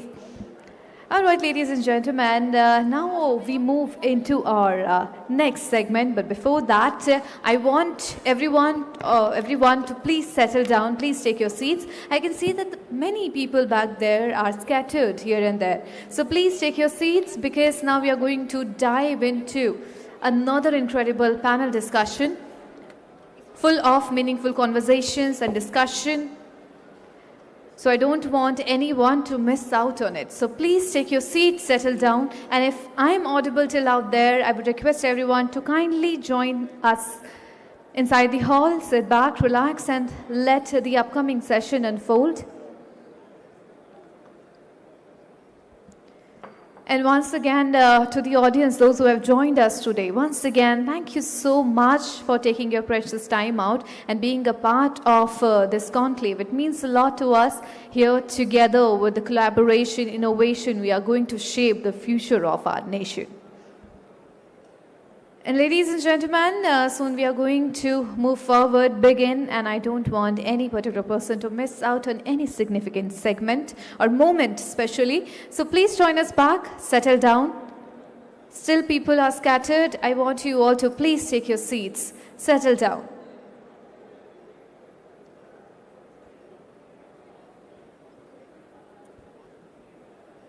All right, now before we dive in, it's already midday, half of the session has already been concluded. Now we are left with our second half. So let me check how much energy we are remaining with, we do have left. So for that, you don't have to rise up, don't worry.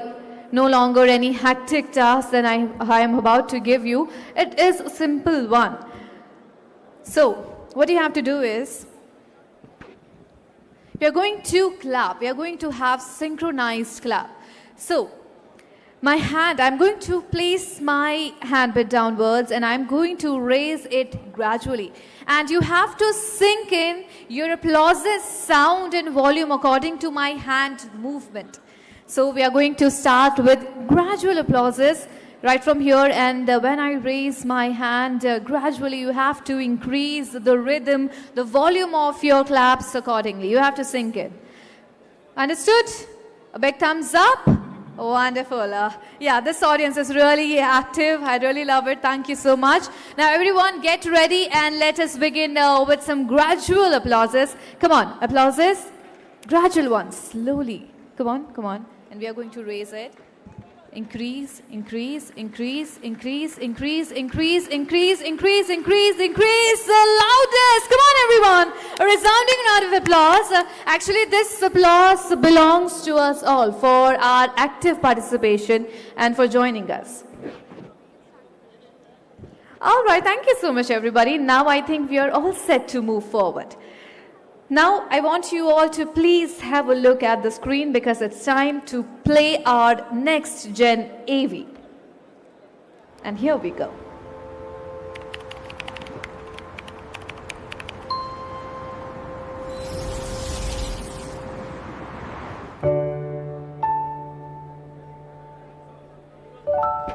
Can we please have the lights off? Can you please dim it?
All right, once again, can we please have a resounding round of applause? Please put your hands together.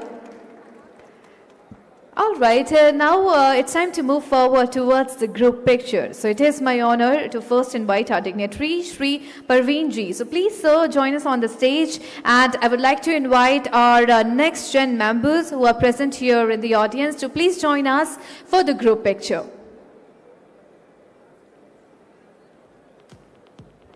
And can we please welcome all of them with a resounding round of applause, the entire team of NextGen.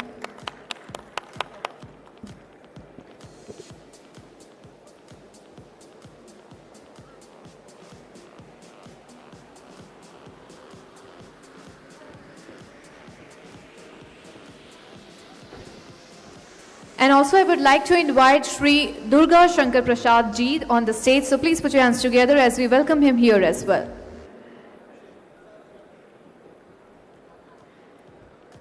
Everyone, please a resounding round of applause for Shri Durga Shankar ji.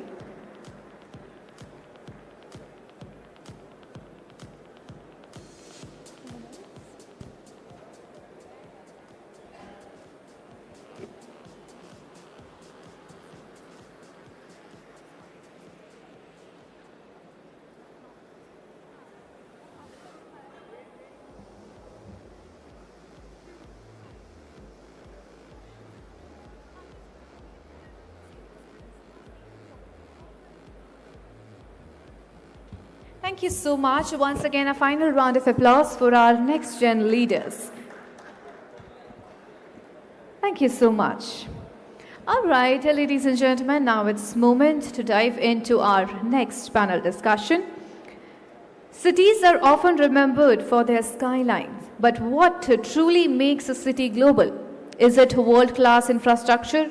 Is it economic opportunity? Or is it the ability to constantly reinvent itself? Few cities in India have transformed as drastically as Gurugram. From a satellite town to India's corporate powerhouse, Gurugram has become a symbol of aspiration, entrepreneurship, and urban growth.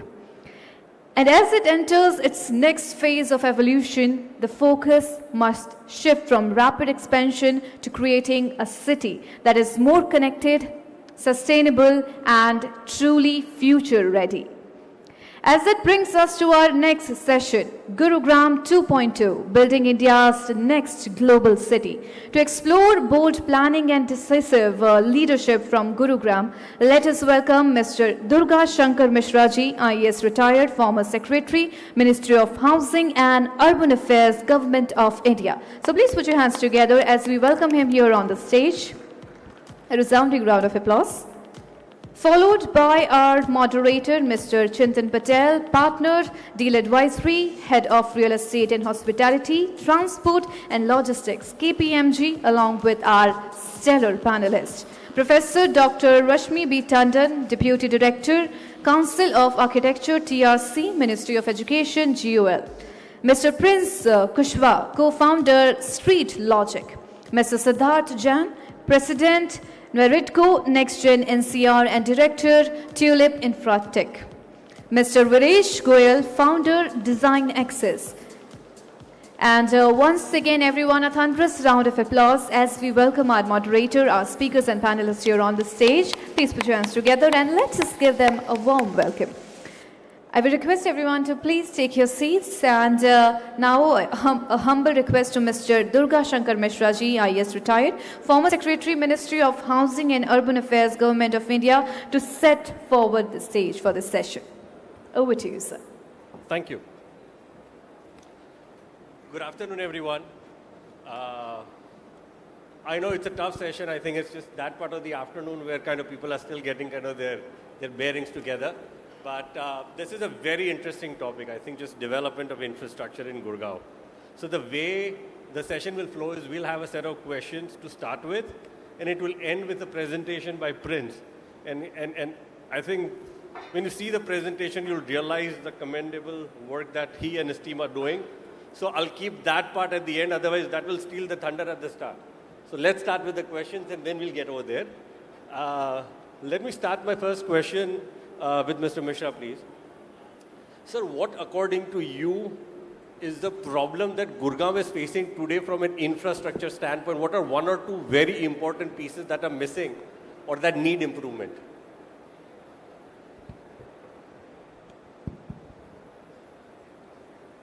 Thank you, Chintan, and thank you for NAREDCO Gen Z for this wonderful conversation towards Gurugram 2.0. When I was told that they want to discuss how to make it a world-class city, I was wondering, is it not a world-class city? When you how to make it a world-class city, the question is it not a world-class city? If you move in Gurgaon, the kind of skyline which you see, it reminds you of any of the best cities across the globe. Be it in Europe, be it in American continent or any other place. You will find that skyline is like this.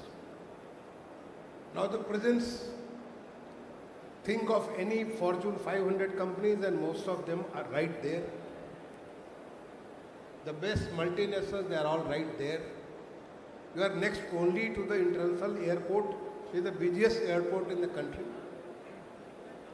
You have a public business, whether it is the real estate, the NAREDCO is all real estate, but think of any other, food or IT or anything, ITS, you will find that the whole business. So Gurgaon is a world-class city, there is no doubt about it. No, sir, Gurgaon is a world-class city from a real estate standpoint, not from an infrastructure standpoint. And that's the slight difference which I'm trying to come to. I'm coming to that. Now, because when I read this case, you want to make it a world-class city, it is already there. But it has certain things which needs to be improved. That's the important question we need to ask. What needs to be done, and not to make it a world-class city, but to make it a sustainable city. Because cities with a great infrastructure lose very fast. They at one point of time, they must have become very, very important, but they lose very fast. They go into history. They are no more important. I mean, you can find a number of cities like this across the globe. You have to make it sustainable. You have to make it smart. How can you make the city smart? How can you make the city sustainable? That's the question which you need to ask. And that will give it a longevity because it has all the positive will continue having there. One important thing which I can see, and not one important, but some of the things which I would like to see about Gurgaon, is the learning from the smart city. The city is not walkable. You go in any streets, it is not walkable. I mean, the pathways, the city, a good city, you go to now, big cities, the cities are not known by how many kilometers of the roads you have got. How many kilometers of walking pathways you have got. How good cyclable it is. Because one major thing which Gurgaon faces is the question of pollution. Commit the month of November, December, and December to March, it is very difficult to live in the city of Gurgaon or maybe the whole of the NCR. And one major contributor is the mobility. So for that, how you can make the city more walkable, more cyclable, continuous pathways. Another issue which Gurgaon faces is the water problem, water scarcity. How can, you think of, just go 40 years back to the Chennai. A beautiful city of Chennai was struggling for water. City of Bangalore is struggling for, and the Chennai, they had a very stringent law for water conservation. Now is the high time when Gurgaon should go for water conservation. Water is such a scarce resource. The city has to be water secure. When we was designing Amrut 2.0, we did not call it Amrut 2.0 for providing infrastructure for water and sewer and drainage and all those things. We said making cities water secure. That was our major focus. Do you think Gurgaon will become a water secure city? No, unless and until it focuses on water conservation. Whether it is rooftop water, whether it is the runoff water, whether it is the how do you consume water, how do you treat water, how do you use that treated water into the various kinds of things, like Hirdandani mentioned, Niranjanji in his morning address, that even if you are able to use 30% of the used water, I don't call it a wastewater, it's a used water. Used water which is treated, if you use 30%, that means 30% water you are saving. Water is a major issue next to the pollution. Now we have a lot of learning from the smart city. Can you use the energy conservation? Energy conservation is another area because we are now moving towards zero emission, net zero emission by 2070. And the cities have to come forward because the cities are major places of energy consumption. So can you make more and more of renewable energy? Can you reduce the consumption by using the smart technology? In the morning I made a presentation about the use of technology. Technology can be a major assistant, whether it is whether it is street light, whether inside your houses, inside your institutions, inside offices. Can you reduce the consumption of light, use better efficient light, efficient gadgets, and also produce renewable energy wherever possible. Solar is one big possibility. Can we have the solar rooftop? Can you make this as a major challenge or the major drive, major mission for the city of Gurgaon to make it a sustainable city? That's a very, very important. Can you make the city more livable, more vibrant? Maybe some of the areas there are some food giants and all these things are there in some places, especially closer to the where there is a multinational or some big offices are there. But can you make the city more vibrant? The city is known for the citizens, by the citizens' activities. No, I think there are some very valid questions that you raised, That kind of thing, the vibrancy of the city. Right. More community living, more activities like music, art. All these activities. A good city is a livable city. It is not known by the high scrappers. It is not known by your big roads. That's more. You have got metro is there, rapid metro is there, wide roads are there, but then the city is not livable. You're right, sir. Right. And right. the I think I'll come back to you, sir, quality of on life. those questions. Yes. Then then the city has got so many administrative systems. Now there should be a single. I think I'll need to get some other questions, then I'll come back to you, sir. Okay. Thank you. I'll move to Dr. Tandon. In your experience and given the work that you do you feel it is possible for Gurgaon to be the next Singapore, the next Tokyo, the next Hong Kong? And what needs to be done for us to even think of achieving that? Okay. Thank you so much for having me here, and I agree with so many things which Durga sir has already pointed out. And going from there and taking your question, I think what immensely we can call Gurgaon is essentially a real estate driven city. And going by the kind of development in terms of high rise, which because of the bylaws existing in Delhi, we never have that kind of skyline, and the overall development in Gurgaon has been phenomenal. So going by that, it feels like that there lacks some financial planning. There is a big mismatch where finances have not been invested properly to look into, cater into all those lacunas which we are facing right now. And definitely water is a big problem, mobility is a big problem, and mismatched densities as in unspeculative growth and whatever has been there. But I think going by the question you said, I don't know whether we will ever be able to match that, but we can always strive to. And all that cannot be possible in the way things are going on right now. So there has to be some kind of diagrammatic shift where some participatory strategies are required. I think it's high time the professionals of the city, the people of the city need to be taken into consideration. And I think what lacks is human-centric, people-centric approach.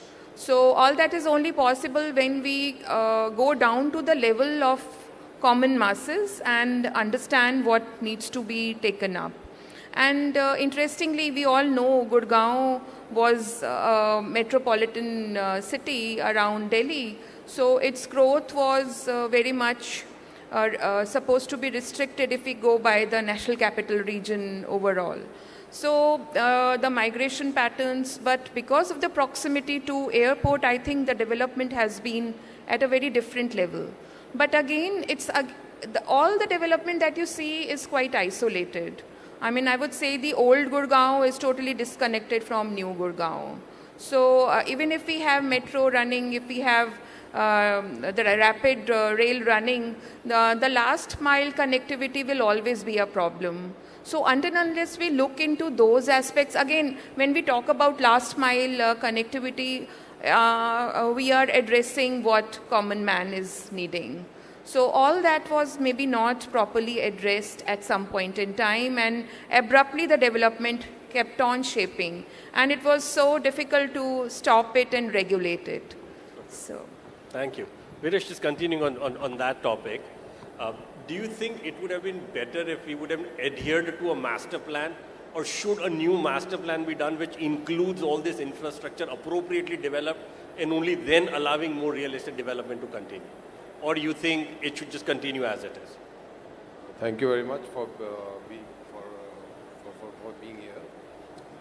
I've worked extensively in NCR with NCR in Noida and Gurgaon region. The basic difference that I see between the two developments is that both are real estate driven, but Noida had a master plan in place.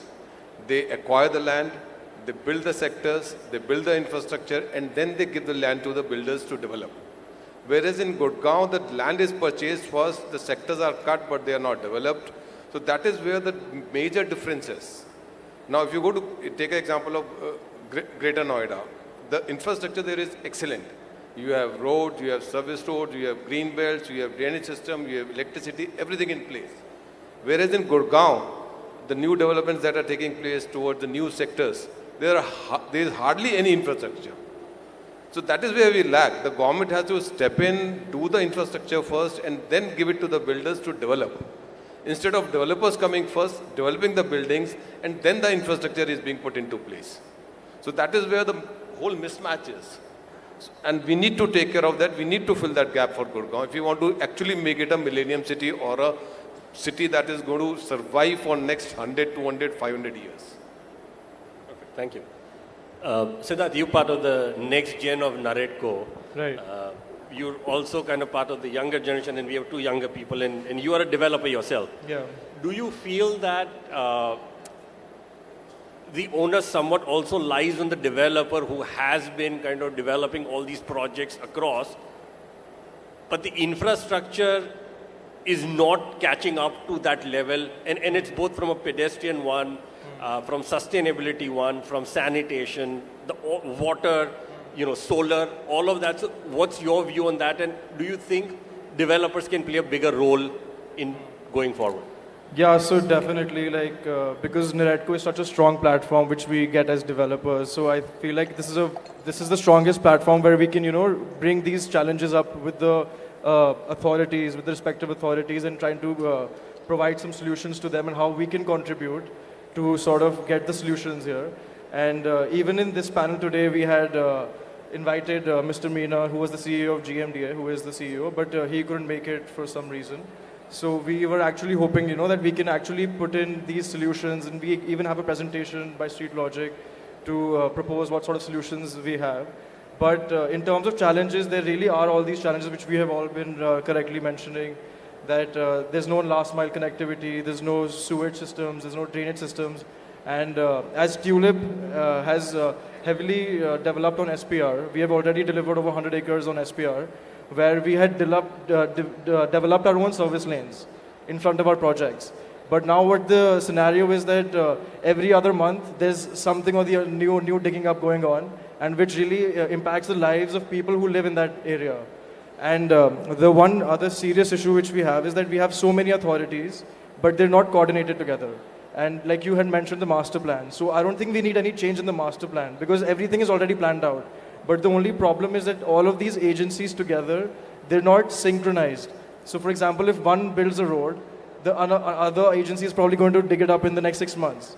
So they don't have they're not in sync together. So they all need to sort of be in sync together and make decisions together and have that level of planning in order to, make this city developed. So that is a major challenge which we're facing right now, because all these authorities are not aligned together on the same page. They're all doing their own thing in their own offices, and it's a big issue right now. Makes sense. Thank you. Prince, coming to you, and I know you have a presentation, so I don't want to steal the thunder on that. But what are some of the areas where you feel, basis your experience, that changes can be done? Which are these specific areas? If you can point 2-3 areas where changes can be done, and what can the government do? Thank you for having me, sir. So what are the areas that Gurugram needs to change is the footpaths. So we have luxury housing in Gurugram, we have luxury offices in Gurugram, but from home to offices, we need to cater roads in between. Because you can have luxury home, but you have to step outside of the road. But when we go outside on the road, we don't have any walkable footpaths. So even people who wants to walk on a road, of course they have to drive a car. So I believe if Gurugram needs to become a world-class city, the one thing that Gurugram can do is make walkable footpaths, because that's how we can become a livable city as well. Okay, thank you. Mishra sir, the point that Siddharth raised, right, that there are multiple government agencies, but there is a lack of coordination between these agencies, and sometimes that is what is creating the infrastructure problem. Your thoughts on it, given that you represent that, in the past you represented that side, sir? Very true. I mean, a city is think of it by whole body. If I have different parts cut together, being managed by different systems, then it is very difficult to have a coordination. There is a single mind which coordinates all the activities. So for a city which is like an organic whole, there should be one body, and it can coordinate on whether it is the real estate development, infrastructure development, mobility, sewer, water, citizen-centric various amenities development, all these things can be work in cohesion. Currently what is happening is somebody is doing something, somebody is doing something else. And the two things are not at, they are sometimes at the crossroads, sometimes they are even against each other. Sometimes they are not timed properly. So I think there should be a single administrative body for the whole of Gurgaon. Or why only Gurgaon? I think that now Gurgaon is a whole, it can be developed as a urban economic zone. The new concept which the country has started. This whole economic zone where, apart from Gurgaon, Manesar and other places close by, they should all be taken together. And this body should do that development in such a manner that it is for the city, it is for the citizens, it is for making the city much more economically vibrant, socially more vibrant. Thank you, sir. Dr. Tandon, just coming to you, what's your view on transportation as a way to decongest the city? Because, and it's not too long ago when I used to come in the morning and to get to a meeting, just getting out of the airport and getting into Gurgaon itself will take me at least 45 minutes before I can get to a decent part of Gurgaon. What's your thought on public transportation having a role in this? So I think it would vary from city to city. If we are right now talking about Gurgaon, what I feel is the metro in Delhi is quite efficiently working, though it was slightly late in, coming up.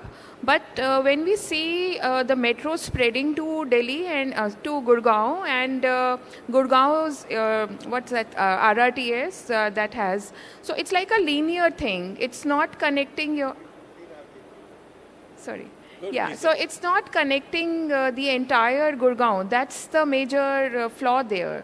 So the public transport, as in if we talk about buses, they would require road widths. So that's not there. The master planning never equipped that kind of road widths. So, for example, Chandigarh's road widths are still sustainable, After 70 years, 80 years also, they are working efficiently. We don't see that kind of traffic jams that we see and, encounter here. So, roads is another, because of the master physical planning, I would say. It's the lacuna over there. But for the public transport, as in the metro connectivity, so that's not enough. Again, we are not far-sightedly looking into it. So I would say that Gurgaon has stretched to Manesar and beyond. But how are we catering to those areas?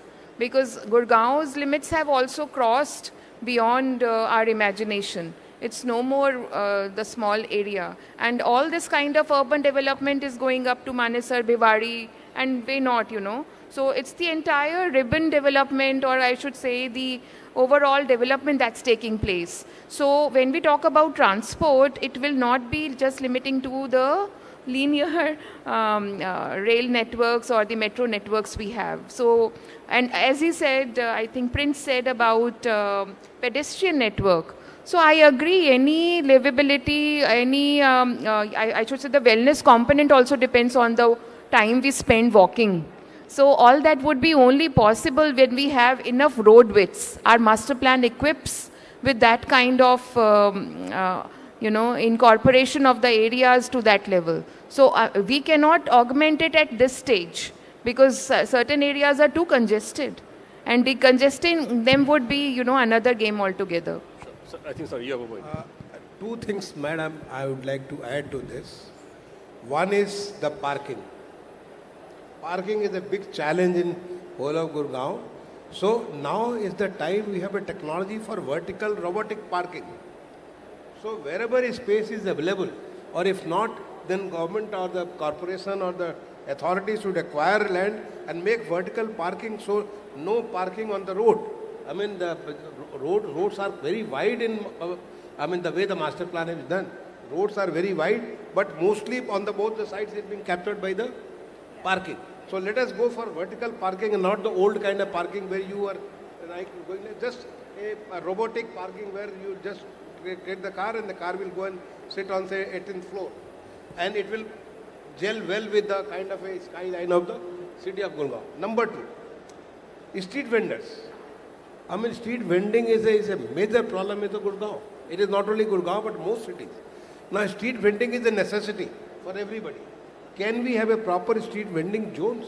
Like, you go to the city of, say, New York, I mean, any big city. No, you go to Hong Kong. Hong Kong is a classic thing where street food is considered premium. But the hawkers are here and there, and sometimes they'll come in front of you. So, two things, if they manage, the beautiful city concept can come. The third thing, which I think Gurgaon is not to do with mobility. Greenery is something which is missing a lot. Sorry? Greenery. Huh. Greenery is something which is missing a lot. I think a major movement should go towards making the city more greener. I mean, come to Delhi, you will find Delhi much more greener than Gurgaon. It should have been otherwise. Thank Sir, you. just Thank one you, sir. more And thing. Sorry, sir. I'll just add. So Yeah, I think sorry, I think you needed to leave. So that's okay if you want to kind of, because then I'll just continue. 6-7 minutes. Okay, fine. 3:15. Okay, fine. Okay. So I would just add to it. I think Mishra sir is perfectly correct over there. But what again is lacking in Gurgaon is public spaces. So we don't have those kind of public spaces. I mean, in Delhi we have a big breather, India Gate. I mean, which actually all of us would have, experienced at any point in time. And those kind of spaces, like you would see more spaces in Delhi, Connaught Place. Sorry. But enough in Gurgaon, you only have to look Yeah, for so they are not designed. Take the master plan, you will find plenty of this. You just need to develop it. I mean, Gurgaon doesn't lack in spaces, lack in planning and converting that into the public space. Thank you. That is my take. We have to apply some kind of placemaking over there to make it more vibrant and people-centric. Rahagiri, yes. Yeah, Rahagiri in Gurgaon has done some wonderful job. I agree to that, but it has to be at a very different scale now. Because those were like pilot projects and they were done at a couple of places here and there. But if we need to see it holistically, it has to be done fully, in a very different manner. Thank you. One thing I would like to say over here is that when we talk of streets, we talk of pathways, we talk of walkability. So we need to integrate these vendors also who are there. We can't avoid them. So we have to make them part of the street, we have to make them part of the planning and then give them space so that people while walking on the roads can actually enjoy what they have been doing right now in a proper way with all facilities, services and everything. So again, I'm with you on that. See, that's where, a lot of other cities have done well, where there are regulations associated with street vending. And if they can be regulated to a certain extent where, they do their job, they sell their stuff, they clean the place. So in the morning, when people are walking, it's back again. There is proper appropriate parking where these vendors are there. So it's not like people are haphazardly parking. And so the residents of the area don't get disturbed. So Viresh, just to kind of the points that are mentioned. Chintan, I will mention that you need a good urban planner. I think it's a high time when Gurgaon should get few urban planners engaged, and they should plan different areas of Gurgaon. You will find a good space, you will find good place for hawkers, you will find good place for, all these things. So, Viresh, one urban planning is very important. Question for you directly, I don't have to answer. Absolutely, I 100% agree with you on that front, that we have people, but the authorities need to come forward and take them on board and do the job.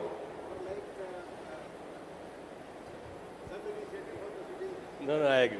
So Siddharth, citizen participation to the extent of keeping the city clean is very important. They have an equal sense. They should equally participate in making a city beautiful. So Siddharth, coming to you. See, you run a for-profit organization. You are a developer yourself. What do you think are some of these infrastructure projects that Gurgaon can do which are financially viable as well? So it does not end up where the government is not spending because there is no ROI on it. So do you think there are creative infrastructure development models that the government can adopt?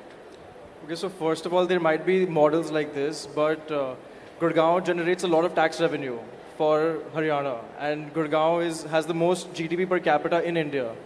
So Gurgaon itself generates a lot of tax revenue, which can be put into these things. So right now we have a tier 1 economy, but tier 2 infrastructure. We have world-class hotels, hospitals, schools, housing projects, commercial buildings. But day-to-day like getting around the city is still a struggle today. So that is one major issue. But talking about a solution, I think public transit really needs to be worked on. We really need public metro networks. So to put that in perspective, Shanghai has 800 kilometers of metro line, pure 800 kilometers of metro line. Whereas Gurgaon today has 17 kilometers, only 17 kilometers. And this is Shanghai. So even if we talk about an average Chinese city, they would have at least 300 to 400 kilometers of metro line. And Gurgaon doesn't even have a single line worth of, distance coverage in Gurgaon. So I think it's a major issue, and it's high time that we, start planning public metro. And because that would really help, as you mentioned, that you get out of the airport and it takes you an hour to get into the city. So if we have all of those things, if we have a very nice metro system planned out, a lot of things can be eased out. The dependency on cars and cabs will reduce significantly if we're able to, get public metro at a very good level. I still feel like we need, even the new metro line which has been proposed, will add it up to 45 in total. So 17 plus the remaining will make it up to 45 of what is being done right now. But we need at least 200 kilometers of, at least 200 or something for the connectivity to improve in Gurgaon. Because the city is going farther and farther away, and the roads are also not being developed on that level, and public transit, so we उसका discussion ही नहीं हो रहा, so it's a major issue. Fair. So I think, last question, sir. Last question for Prince, and I think before Prince, you can kind of then head to your presentation. But last question for you. What is your learning from some of the other cities that you've seen around India? So obviously, we talk about the global cities. I think India will take some time before it reaches even closer to a China or anything. But Indian cities, a Bangalore, a Chennai, a Chandigarh, a Noida, Ahmedabad, right? Some of these cities where infrastructure development is really good.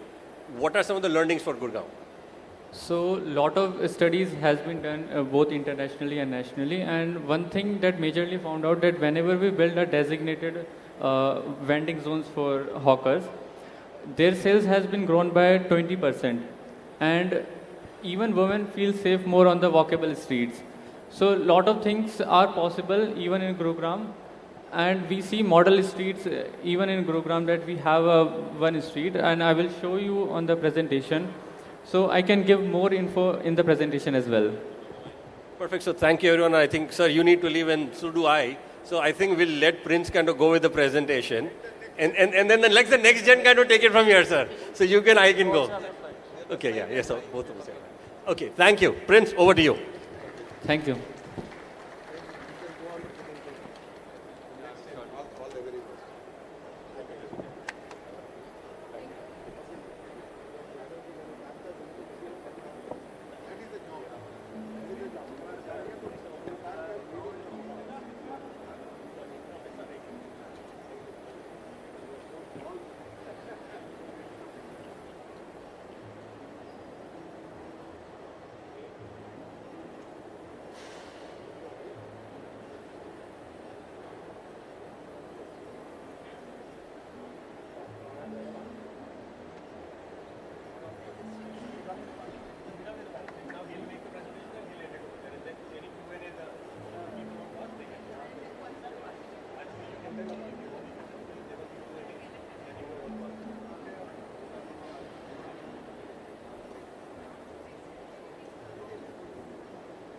Check. Thank you so much. Once again, can we please have a huge round of applause for our dignitaries? And it's time for the felicitation. I would like to invite Shri Parveen Jainji, President NAREDCO, to please join us on stage to felicitate Shri Durga Shankar Mishra ji. So, sir, please join us back for the felicitation.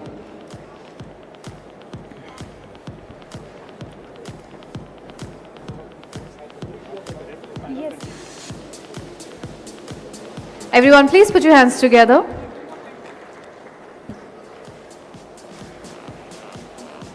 And also to mention that this panel will be continued with more discussions. Meanwhile, our next dignitary for the felicitation, I would request Mr. Chintan Patel to please come forward, and would invite Shri Ravi Reddy ji, President NAREDCO NextGen, to please join us on stage for the felicitation.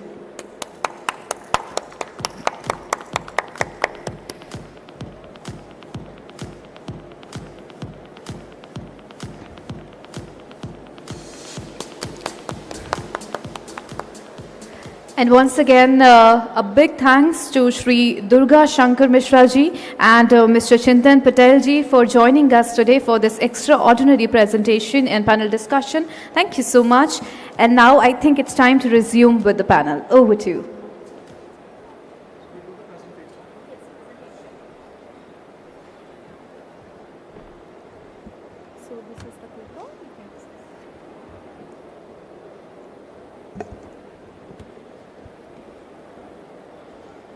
Hello.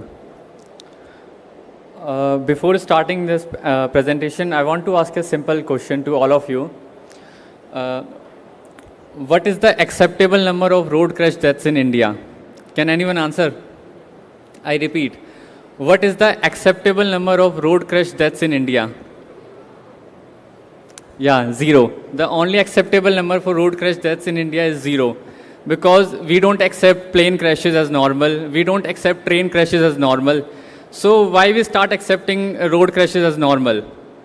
We need to rethink, and we are rethinking with this Gurugram. So these are the 5 things that we are going to discuss. First, we will discuss about Gurugram's growth, and then we will discuss about Gurugram's infra challenges that we are facing today. And then we will also discuss about global best practices that we are doing today. And then we will, and after learning from global best practices, we will also discuss about future of Gurugram. And we will also and in the last we will discuss about Indian best practices that we are actually doing in India. So these are the things that are possible also for Gurugram. So Gurugram is like the IT hub, first #1 IT hub in North India. It's like the toppest one. And because Gurugram has 350 plus Fortune 500 companies, like which is the America's biggest 500 companies have their offices and their headquarters in Gurugram.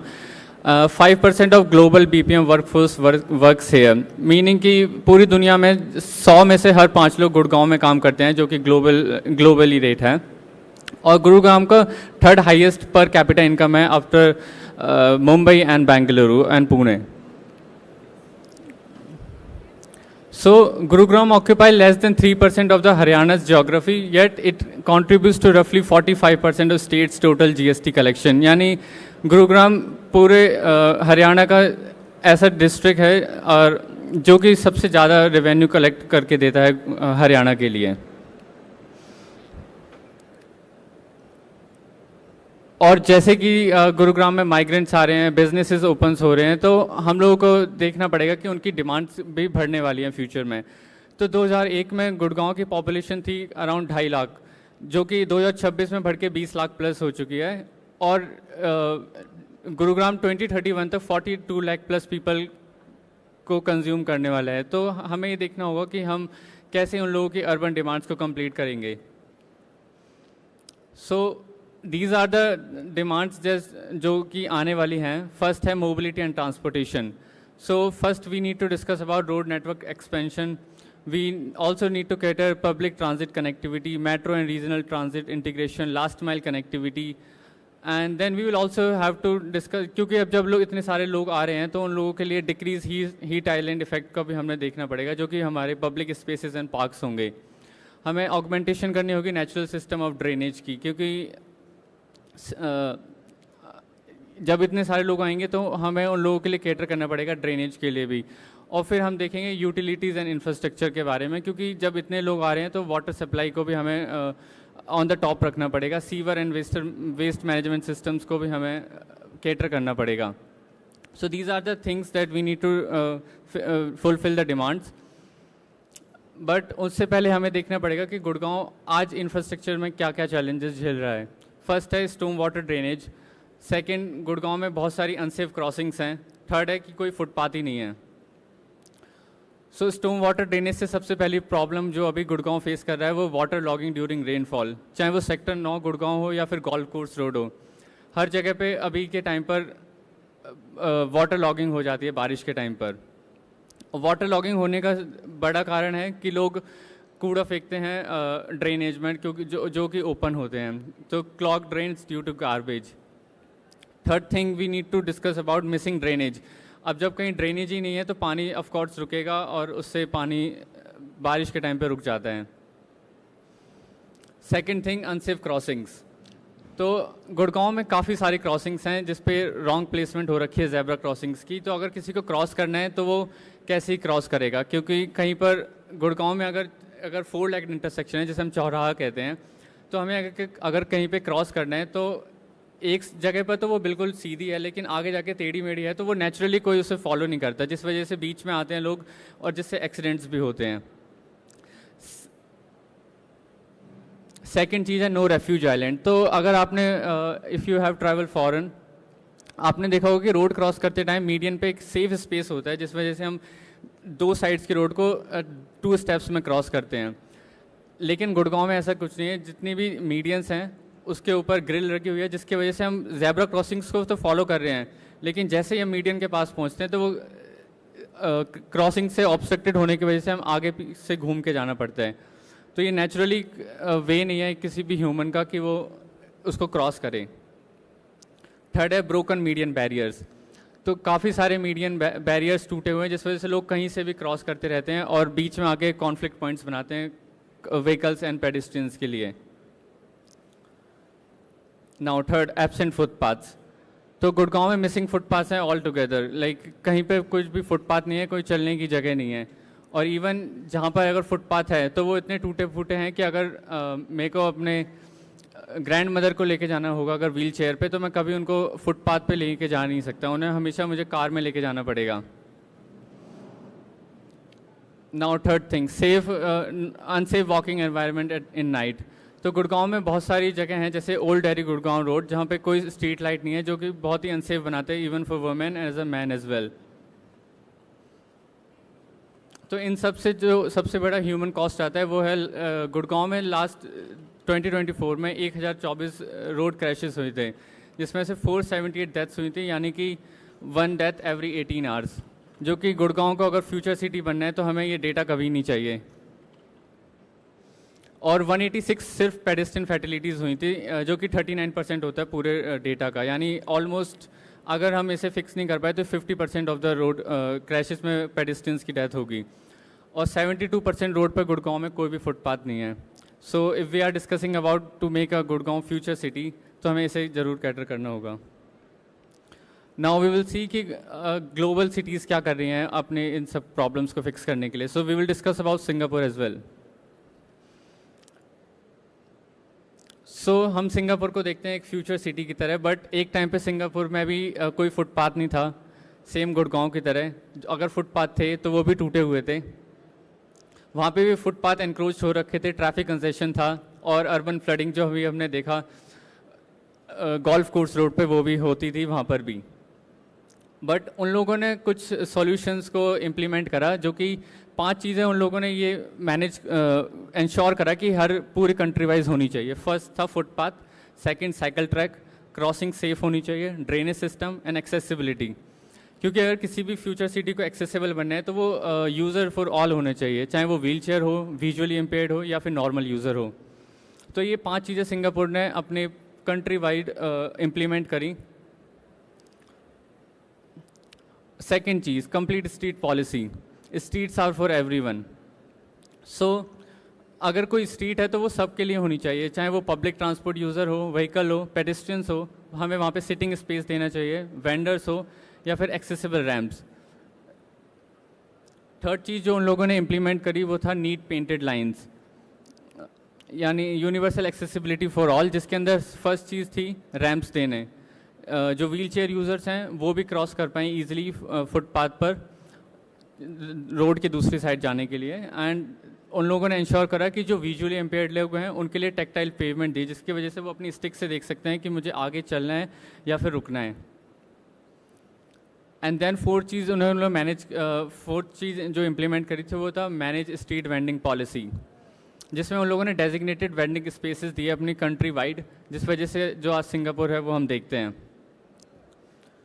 Fifth था integrated storm water drainage. जैसे कि अभी हमने पहले images में देखा कि कैसे सिंगापुर में भी काफ़ी ज़्यादा फ्लडिंग हो रखी थी, तो उन लोगों ने अपने एट एवरी स्केल पे स्टॉर्म वाटर ड्रेनेज का इंफ्रास्ट्रक्चर दिया, चाहे वो गली हो, चाहे वो फुटपाथ हो या फिर एक हाईवे या फिर आर्टीरियल रोड हो, वहाँ पे सेम ही डिज़ाइन का स्टॉर्म वाटर ड्रेनेज इंफ्रास्ट्रक्चर दिया, जिससे पानी कभी रुके ना। नाउ अगर हम जब इतनी सारी चीज़ें देख चुके हैं तो हमें ये समझना होगा कि गुड़गांव 2.0 के लिए हम क्या चीज़ें इम्प्लीमेंट कर सकते हैं अपनी सिटी में। ये प्राइमरी अर्बन इंफ्रास्ट्रक्चर है गुड़गांव का, जो कि मेन सिटी है गुड़गांव में, जिसमें से बीच में एक नेशनल हाईवे है, स्टेट हाईवे भी है, और ये सारी आर्टीरियर रोड्स हैं including SPR road as well, and then local streets. तो आर्टीरियर रोड्स पे जो पूरी ऑल आर्टीरियर रोड्स पे जो हम चीज़ मैनेज कर लगा सकते हैं वो है प्रपोज्ड प्रॉपर्टी एंट्रेंसेस। तो अगर हम जितनी भी प्रॉपर्टी एंट्रेंसेस है उसको एक रैंप की तरह बना के फुटपाथ्स बनाए जाएं, तो सबसे पहले हमें लगाने होंगे बोलार्ड्स, सो दैट कि कोई भी फुटपाथ पे कार या बाइक ना चढ़ाए। देन उसके बाद हमें शेयर्ड पाथ बनाना पड़ेगा साइकिलिस्ट के लिए और पेडेस्ट्रियंस के लिए, जिसमें हम टेक्टाइल वार्निंग बैंड्स भी लगाएंगे फॉर विजुअली इम्पेयर्ड पर्सनस, जिसमें रैंप्स दे रखे हैं, प्लांटिंग स्ट्रिप्स दे रखे हैं। यूजुअली क्या होता है इंडिया में कि अगर कोई रोड है तो उसके जस्ट बगल में फुटपाथ बना देते हैं, लेकिन ग्लोबल सिटीज़ में और जितने भी मॉडल स्ट्रीट्स हैं इंडिया में, फुटपाथ और रोड्स के बीच में एक प्लांटिंग स्ट्रिप्स होती है, जिससे एक विजुअली बैरियर क्रिएट होता है और मोस्ट फील सेफ होता है वहाँ पर। तो हमें ये चीज़ इम्प्लीमेंट करनी होगी all over the arterial roads in Gurugram. And then proposed property entrance जो हमने अभी देखा वो कुछ ऐसा दिख सकता है, जैसे बिफोर इमेजेस में आप देख रहे हो कि कैसे कार पार्क कर रखे हैं अपने घर गेट के सामने और साइड में बाइक पार्क्स भी हैं, और इवन इमेज में भी दिख रहा है कि कैसे पर्सन को रोड पे चलना पड़ रहा है क्योंकि उसके पास कोई स्पेस ही नहीं है फुटपाथ का। लेकिन अगर हम उसे अच्छे से डिज़ाइन कर सकते हैं तो लोग ऑफकोर्स उस पर फुटपाथ पे चलेंगे। Now second thing is proposed intersections. Gurgaon की काफ़ी सारी आर्टीरियर रोड्स हैं जो 3 लेन इन ईच डायरेक्शन है, 2 लेन इन ईच डायरेक्शन है and 1 lane in each direction. तो हमें इंटरसेक्शन पे ट्रैफिक कामिंग मेजर्स का यूज़ करना होगा, क्योंकि जितने भी एक्सीडेंट्स होते हैं वो मोस्टली इंटरसेक्शंस पे होते हैं। लेकिन उसको रोकने के लिए हमें ज़रूरी नहीं है कि एनफोर्समेंट लगानी पड़े, हम उसको ट्रैफिक कामिंग मेजर्स से भी रोक सकते हैं। जैसे कि एक प्रपोज इंटरसेक्शन में रेज्ड इंटरसेक्शन यूज़ कर सकते हैं, टेबल टॉप क्रॉसिंग्स, जिसमें हम एक रैंप लगाएंगे इंटरसेक्शन में आने से पहले, जिससे गाड़ी अपने आप ही स्लो हो जाएगी, क्योंकि एक सॉफ्ट स्पीड हम्प होगा, not speed bump. Speed bump are more sharp but speed hump is a very linear gradient, so it feels more safe for car as well. तो अगर हम उस चीज़ को इम्प्लीमेंट करेंगे तो वो कुछ ऐसे दिखने लगेंगे हमारे इंटरसेक्शन, जैसे कि बिफोर में कुछ भी सेफ़ नहीं है, ना ही कोई जेब्रा क्रॉसिंग है, ना ही रेस्ड क्रॉस वॉक है। लेकिन अगर हम आफ्टर उसे अच्छे से कंस्ट्रक्ट करते हैं तो हमारे पास शेयर्ड पाथ भी है, प्लांटिंग स्ट्रिप्स भी है और टेबल टॉप क्रॉसिंग्स भी हैं। Now the third thing is propose refuge island. तो गुड़गांव में अभी जितनी भी रोड्स हैं वहाँ पे कोई रेफ्यूज आइलैंड नहीं है, जैसे कि अभी पहले हमने इमेजेस में देखा। लेकिन अगर हम रेफ्यूज आइलैंड बना लेते हैं, लोग तब भी क्रॉस नहीं करेंगे, क्योंकि वो अनसेफ है स्टिल, क्योंकि जब भी हम क्रॉस करेंगे तो गाड़ी नहीं रुकने वाली, क्योंकि it's more of a mind set. But हम उसे फिर से ट्रैफिक कामिंग मेजर्स को यूज़ करके उन्हें रोक सकते हैं, जैसे कि इस इमेज में देख सकते हैं, ये इमेज SPR रोड की है। तो इसमें कोई भी रेफ्यूज आइलैंड नहीं है, लेकिन आफ्टर वाली इमेज में एक ग्रेजुअल रैंप है जो कि कार्स को ऑटोमेटिक स्पीड कम कर देगा और हमें क्रॉस करने में ईजिली रहेगा as a even wheelchair user. तो वो सेम लेवल पे होगा, फुटपाथ और मीडियन एंड रोड, तीनों चीज़ एक ही सेम लेवल पे होंगी, तो हम उस पर व्हील चेयर को भी यूज़ कर पाएंगे। नाउ जब इतनी सारी चीज़ें अगर फ्यूचर सिटीज़ में हो रही हैं तो इंडिया में भी ऑफ कोर्स हो रही होंगी कहीं पर। तो एक अच्छा एग्जांपल है सनात रोड का, उद्योग विहार गुड़गांव में ही। तो सेम प्रॉब्लम सनात रोड को फेस करनी पड़ी, जिसमें पुअर ड्रेनेज था, इनएडिक्वेट एमेनिटीज़ थी, लोग कहीं पे भी पार्क कर रहे थे, कोई वेंडिंग स्पेस नहीं था, कोई यूटिलिटी हज़ार्ड्स हो रखे थे, लाइक बिजली के खंभे लगे हुए थे लेकिन उस पर कोई कवरेज नहीं थी, कभी तार नीचे टूट के गिरे हुए थे, अनसेफ एक्सेस, लोगों को रोड पे ही चलना पड़ता था, कोई फुटपाथ नहीं था क्योंकि फुटपाथ एनक्रोच्ड थे। लेकिन सनात रोड डिज़ाइन करने वालों ने कुछ डिज़ाइन प्रिंसिपल यूज़ करे। उन लोगों ने पेडेस्ट्रियन फोकस स्ट्रीट स्केप बनाया, जिसमें उन लोगों ने शेडेड वॉक्स दिए, ट्रैफिक कामिंग मेजर्स करे, टेबल टॉप क्रॉसिंग्स दी, जो अभी हमने प्रपोज सॉल्यूशन में बात करी, and then dedicated space for free movement. Accessibility को उन लोगों ने सबसे ध्यान रखा कि कंटिन्यूस सीमलेस पाथ्स होने चाहिए, चाहे वो मीडियन आ रहा हो बीच में, चाहे वो क्रॉसिंग्स हो, चाहे वो फुटपाथ्स हो, हमेशा कंटिन्यूस रहना चाहिए। सेफ्टी बोलार्ड्स दिए, direction signages दिए, accessible bus stops दिए, so that wheelchair users can also access our bus. Frequent cross walks, यानी कि ज़रूरी नहीं है कि हमें बहुत आगे घूम के जाना पड़ेगा क्रॉस करने के लिए.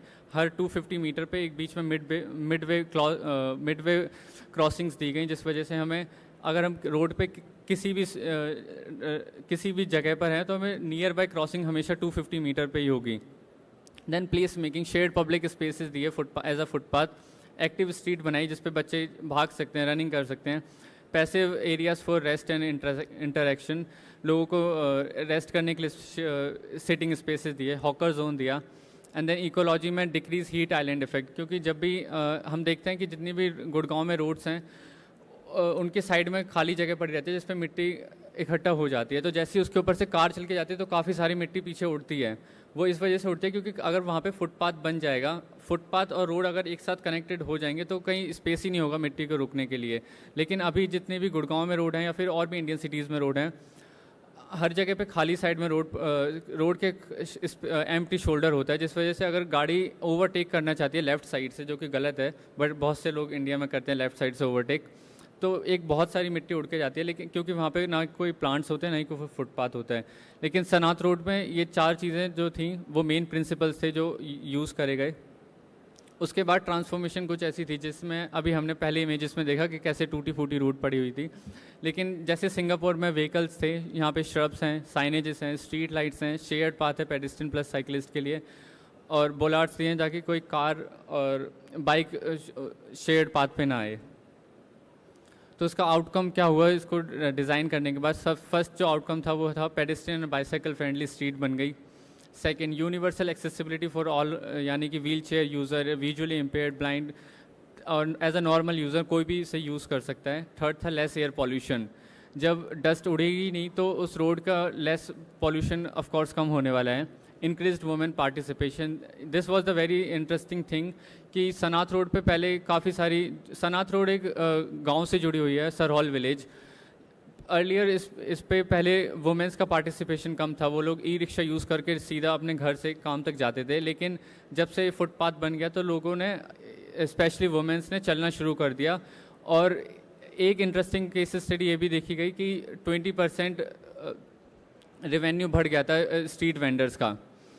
और फिफ्थ चीज़ जो सबसे ज़्यादा हुई वो थी एक्टिव स्ट्रीट बन गई. यहाँ पे पहले कोई भी लोग मतलब खेलने कूदने क्यों आएंगे, क्योंकि कोई फुटपाथ नहीं था. लेकिन यहाँ पे अब बच्चे खेलते हैं. सुबह सुबह अगर आप जाओगे तो जो लोग इंडियन आर्मी में जाना चाहते हैं वो लोग रनिंग करते हैं, I have seen personally. And then reduce pedestrian fatalities, जैसे कि अभी हमने देखा कि 2024 में 1024 लोग मरे थे, लेकिन वो चीज़ इससे काफ़ी कम हुई थी.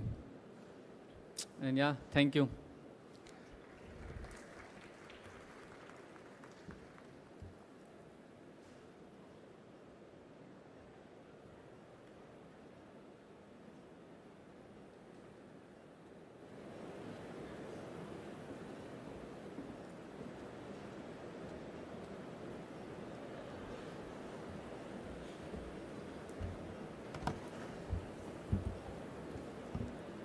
Once again, a big thanks to our entire panel for their insightful remarks. So everyone, please put your hands together. Thank you so much. And now it's time for the felicitation. To felicitate Professor Rashmi B. Tandon, I would like to invite on stage Shri Ashok Patni, Vice Chairman and State Convener, NAREDCO. So please put your hands together as we welcome him here on the stage. Everyone, a resounding round of applause.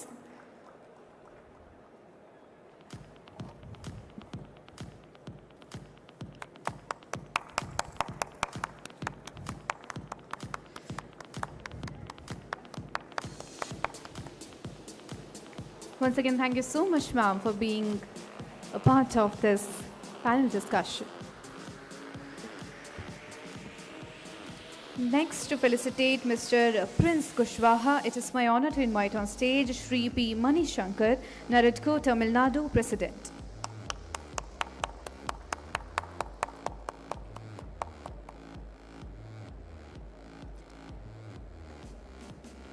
For the next felicitation, it is my honor to invite on stage Shri P. Mani Shankar, NAREDCO Tamil Nadu President.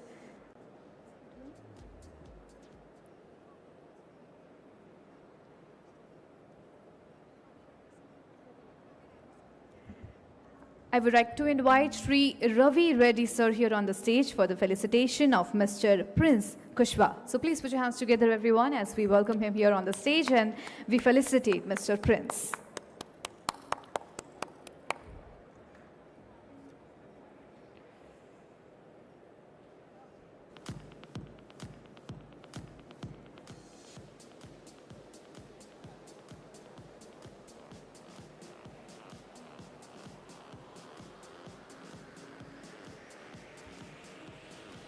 Thank you so much. Everyone, once again, a resounding round of applause for Mr. Prince Kushwa. Thank you so much for your participation. Next, to felicitate Mr. Siddharth Jain, it is my honor to invite on stage Shri Saurav Gupta, NAREDCO GC member. Everyone, please put your hands together as we welcome the gentleman here on the stage to felicitate Mr. Siddharth Jain.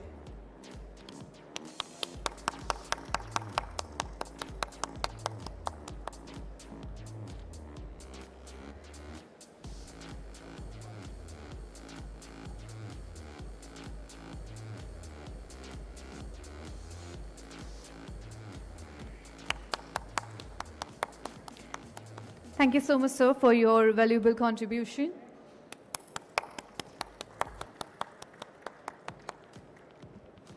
Thank you. And now to felicitate Mr. Viresh Goyal, it is my honor to invite on stage Shri Neeraj Bansalji.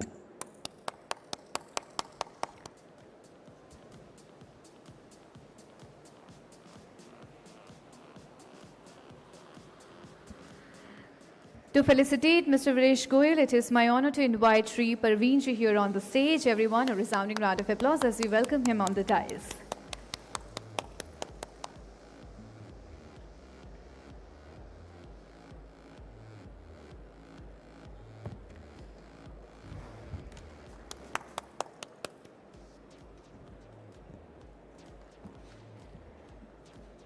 Once again, a big thanks for your valuable contribution and for your gracious presence. Thank you so much. And now I request our panelists to please rise up for a group picture. Please come closer for the group picture.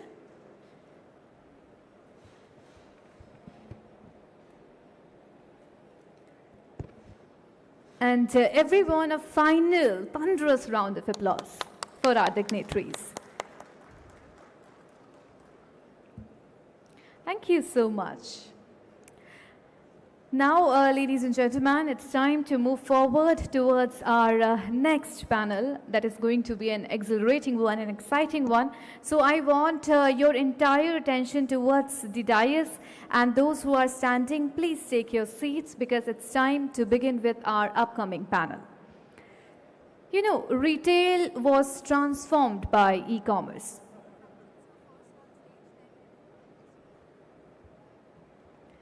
Ladies and gentlemen, you know, retail was transformed by e-commerce, banking by fintech, and mobility by ride-sharing. And now perhaps the world's oldest industry is experiencing its own digital transformation and revolution. For decades, real estate lived by three words, that is, location, location, and location. But perhaps a new word has joined the conversation, that is innovation. From AI-powered platforms and digital twins to drone-enabled monitoring and smart inspections, technology is redefining how projects are planned, executed, monitored, and delivered. And as India's PropTech ecosystem emerges as a multi-billion-dollar opportunity, and this is clear. One thing is clear. The future of development will belong to those who build not just with concrete, but with intelligence. And that brings us to our next panel discussion on PropTech and construction technology, redefining the future of development. May now invite our esteemed dignitaries here on the stage, starting with Dr. Niranjan Hiranandani, Chairman, NAREDCO. So please put your hands together as we welcome him here on the stage. Next, it's time to welcome our panelists here on the dais, Mr. Prashant Gupta, founder, Bandhu and ex-CEO, MR India. Mr. Nikhil Agarwal, President-elect, NAREDCO NextGen NCR and Director, Signature Global. Mr. Saurabh Tyagi, Co-founder and CEO, PropCheck. And Mr. Simon Croft, Chief Executive, Industry and Policy, Australian Housing Industry Association. Now it is my honor to welcome our honorable moderator, Mr. Ayush Gupta, Partner, Digital and Emerging Technology Practice at KPMG in India, to guide this session along with other tech leaders. Everyone, can we please have a resounding round of applause for all the dignitaries who are joining us here on the stage for our upcoming panel.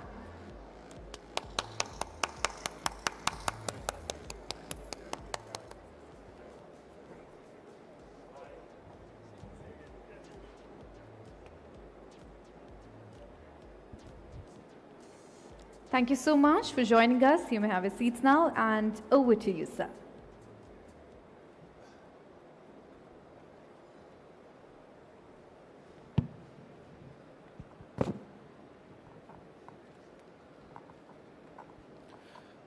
Thank you. Thank you so much for that warm introduction.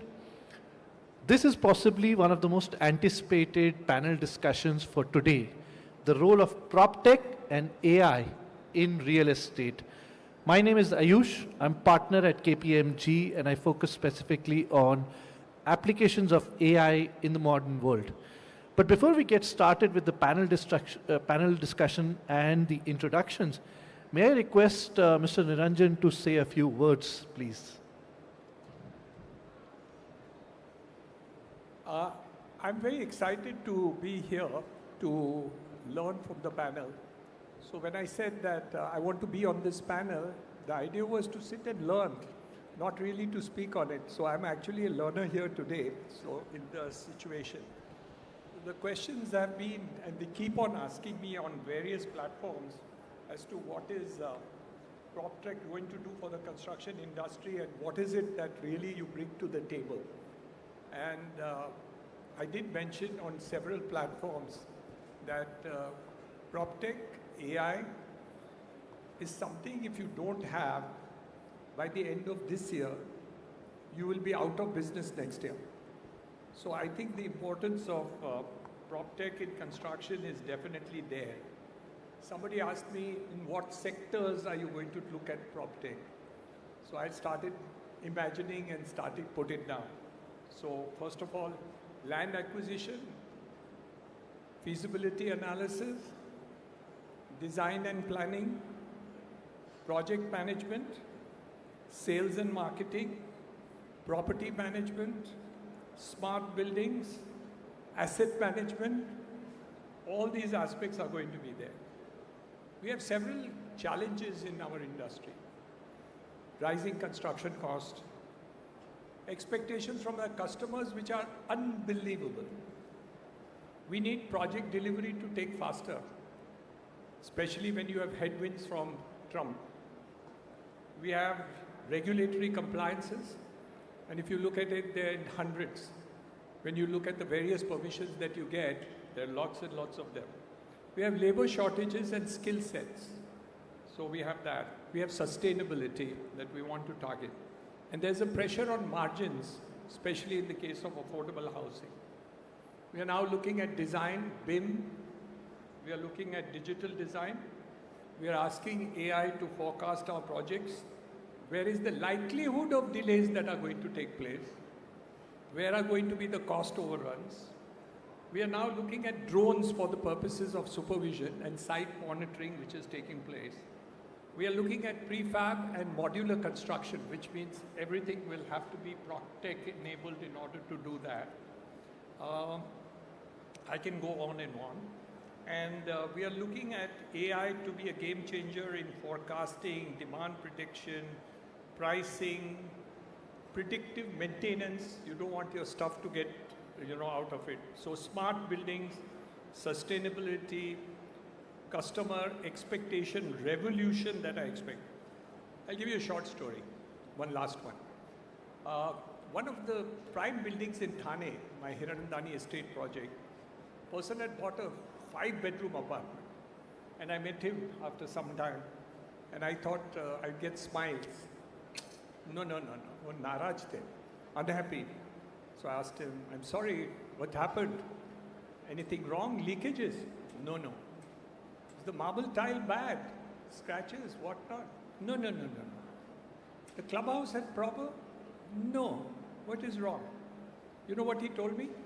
He said that the delivery of keys that was done for the flat was done by the engineer by pulling out the keys and giving it to me.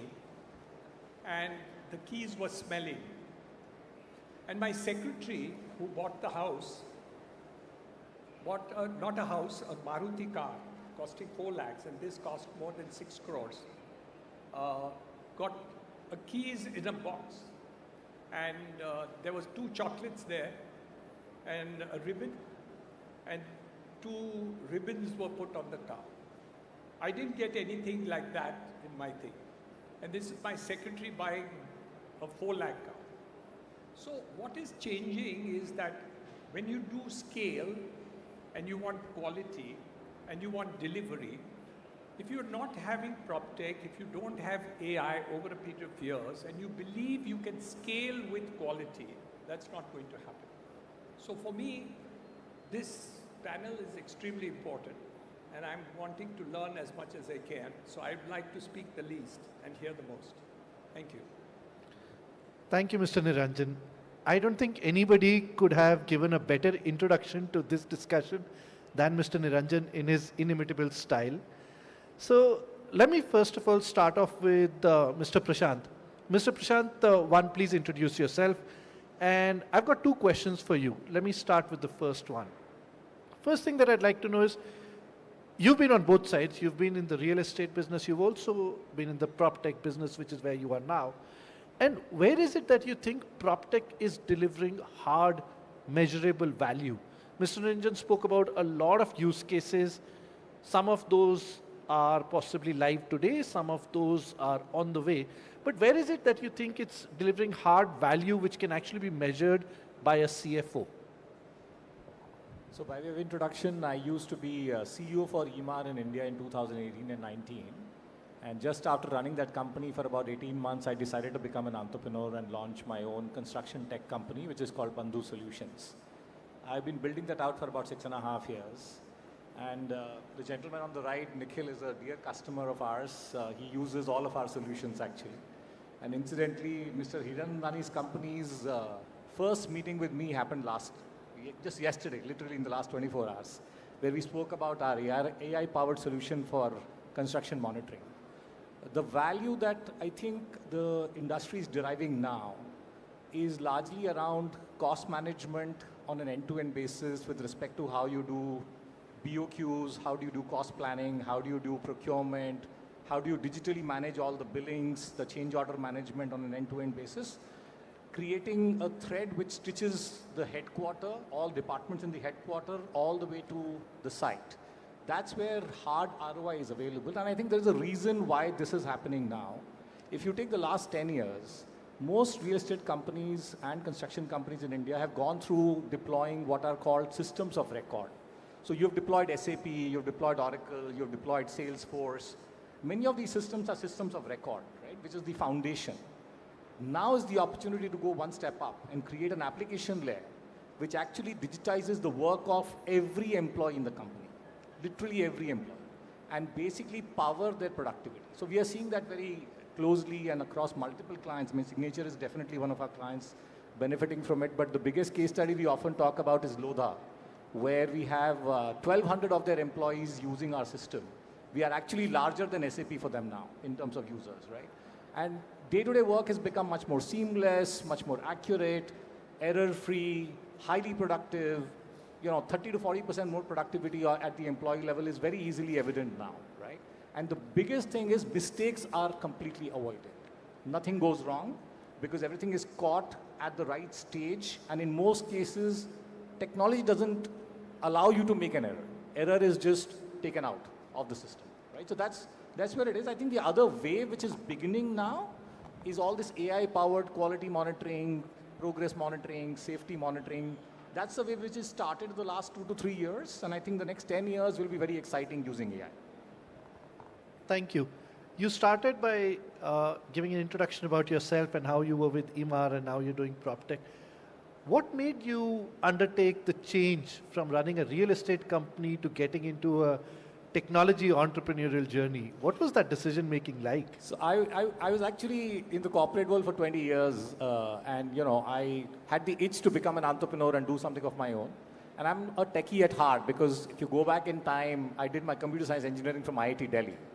And I have the unique privilege, which is fairly rare in the industry, that I have technology background and I have deeply spent time in construction. So that's a combo which is not very commonly found. And that gave me the, I guess, courage to say that let me bring the best of technology into construction. And I think that's played out reasonably well for me for the last 6 years. Wow, very interesting. And you're right. Sometimes this combination of skills and experience is not easily available. Let me from there go to Nikhil. Nikhil, as a developer, and we know you use Prashant's solutions, but if I was to put that aside for a moment, and if I was to ask you about AI specifically, not just tech, do you think AI is giving a true competitive edge to developers today? And if you look at what does a developer care about, you look at aspects like, for example, pricing or demand prediction or design optimization. Is it really giving an edge? Or do you think AI is today table stakes, everybody's claiming to use it, and therefore, if I say I use AI, well, so does everyone else. What do you think AI is doing? And what are some of the use cases that you are personally passionate about in AI? Okay. So thank Ayush. I think... And sorry, please do introduce yourself. Yeah. So I am Nikhil Agarwal. In two roles right now. One, President-elect at NAREDCO NextGen NCR and also Director at Signature Global India Limited. Coming to my question, Ayush, I think what has been more important is that AI has transitioned into a competitive edge to now into a baseline. And why do I say it is that, earlier in the orthodox way of real estate, a lot of decisions used to happen on a fragmented basis, where billions of rupees of decisions used to be done on bits and parts and fragments which were not accumulated and consolidated to one level. Now we have a lot of data touch points that have come up where decisions can be more data-led. AI as a baseline needs a lot of data which is a structured form of data, right? If you would have been asking, 10 years prior, was it even possible? I would have said it is an ambition, right? Mr. Hiranandani, there has been, a legacy holder in this about, future and tech. He will agree with me that 10 years before, data used to be on papers, on Excels. There was no one consolidated form which I call as source of truth, right? In past 10 years, we have also been able to create a source of truth, basis which the machine learning can take place, which can understand data patterns, which can then in turn lead to informed decision making, right? Three things I think that we have been investing a lot of artificial intelligences. A, demand prediction and forecasting. B has been how do you, automate the sales portfolio while keeping the human touch, but by not just relying on AI sales callers, but analyzing the conversations, understanding the need, the pain, and their demand, and then curating your solution and product in that manner. And third, of course, with Prashant and Saurabh also here, we have been focusing a lot on execution part of the business, wherein how do we foresee, how do we look at the 7 years or 10 years of the entire construction timeline,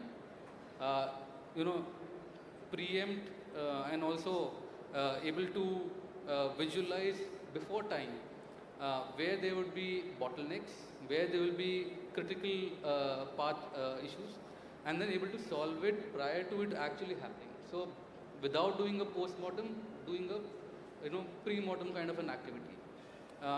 That is something that we have been investing a lot of time on. With Prashant, with Saurabh, with a lot of other leadership in the organization, we talk about how do we create a brain of the organization, where all of the data then translates into one data set, which is a master data set, which is Signature Global's custom data set, Then we utilize a lot of different agentic agents or AIs to perform different functions through that brain. Right? For management, it is, I think, vital right now to have a decision making which is informed, which is led by market, so has market intelligence component. And I say that, imagine if we want to invest in any land, we feed into the location or the preferable choice of city, and it gives us the entire feasibility study, the customer pattern there, the kind of people, what is their spending power, what are their likes and dislikes, and basis that we can create something which is their need, right, rather than experimenting on the ground. So there can be n number of good use cases of AI. In real estate, it's still very niche, still very naive, so to say.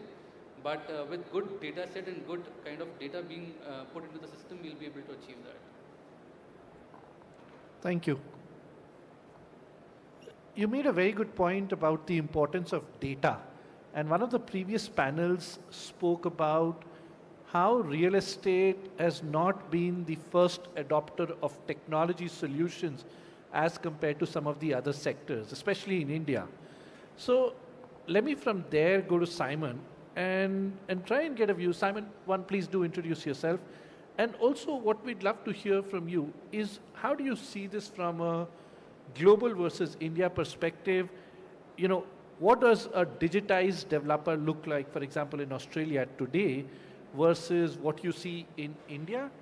And how ready do you think Indian developers are for the wave of AI that's coming up? Great, thank you, and it's a pleasure to be here, and I'm very honoured to be on this panel and go to this fantastic conference. A little bit about me. I started out my journey in construction 25 years ago as a carpenter, doing an apprenticeship in Australia.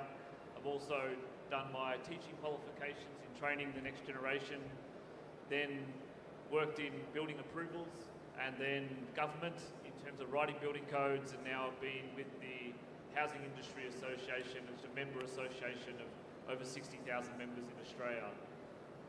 We also have the pleasure of sitting on a number of international housing associations to have our learnings across the world. Where I see currently with AI is probably 4 streams. One is in running a business. The second is in designing buildings. The third is in the construction of buildings. And the 4th stream is in navigating regulations. I'll talk that last one, navigating regulations. Our National Building Code in Australia, when I first started out, was 100 pages long and could fit in the glove box of your car. It is now over 2,000 pages and then references over Australia 1,000 standards. Now you need an American big pickup truck to carry all the paperwork to build the home. Also, I recently was out at a project and it took 460 days to get approval for one house in a residential area.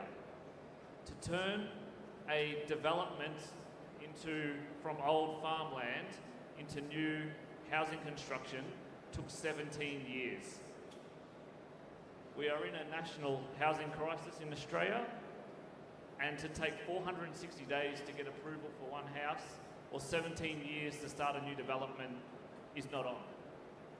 So there is so much opportunity with using AI to navigate regulations, and recently I saw a project approved in 2 days using AI to cut through all of that red tape, green tape, white tape and regulation to get approval. So I think for the real opportunity that I'm seeing in many countries is to navigate the regulation web with AI.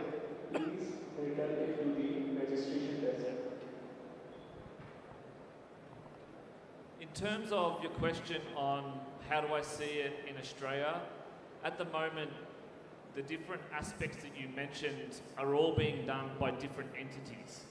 So you've got property sales over here, You've got planners over here, you've got building consultants, you've got designers, you've got all these things are all done separately.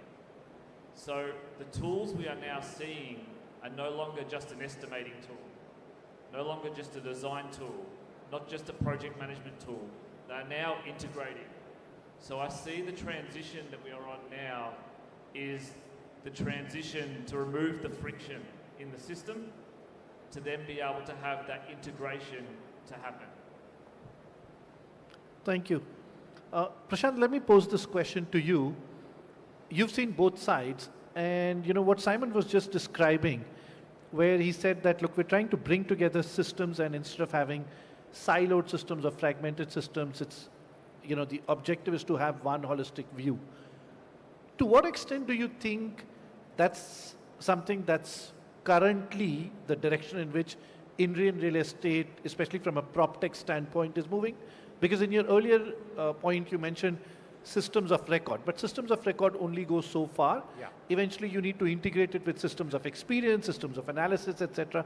So, how do you contrast this with the Indian scenario? So in my experience, and I probably have spoken to 200 plus companies of, the largest real estate companies in India, I think there is no one answer, simply because each company behaves differently depending on where the center of decision making is. So in Signature Global, the decision making may be at the level of the promoter and one level below. In some other companies, it may have been pushed down at the level of some head of department. I think each company therefore behaves differently. And I think we see both patterns. There are companies where, for example, a technology choice is left to the discretion of the user, the using department. And there are some cases where that is not allowed because there is some governance in place. Therefore, the decision gets elevated. Therefore, the decision gets taken by somebody who has a cross-functional sort of company-level view as to how the processes are, how the processor would be if you were to deploy something versus not. Both models exist. Each has pros and cons.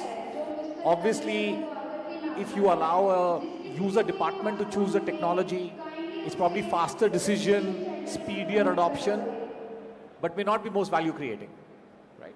Because later on to unwind that decision is more expensive. Because some other department is not, let's say, able to use the same functionality, is not able to participate in the decision making, etc. Later on, it can create a lot of friction. So I think we see both models widely prevailing in India, actually. Understood. I'll come back to this. But let me, before that, get Saurabh in. And Saurabh, let me ask you an adjacent question.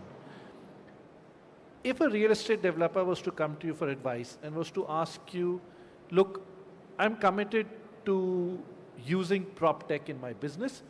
What I don't know is what's the right strategy. I could build it in-house. Some of the large developers certainly have the capital and the ability to do it. I could partner with somebody, right? I could even acquire or invest in some startups, which is the norm today in some of the other capital-intensive sectors in India, right?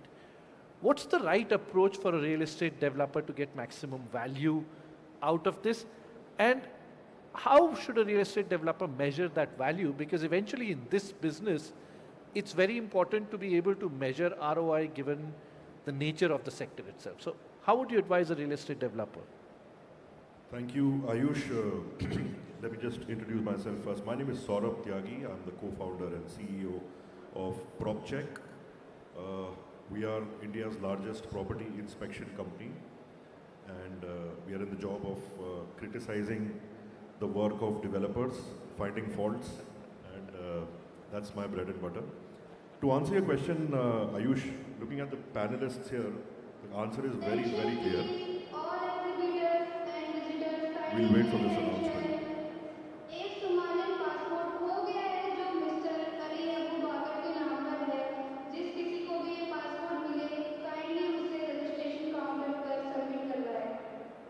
So a lot of our developer clients, when they ask for an inspection report in a digital twin format, I don't build a construct. I call Prashant, and he helps me with the digital twin format. When Nikhil has to get the third-party independent quality inspection done for thousands of his apartments, he doesn't build another department. He calls PropCheck and gets it done. When the Australian High Commission in India want to lease a property for their employees, they call upon PropCheck to inspect that property before they don't make another department. And I'm sure the next time Mr. Hiran Nandani delivers his flat, along with the chabi, he will deliver a PropCheck certificate. So he's not going to build his own this thing. So short answer, why reinvent the wheel? The wheel is already there. It's developing. It's getting better daily.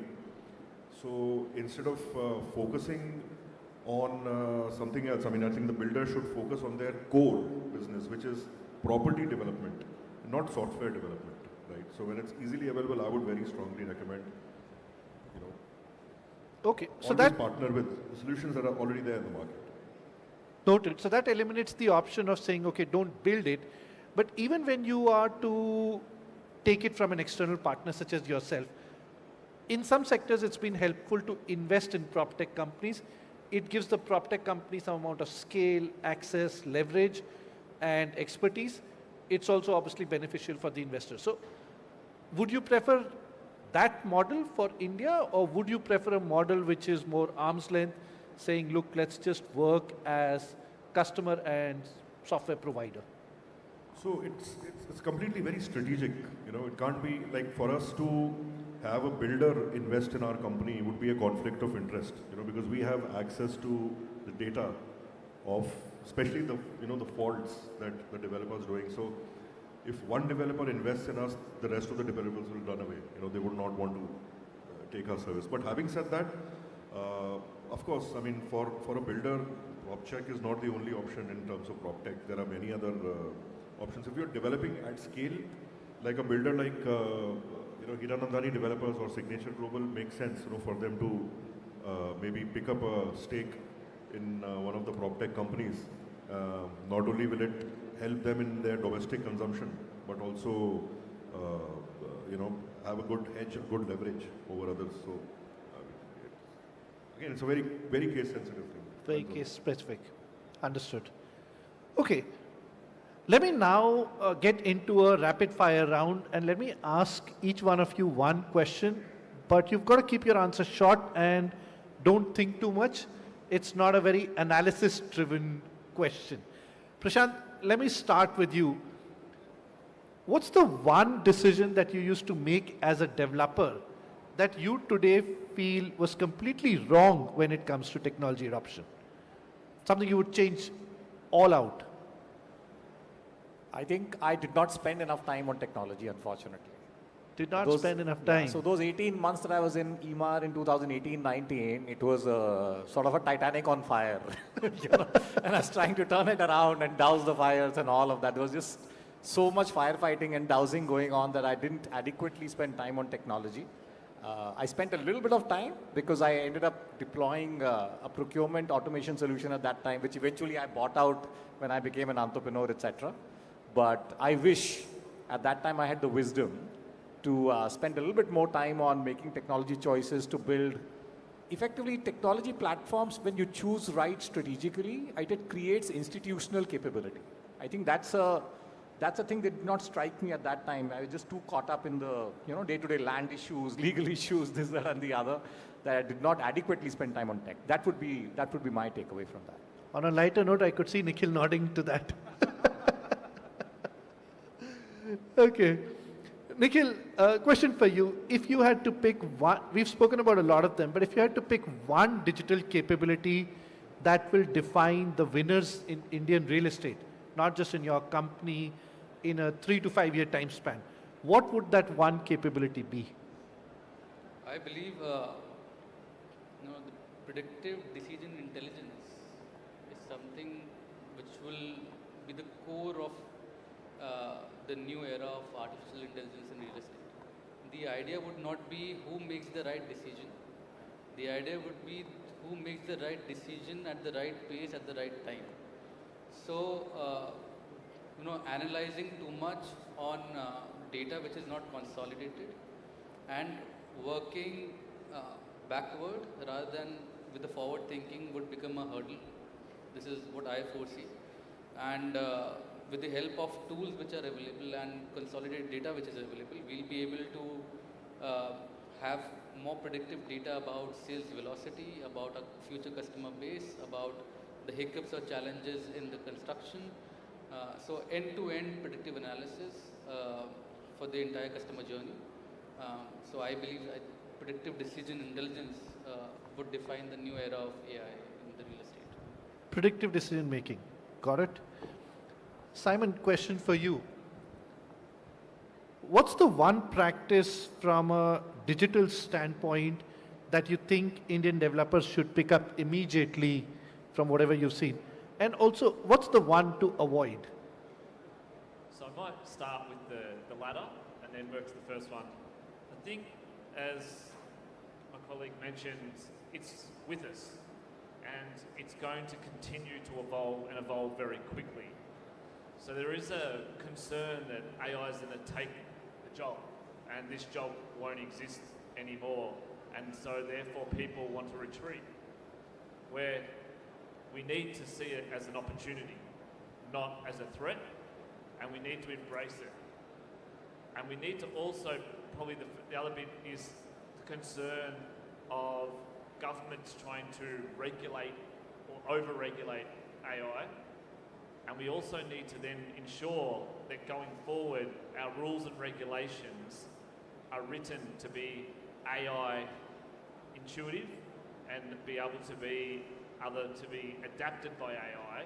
So throwing the rule book out and rewriting it so it can be used, otherwise it can stifle it. Got it.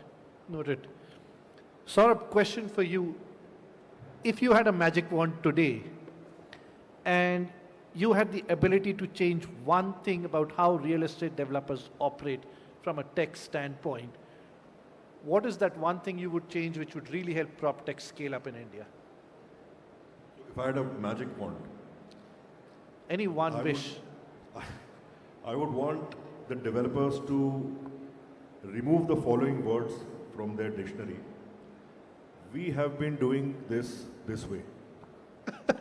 If this can be removed, I think PropTech is going to scale 10 times faster. Basically what I'm trying to say is the biggest challenge that we face, I'm sure you will agree with me, is the adoption. It is not the technology. Technology these days is very easy to build. You know, in the era of AI, it's much cheaper, much faster. It is the adoption that is the problem. And I mean, one just last point. I would say 5-10 years back when you were the CEO of Emaar, I mean, I think technology was more of a support function. It was supporting real estate. Today, technology is the operating system of real estate. It is no longer a support function. So, yeah, please go ahead. Very well said. If I may just add just a very recent story, it's vivid in my mind, so I might as well share. I was having this conversation about one of our solutions, which is Constra, which is AI-powered quality monitoring, etc., etc. So there's this guy on the other side, there are 3 or 4 client guys, they're trying to understand the solution. And this guy is basically describing a set of things. Okay, आपका ये जो system है, ये tile hollow है, ये बता सकता है AI के ज़रिए. And he goes through like 7 or 10 examples of things which visually you can't do, because obviously the AI can only process the visual data, like photos, videos, etc. And I'm sitting there, I'm nodding my head, कि नहीं sir, ये तो नहीं हो सकता, ये तो नहीं हो सकता, ये तो नहीं हो सकता. So finally I had to tell him, I said, sir, you know, what you want, in today's world it is magic, correct? Because it's not possible. Right? Maybe 10 years from now, as the technology evolves, there'll be things that can be done in a manner where it becomes magic.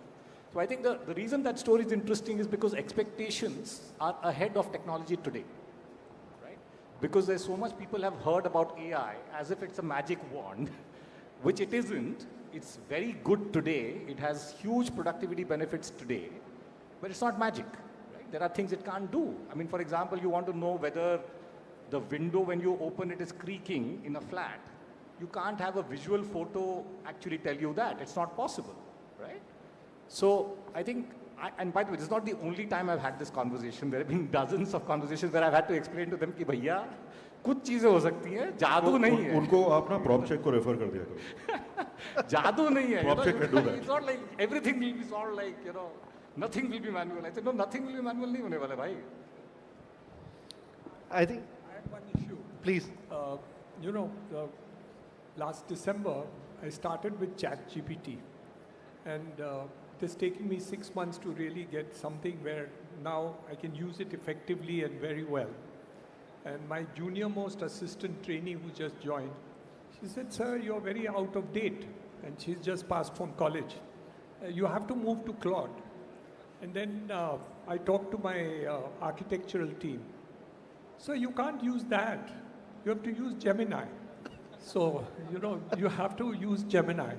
So whatever is happening, what we do find is that the change which used to take 5 years, 10 years to make badlao, now is taking 5 months to change.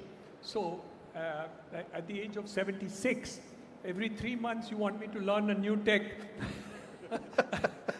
So I think that's a big challenge. Number two, whatever is the platform you've created, I promise you that a competitor will create a better platform in the next 6 months. So what do we do? Either you have to upgrade your platform every 6 months to see that it is up to date, because somebody else is going to do better as far as that is concerned. So the question always comes up as to the pace of change which is taking place in this decade, or the last 2 years, 3 years, 4 years, which has happened, is exciting. I'm very happy to see the change. I mean, believe you me, I can do so much on ChatGPT, which many of my junior people and even people who are just 10 years younger to me are shocked, you know. My God, you can do this and that and that and that. And, you know, I feel very happy and kicked that, mera gyan unse zyada hai. But the reality is that it's not like that. It's so much more that is done. And so I have a new intern which has joined my office. She is teaching me Claude, and she's just a 2-month-old graduate. So the change is impressive and fast, but I don't know how to keep up with it. So one of my questions is, how do I keep up with change? Who wants to take that? But I can tell you one thing, sir. You know, I can just say one thing. You know, the pace of change is definitely accelerating. Many of us have been going through the same journey as you are, whether it's ChatGPT, Gemini, Claude, etc. But what's amazing is the new features that come in every day and the ability to do things that we never thought were possible as recently as 3 months back. 1 year back, nobody thought that if I'm a programmer, I could actually program an entire application in a few hours. But today, many programmers are doing that. So I think, yes, the change is accelerating, but we're in for one hell of a journey, sir. I might take the change question. So, as a carpenter, you wear a nail bag and you have your tools in the nail bag, you have your hammer, you have your tape measure, you have your pencil, your chisel. AI is one of those tools in your nail bag, but you still have the person and the skills. So when the colleagues on here ask a question to Claude, to ChatGPT, we still have the brains and the knowledge to ask the right question. And if we see it as a tool to reduce the friction in our operations and to therefore support us to be doing what we are best at, that is where we should see it and use it, not to see it as replacing us. Thank you. And with that, we come to the end of this panel discussion. I hope you all enjoyed it as much as we did. We covered some very interesting topics, right from what the prop tech sector is doing to what real estate developers are thinking they should be doing, and where prop tech thinks the challenge is on the other side. I hope this conversation continues. AI is something that's here to stay. We're all going to be making more and more use of it over the times to come. So if you see us around, please do catch hold of us and continue the conversation. But for now, thank you so much for being a wonderful audience, and thank you for being such an amazing panel. Thank you, everyone.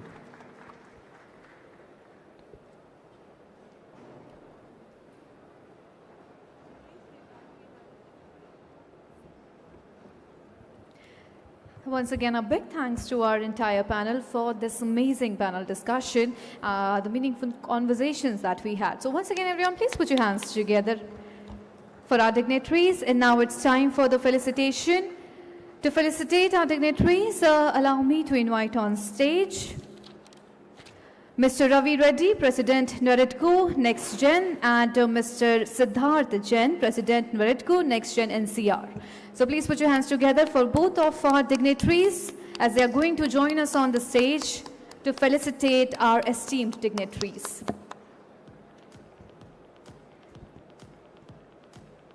Everyone, please keep on applauding.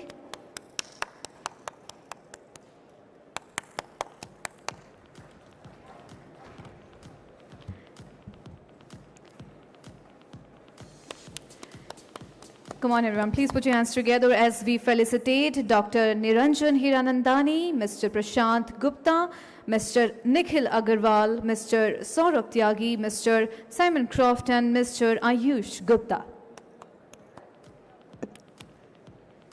Now, I will request Dr. Niranjan Hiranandani to please come forward for the felicitation. Okay, done? Okay.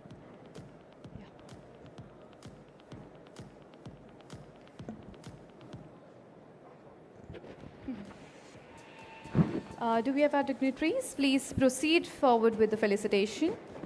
Dr. Niranjan Hiranandani, kindly come forward. Yeah, done. Mr. Prashant Gupta, kindly come forward for the felicitation. Panel speakers को same करते जाएंगे, बस panel speakers के नाम लेते जाएंगे. Okay, the speakers name. All the speakers.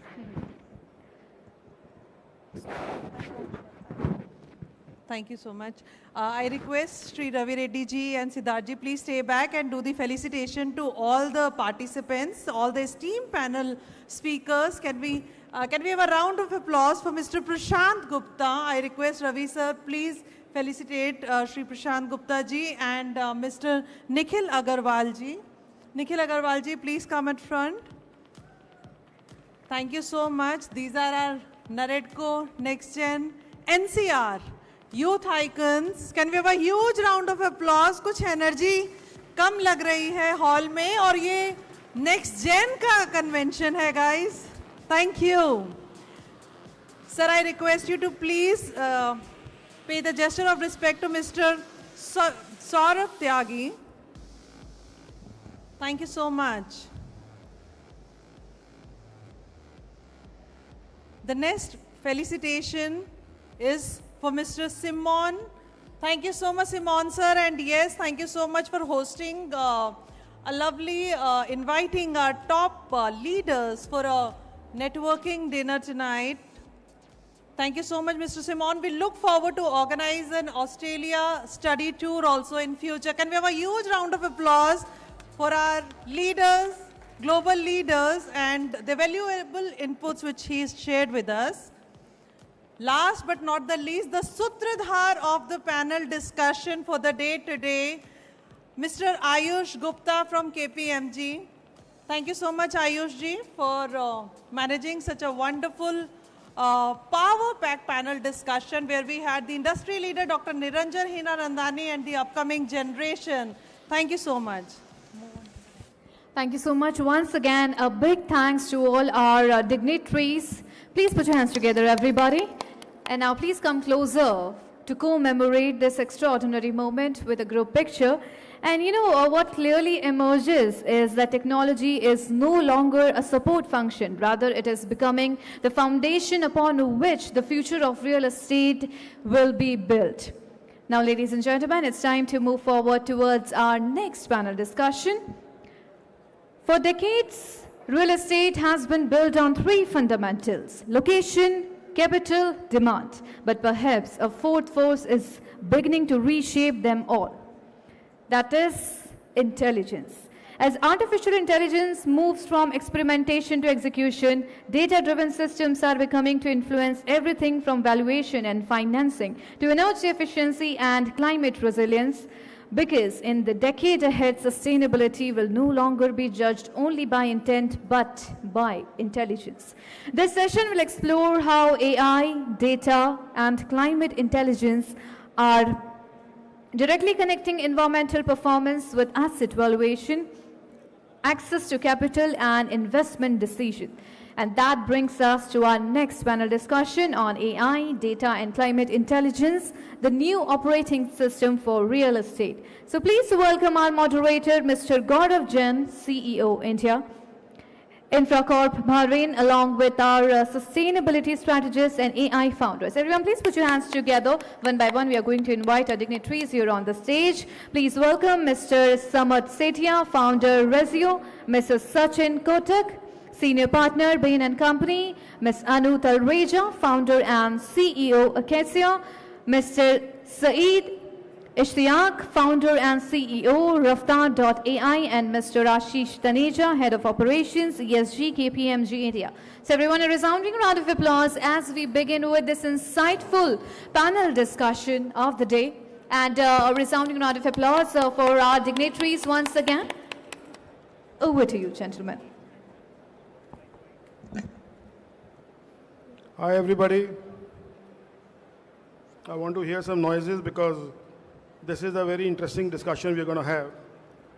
Primarily because I don't think we all know what's lying ahead of us. It's what we call as a technological tsunami which is going to face us, and definitely for the better of the industry. It's not something which is negative. So can I have the organizers call everybody who's sitting wherever else, because at least the front seat should be busy, you know. I know this is the last panel of the day, and Niranjan Bhai, can we have you here, because otherwise if you go, everybody will disappear, you know. Can we have the PPT on, please? Yeah.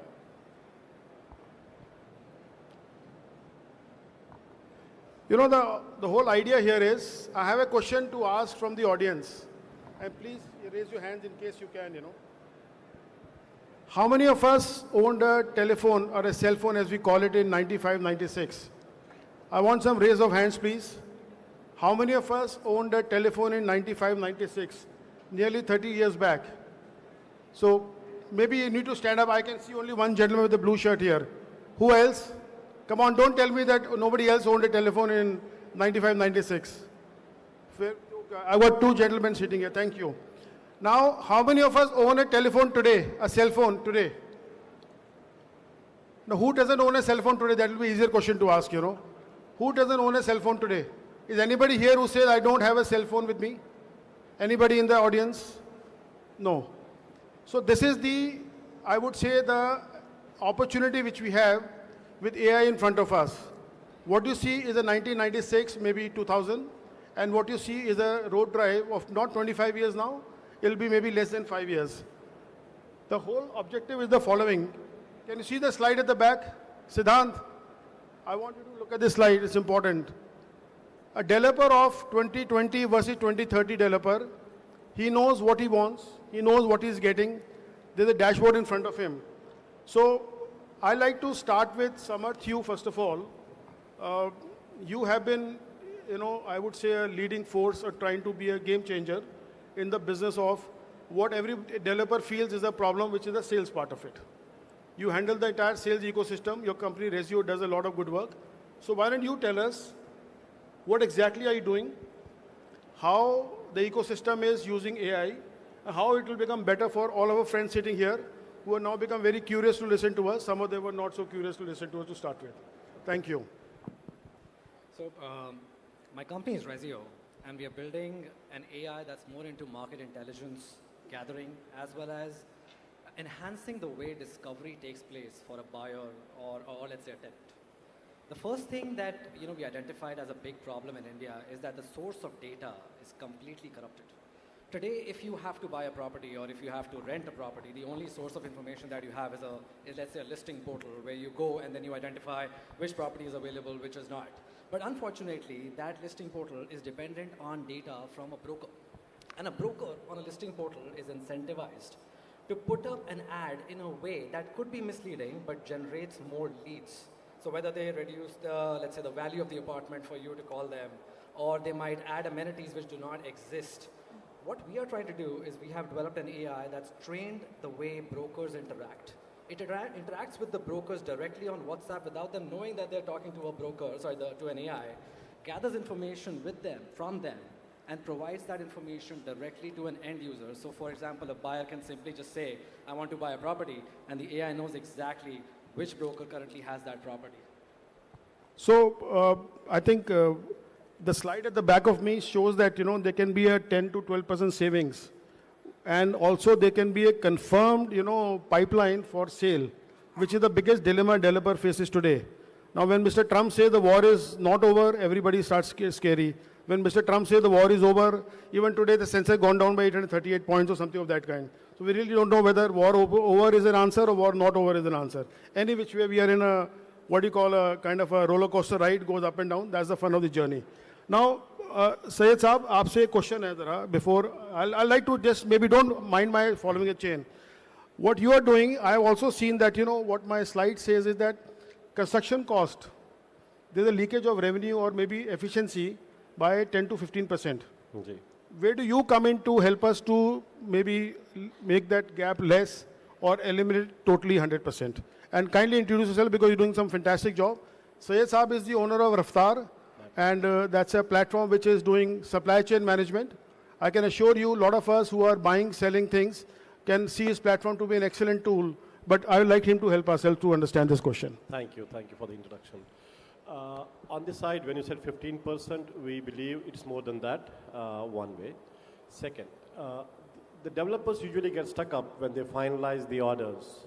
So usually when they buy any of the material, they don't know what is the right price of it. So they keep on negotiating, and the contracts keep driving for 6 months, 8 months of time.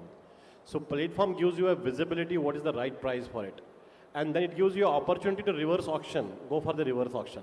So that you arrive at a right price in a much faster way. So even if you say a 6 months of time in the procurement, it's a good amount of the saving.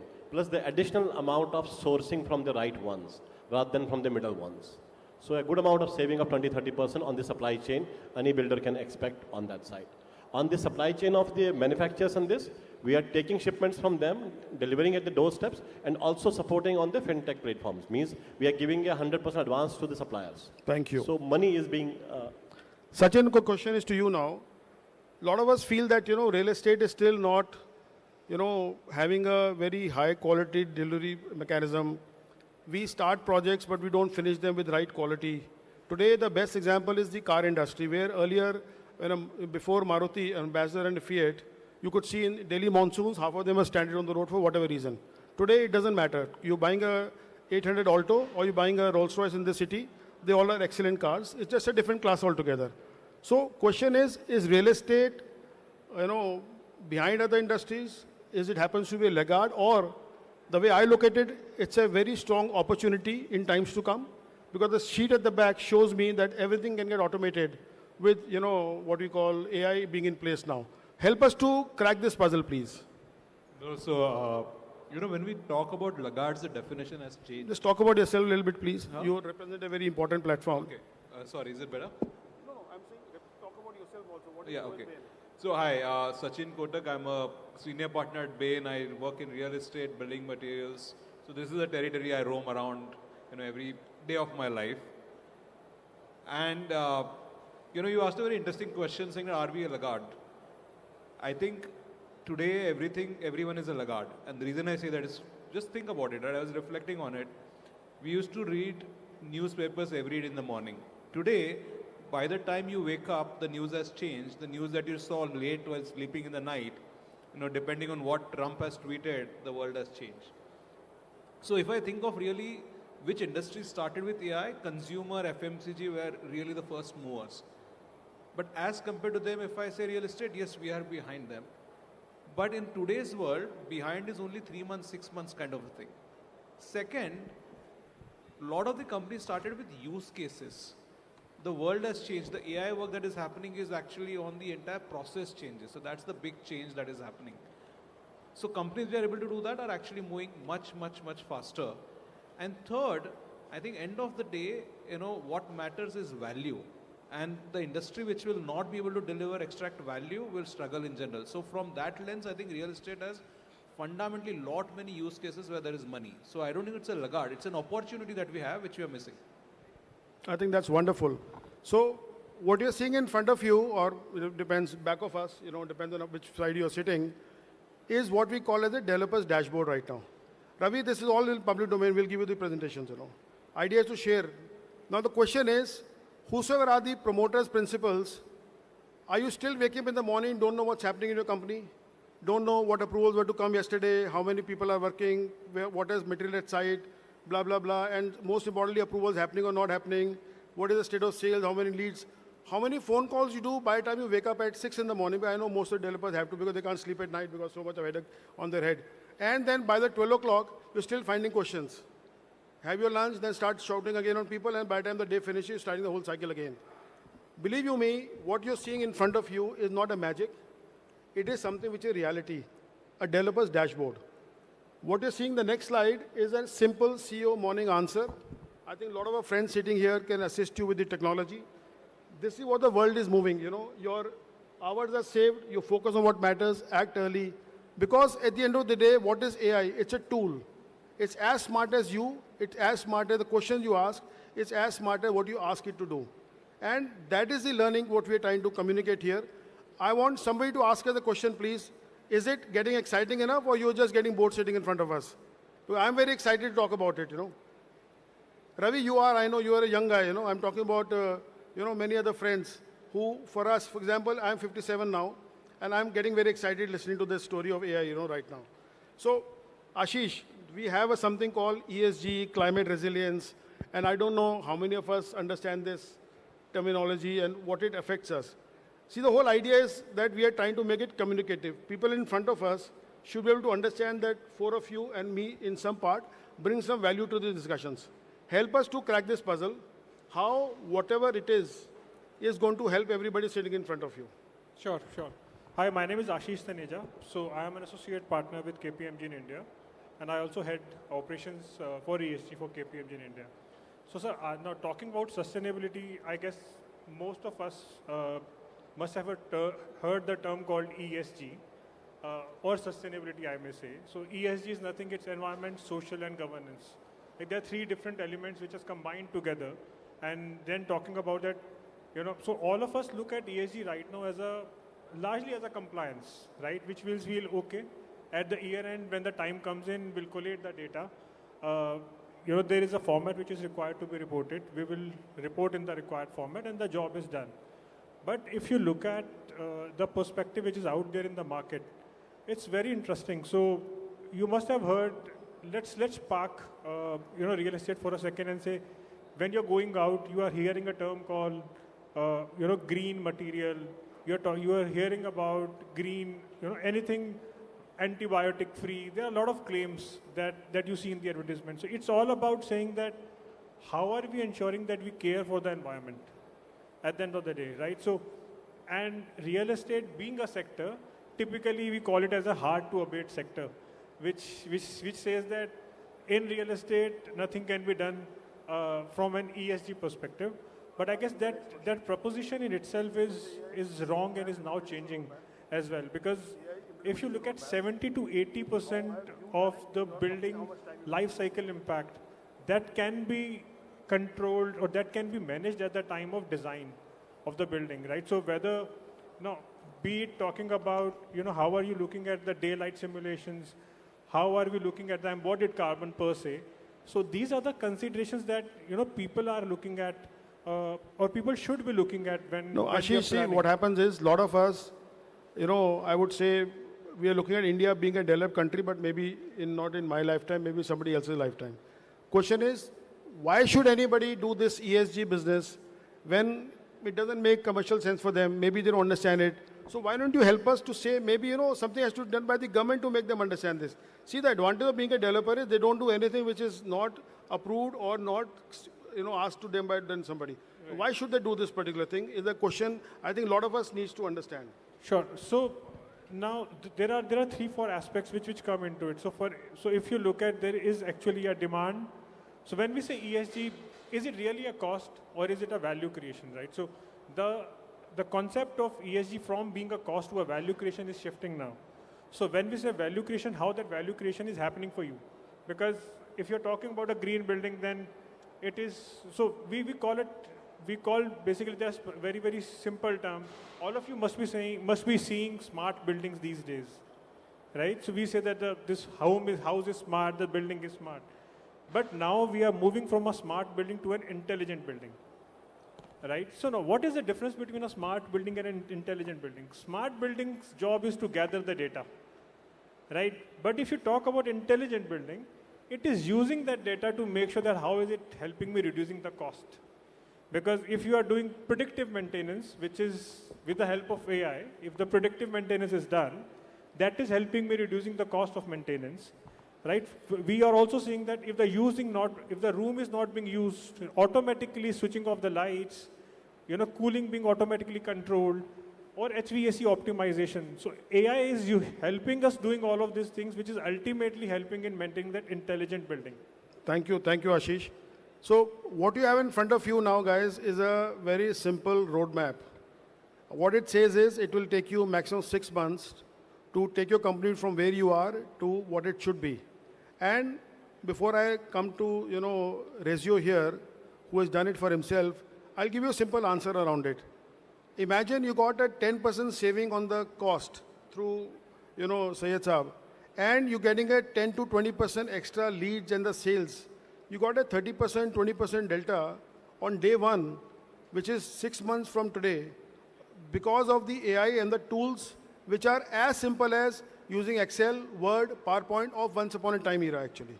Maybe easier than that. So how was your implementation journey?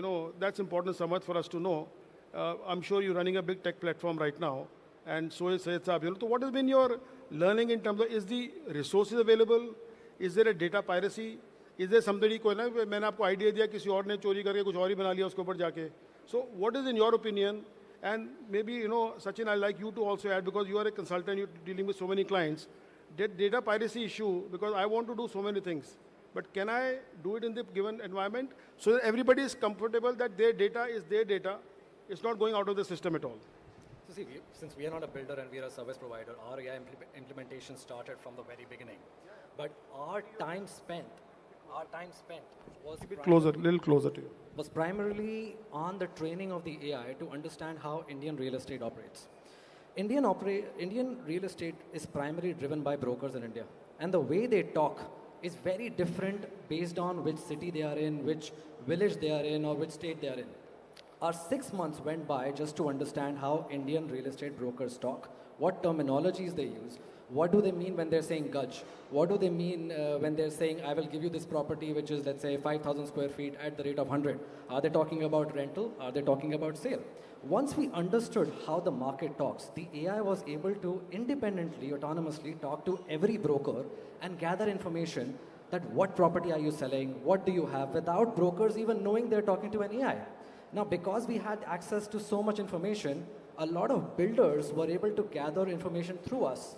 At what price their competition is selling a property, at what price their own product is being resold in the secondary market. So overall, it took about 1 year. Wonderful, wonderful. Sachin? So, if I talk about security, I think definitely every company worries about it, but current set of AI tools, I think there is decent security because your data remains your with subscription. Now, will that be the situation in future? It's a question mark. And the reason is you would have read about Mythos, right? And the whole thing about not releasing it because it can break through firewalls and create. So, now the question is, what do I do with AI? Should I not adopt it? I would say if you don't adapt it, the challenge will be that 3 years, 5 years down the line, you will be at risk. So, it's a necessary evil part of it. Adapt it and go ahead with that. That's the way I would say. Sayed Saab, your take? On the first questions, coming from the industry almost 22 years into this construction industry, so know the basics, how it works around. So on the other side, we had been on the cybersecurity implementations, so know the challenge of the cybersecurity, the data protections. Third was the mid-layer, the technology implementations. And we had a couple of challenges, couple of backups there, to be honest, because it needs a lot of deployment of the technology man guys on the ground. On average, every day, we almost have 500 guys on the deployment. So you need to collaborate. But then there's the challenge, that leakage of the information that goes. And we had a couple of challenges initially on that. But with the right advisors on your side, you plug in those gaps and then you control those. So there's no risk per se. It's only a process issue, not a question of... If implemented rightly, I believe not. because cybersecurity is really, data protection is really, you have almost 250 crore rupees of penalty in the India if you breach on the data. So what we are hearing is, Samarth has to add something, please go ahead. One thing I would like to add that the LLM providers do have access to every input you make to an LLM. Whether you're directly using a ChatGPT or a Claude or using their APIs, they have access to your data, which is why they themselves recommend not to input any personal information. So you need to get an enterprise version to make sure that you do not give them your data. Otherwise, they have access to your passwords. Everything that you write, they can read it. In fact, if you, by chance mention that you're not happy with it while you're typing it, that chat specifically goes to the review team to understand why you were not happy with the response. So, Ashish? I just need to add one topic to this. Why we came here, we want your consent for every exhibitors to onboard on the platform. Trust us, we have your all data with us. But unfortunately, we cannot upload it. That's not the right way of doing business. That's why we came here to manually ask for your consent on board on the platform. Otherwise, we have almost all data with us. So that's how it goes. No, fair enough. It's a learning process, So I will rather say that data is safe provided that we have the right environment and the right controls around it. Because, so there's a quote, right? So I think there used to be an old advertisement that I can say, Zara si savdani and zindagi bhar ka aaram. So I think that becomes absolutely applicable to the it's data a classic misconception in mind that aircraft travel is more risky than walking on the roads. We all know the data, how many people die because of walking in Indian roads rather than traveling aircraft. So I think this is a mindset we need to understand. When there is a better technology, they also are at risk of, collapsing. Now, what you see in front of you is a very strong slide which says how the traditional, let's say wealth is moving to intelligence. And I think AI is the intelligence part of it. I want somebody to raise their hands and tell me what is the latest happened in the world where everybody is aghast. Ravi, you should know about it, I'll give you a little bit of a hint here. MUSK, what has he done? SpaceX. What is the valuation of SpaceX today? Yesterday, let's call it yesterday. It was $2.65 trillion. And I read in the newspaper, what is a trillion? It says that many number of seconds will take us to the Stone Age where our ancestors thought that by doing creating fire, that's the best innovation they could do in those days, Imagine, where is that wealth coming from? Not from oil, not from gold, not from real estate. It is the intelligence part of it. How will you assume that, India like country where everybody needs a house, you tie in the intelligence by wastages control, by improving your efficiency, and then do real estate, which is obviously the biggest asset we know of. Sky's the limit. But to imbibe intelligence, we need a mindset. And I think what the panel is telling you is, there is a possibility, opportunities. We need to just imbibe the, challenge here. So now, Sachin, coming to you. Help us to conclude some of the way forwards, so that everybody can say thank you to you and call Bain tomorrow that we need a consulting appointment with you, So what would that be? No, I think consulting is far right now. I'll not do a sales pitch, but I would say three things to start thinking about, right? One, it's not about only getting a competitive advantage, because there is nothing called a permanent competitive advantage in life. You will get an advantage for maybe 2 or 3 years if you do it now. After that, it's hygiene. So if you don't do it, it's hygiene, you are actually behind. So that's the first message I'll leave. Second, it's not complex, right? I think it's a mental model change, which is, think about it, what does AI do, right? I think if a simple way of putting things is, it looks at every type of data and is able to process at that pace and intelligence that a normal human being will struggle, right? An image is the data, Excel is the data, video is the data. It can integrate all of them, which as a human being you will struggle. Now suddenly you think about the art of possible, multiple use cases are there. And that's where you may find some edge which is different. And third, just start experimenting, right? It can be done for simple things. Right? I will tell you a frustration I had in my, where I stay in my apartment complex. We don't have a booking app for tennis courts, right? And it used to be frustrating. Literally, I was on a treadmill. I went to the gym saying that tennis court booking मिला नहीं, लोगों ने cancel नहीं किया. मैंने 20 minute में app बना दिया है पे बैठे-बैठे, right? And that's the power of it, right? So now think about what's the art of possible, and that's the limit. So start experimenting. At the right time, please call me as a consultant. Happy to come at that time. You know, one of the findings of Anthropic, which is the parent company of Claude, is that the businesses which are risk most is the consulting business, you know. So I don't know how to address that concern, but I'm sure you'll innovate and you'll do better than what Just you're on doing. that point, right? So our models will change for sure. Consulting will change if you ask me that question. You know, I have started thinking about it. You know, I have formed my pathway, what I'm going to do for next 15, 20 years of my life. You can go to my LinkedIn, you will see some patterns emerging and then decipher. Wonderful. So this is the adaptation, you know, we're talking about. Everybody notice there, we cannot ignore the elephant in the room. Elephant in the room has to be respected and addressed, and then find a way to ride the elephant, you know, rather than being afraid of the elephant. So I would like simply, you know, maybe everybody's frank inputs. There's no agenda right now, starting with Ashish, culminating with Samar. I got 2 more slides, and then I will leave the floor open to the panelists. I'm sure none of us is asleep here. I can see that, you know, there are less people on the phones than what I saw at the starting of the session. So that shows we are engaging people actually. Sure. All yours, Ashish. Sure, thank you, sir. So I'll just start with again with a very, very common example. So I'll just link it with the sports as well. I don't know how many of you play tennis, right? So I play tennis, so I typically try and link a lot of things with it.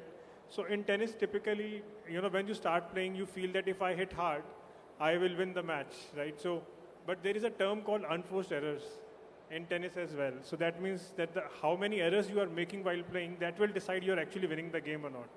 So if you look at AI, AI is actually helping you avoiding those unforced errors or reduce those unforced errors because it is helping in predicting the future in a better way and taking an informed decision and avoiding the mistakes which we have been doing knowingly, unknowingly, as a habit, you know, so far. So I'll just say that. To add to that, I would say AI is like a 7-year-old with the knowledge of a PhD, for sure. So to add to that, I would say that, yeah, sure. I think my takeaway will be adopt it before it is too late, to be honest. So as soon as you adopt it, you will realize that there's a life which is easier for all of us. For me, being on this stage, still my agentic AI is building for me. So I'm not working, somebody else is working for me, which is technology. So I don't need to work in the future, going for maybe 10 years down the line. Somebody else will be working for me, I'll be enjoying the time. So it will make life much easier. Precautions, yes, but yes, the technology adoption is very, very important, that is needed. Sachin? So I think I will give, again, 3 messages. That's my natural lifestyle. First, I think go back to your homes over the weekend, watch maybe a few of the sci-fi movies. Whatever you see there is going to be real, right? And that's the way to think about it. For example, you go and watch Minority Report, you will say, ye ho sakta hai, with the AI, the thought process. So just watch a few of these movies that will open your thought process. 2, download some of the AI tools, whether it's a ChatGPT, whether it's Perplexity, whether it's Claude, play with them, right? Just play, it's addictive. We were joking before this that, Gaurav was saying it's like my new girlfriend that I found. But that's the reality, right? So play with it. That was a personal admission, yeah? You can't make a public information around it. Don't do that. And the third thing which I would say is, take any of your business problem that you're dealing with. Try and have a conversation with any of these AI tools and you will find it super insightful. And that will make you a convert. So do those 3 experiments over the weekend and you will suddenly become a AI my team at times calls me Claude Paglu because I just use it so much in my daily life. Thank you. Samar? So one more thing that has recently worked for me while using AI is that I let AI compete with another in every discussion that I have. So if Claude is giving me an answer, I would tell ChatGPT to verify what Claude has said and try to find issues with it. And when they both agree on it, that's when I know that I found the right answer. Well, I'm sure you are lucky, because they never agree with each other, But any which way. So, this slide in front of you, I want you to identify one tool which everybody uses all the time and is not here. Come on, Siddharth, you are the now next gen, NCR. What is that one tool you use every day, morning till evening, but it is not here? WhatsApp, correct. So there is a WhatsApp university, for example, which everybody tells you what it is, and it's not here. Now imagine, whatever is here is no none of the English which we are currently used to, Microsoft, Office suite, whether it's WhatsApp, whether it's email, whether it's PowerPoint, is not here. Because those were the, look and say, the parts of a car which you are actually trying to be, mechanic and driver at the same time. Here, you're getting a car automatically. Depends on how you look at it. Now, I'll show you one more slide. And this is where we are, live examples and impact. What you see with AI being implemented. And I can assure you, any business which is running 10 to 25% efficiency across the entire pack you put it will be the impact. You'll get more time to spend with your family. You will be less stressed. Your efficiency of construction will become better. Your sales will become better. And your consulting will become better. You got all the 3-4 tools sitting in front of you. I think those tools are not mentioned here, but we'll mention them here also. So with this, I have one more submission to make. I was talking to Praveenji on Monday morning, and then we said, let's do this panel, I was in Bombay Monday, Tuesday, Thursday, Wednesday, Thursday. Today is a Friday, if I'm not wrong. And it took me, how much hours you think to make this presentation? 1 hour, 1.5 hours, that's it. And I didn't do it. AI did it for me. But yes, as everybody said, that's a tool. You should know where to drive the car. You are still the driver. You got a better car now. There was time when we used to all walk, फिर घोड़े आ गए, फिर cycle, फिर rickshaw, फिर जो मर्जी आ गया. Today, this is the latest Rolls Royce you guys have. And I'll think it's not expensive. A Claude costs you 2,000 rupees a month. ChatGPT, I don't know how much it costs you. So, imagine with 4,000, 5,000, 10,000 rupees a month. And also try to get Notion with you. I was talking to them. Notion is a software where everything data gets centralized. Again, how much money? 2,000 rupees a month per user. So these are very, very, very, very cheap tools, but they will make you so efficient. And I'm sure tomorrow get hold of anybody who's smart in your offices. Tell them, boss, we need to present this. This presentation is with Chirag Bhoj. He will give it to everybody who matters. And now I will leave the hall to ask us questions, please.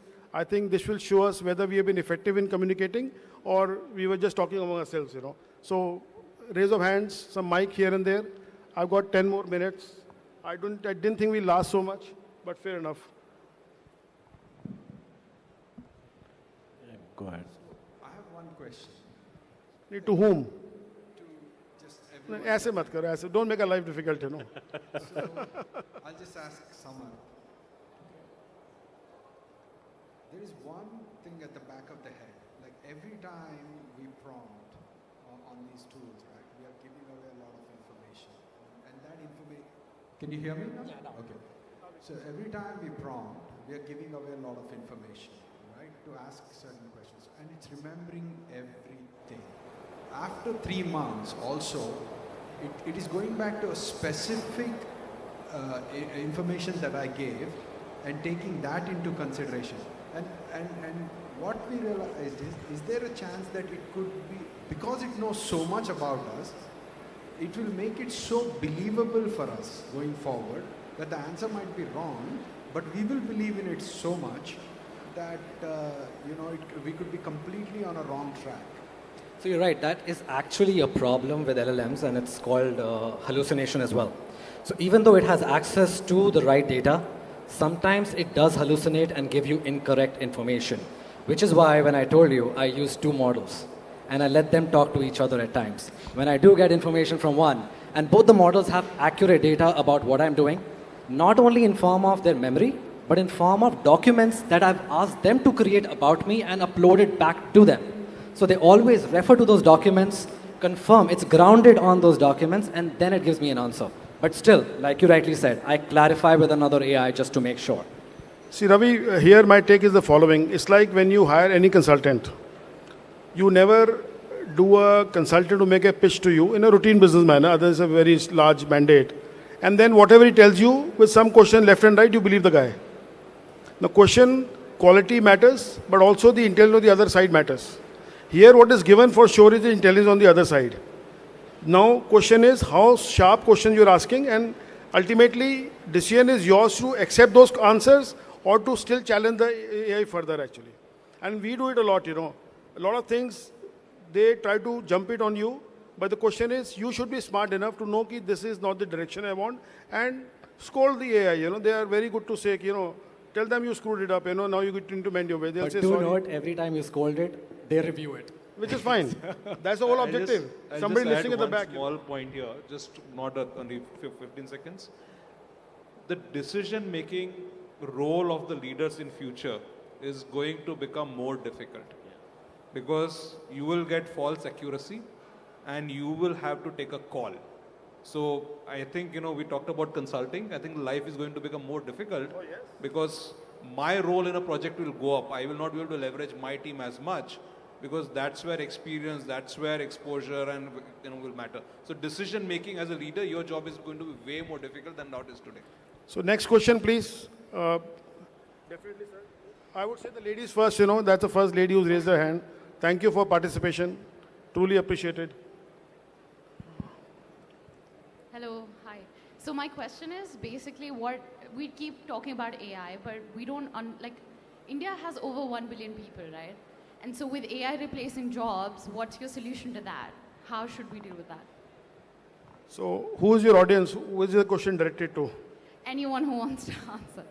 So maybe the consultants can start with the question.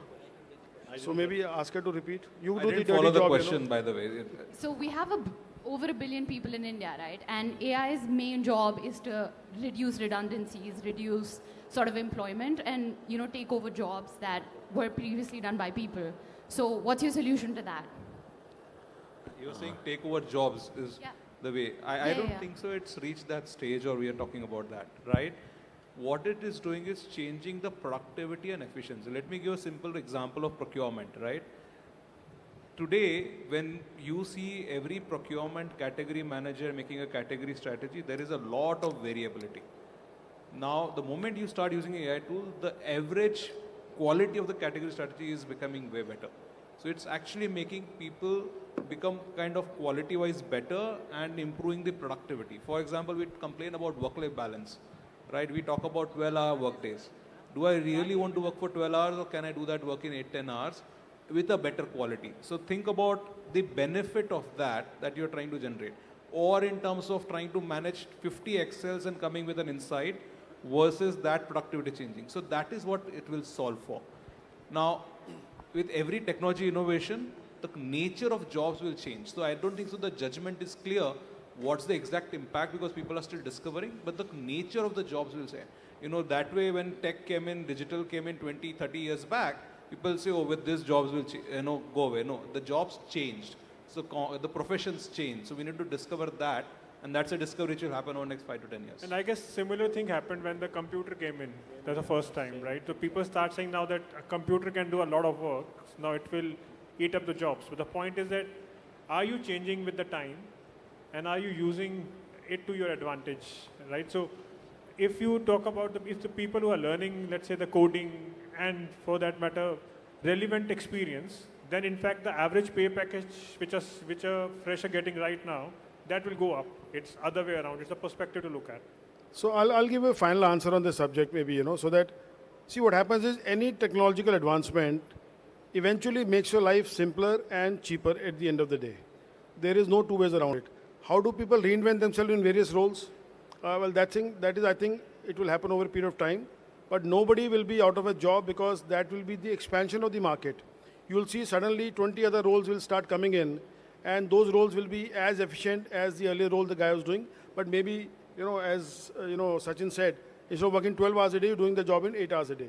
So definitely, it's a learning curve. Nobody has the right answer, but we are very sure that history will not be kind to anybody who will create a position where, jobs disappear or people disappear. That's not going to happen. Your question, sir, please go ahead. Thank you, Gauravji. I think it was a brilliant session, very interesting, most interesting session of the day, I would say. So are you serious? Most interesting? हमें तो लगा कि आखिरी session है, लोग उठ के भाग जाएंगे, कोई बचेगा ही नहीं यहाँ पे जरा.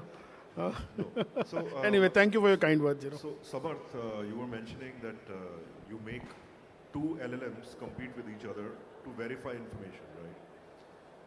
So my question would be to Sachin.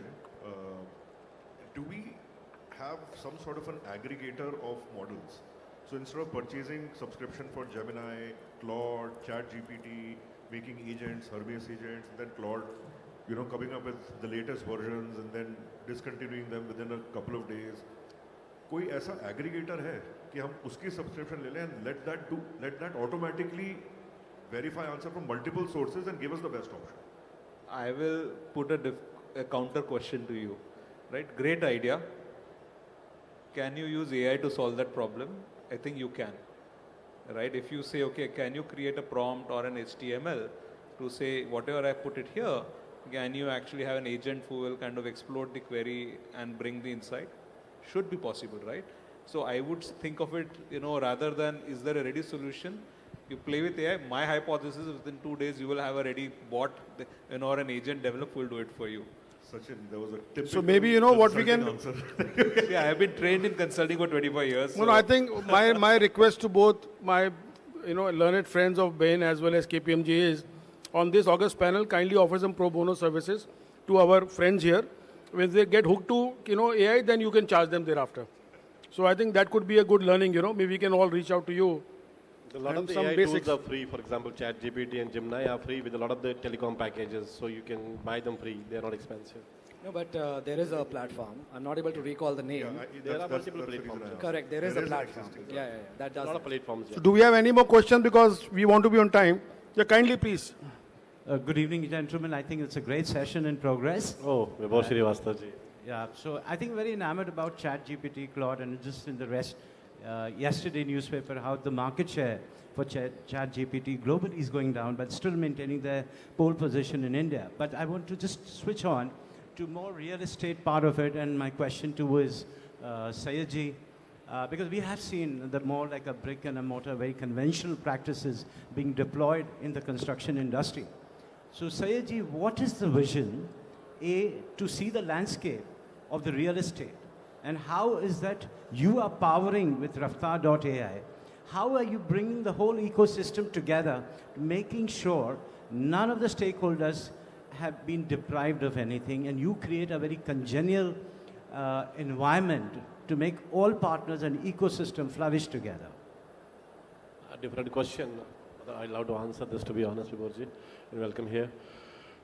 What we are changing is the whole game from the manual to the automation.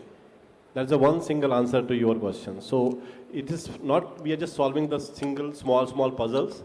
We are just changing the direction of how we work in the construction industry, in a whole ecosystem, if you say it. So what we are working as of now are bit of the manual systems, or maybe bit of the technologies we call the ERPs, which used to take the fundamental operational part of the organization they used to work. So we are changing it, we are making it from the project management to the process management. It is just like how the cars are being built. So it is the one step, then second step, then third step, then the fourth step. Eventually, whole of the construction industry will be digitalized. So we have the last question. The timer is up. Anybody with the last question, please? Yep. Or we can conclude for the day. Thank you for your being here. Appreciated your time and your patience with us. And we look forward to many more adaptations and success stories. Please share your own story with NAREDCO, and they'll be happy to share it with their own platforms. The whole idea is, let this be another AI module where we all are sharing our data and let the industry grow together. Thank you very much. Thank you once again. Thank you once again.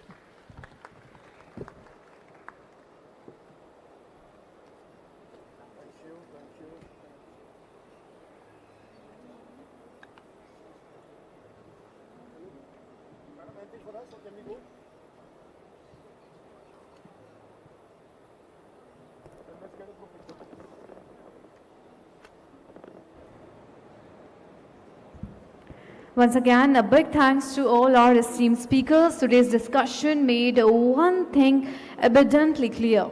The future of real estate will not simply be built with concrete and steel. It will be built with intelligence, sustainability, and innovation. Once again, everyone, please put your hands together for this enlightening panel. And now let us move towards the felicitation part for this panel discussion. Ladies and gentlemen, kindly put your hands together as we welcome Mr. Mitu Jain, member NAREDCO NextGen NCR. So please put your hands together as we welcome him here on the stage. Now it's time to felicitate Mr. Samad Sethia. So I will request him to please come forward.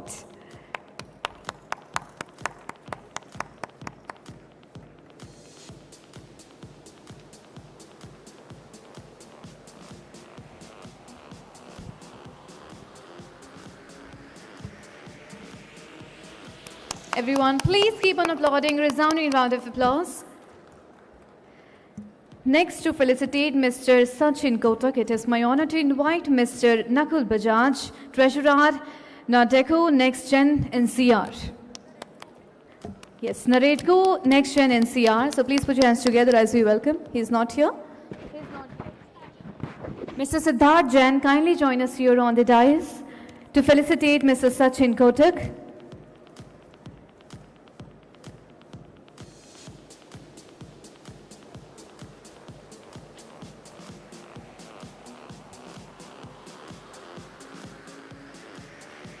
Now it's time to felicitate Mr. Saeed Ishtiyaq. So please put your hands together as I invite Ms. Shivani Agarwal, VP Events.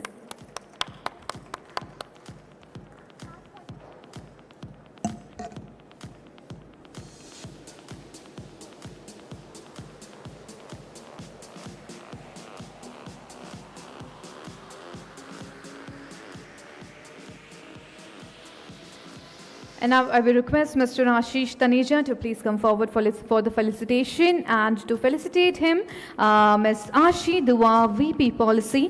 Please join us here on the dais, and please put your hands together as we welcome our dignitaries on the stage.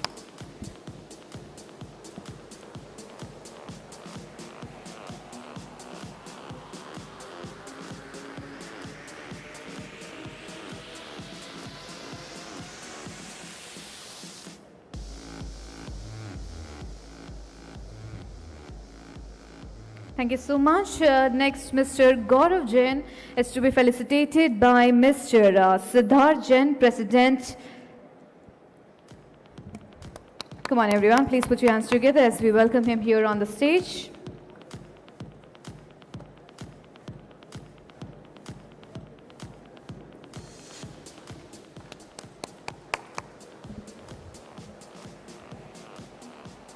Thank you so much. And now I will request our panelists to please come closer for the group picture.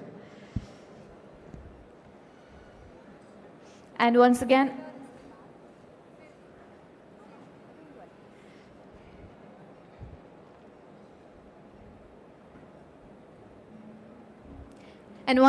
a big thanks to our esteemed dignitaries for such incredible and insightful panel discussion. And once again, thanks to our all NAREDCO officials for joining us here for the felicitation. Once again, please put your hands together for everybody. Come on. Also, thank you to our distinguished panel for an insightful exchange of ideas. Clearly, the future of our cities will be shaped not only by infrastructure, but by innovation, collaboration, and bold thinking. Because we often say we do not inherit cities from previous generations, we borrow them from future generations. And that responsibility calls for vision, sustainability, and collective action. And with that, our series of panel discussion comes to an end. Thank you so much, everyone. Once again, a big thanks, but there are still things and segments that are yet remaining, so I would want everyone to please be seated and be ready for the next part that is coming soon. And I hope that the entire discussion was meaningful, fruitful towards building more advanced and move towards more innovation and develop the entire real estate sector. For our final segments, once again, it is my request to everybody to please take your seats. I can see that many dignitaries here, many people are scattered and standing here and there. Kindly take your seats and settle down. Once again, this is the final call to everybody to please take your seats. The audience, those who have joined us here, and all our NAREDCO officials, team members, kindly take your seats.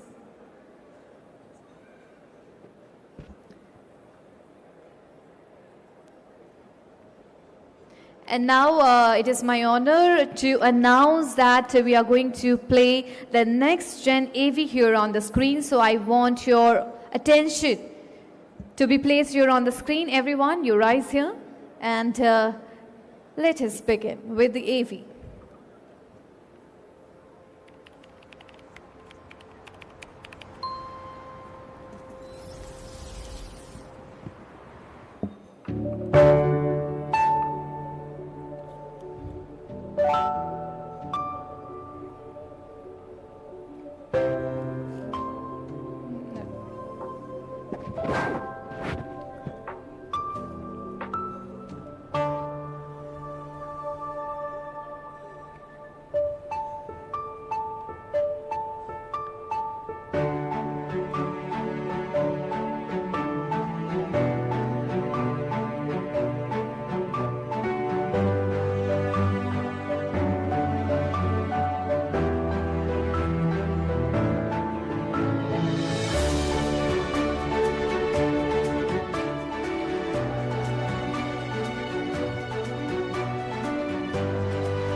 Thank you so much.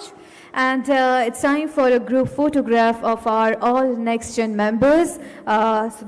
It is my honor to invite on stage Shri Praveen ji. Please, sir, grace us with your presence on the dais, and all the NextGen members kindly join us on the stage for a final group picture. And kindly let us welcome our members, our dignitary here on the stage with a resounding round of applause.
Thank you so much, everyone. Once again, a big thanks to all the members of NAREDCO NextGen as they are contributing towards shaping the future of real estate through innovation, collaboration, and technological advancements. It is going to be a revolution.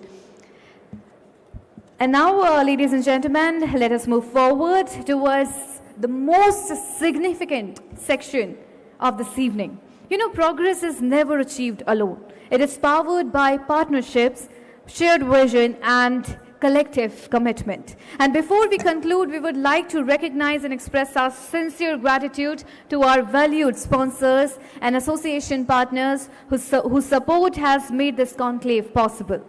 Now, may I request our dignitary to please join us on stage for the felicitation ceremony for our sponsors. So everyone, please get ready, as it's time to felicitate our sponsor and the dignitary, Mr. Ravi Reddy, President, NAREDCO NextGen, Mr. Siddharth Jain, President, NAREDCO NextGen NCR. Kindly join us here on the dais to felicitate our sponsors and partners. And please welcome our dignitary here on the stage with a thunderous round of applause. So please grace us with your presence on the stage. And now, one by one, I will be inviting our sponsors. So please join us here on the stage and grace us with your gracious presence. So first, allow me to begin with our presenting sponsor. Everyone, please put your hands together as we welcome Adani Cement. The representative, kindly join us here on the dais from Adani Cement, as Adani Cement is our presenting sponsor. Thank you so much for your valuable contribution towards organizing this wonderful conclave.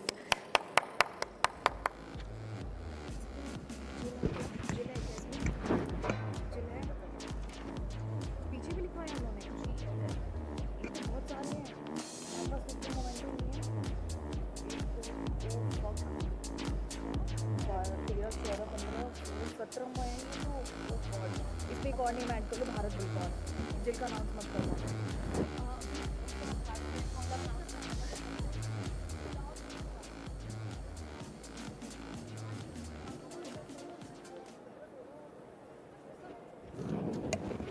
Thank you so much. Now allow me to announce our next sponsor, titled as, of course, title sponsor. So please welcome Rana Shipping Company as our title sponsor.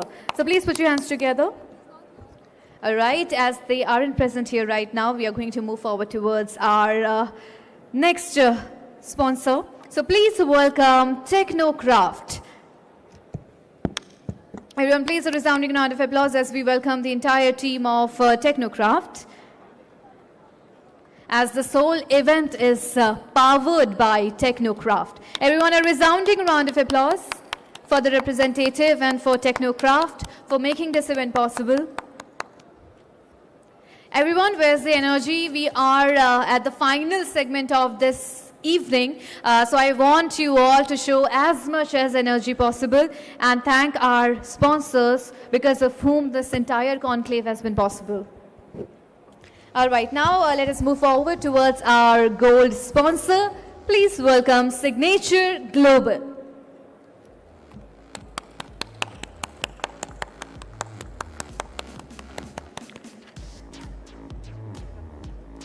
Everyone, a resounding round of applause back there. Come on, please put your hands together for our gold sponsor, Signature Global.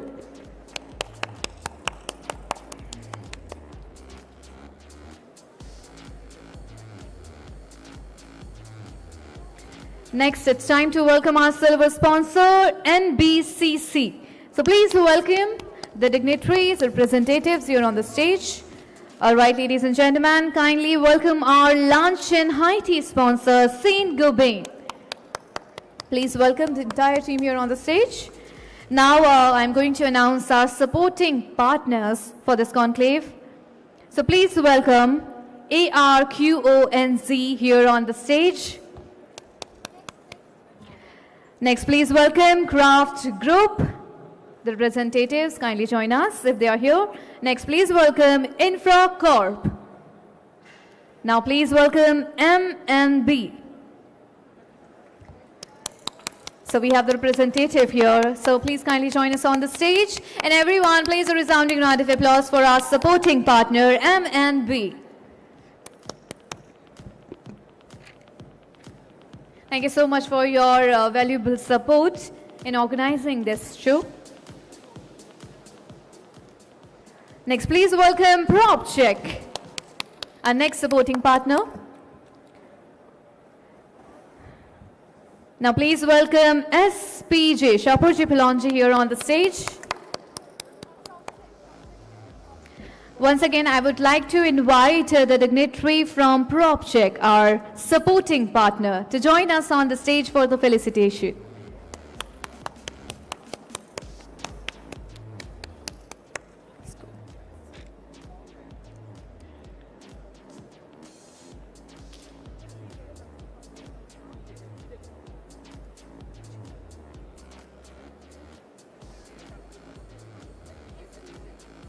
All right, please welcome SPG here on the stage, our supporting partner.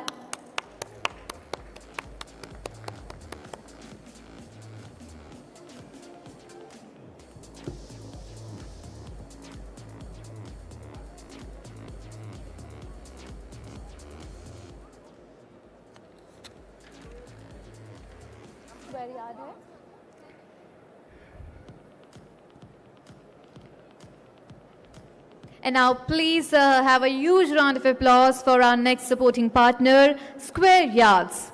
So let us have a huge round of applause because the partners aren't present here right now. So we are going to move forward with our knowledge partner. Please welcome GLL.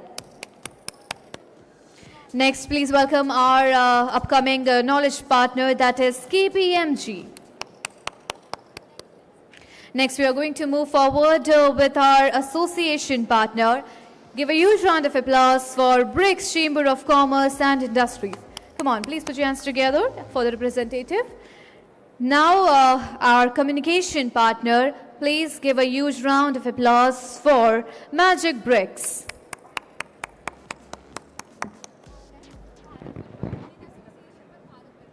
And also this event has been organized in association with Bharat Buildcon. So everyone, please put your hands together as we welcome the representatives here on the stage. Thank you so much for your continuous support and for making this entire conclave possible. Everyone, please, I want a resounding and thunderous round of applause for Bharat Buildcon.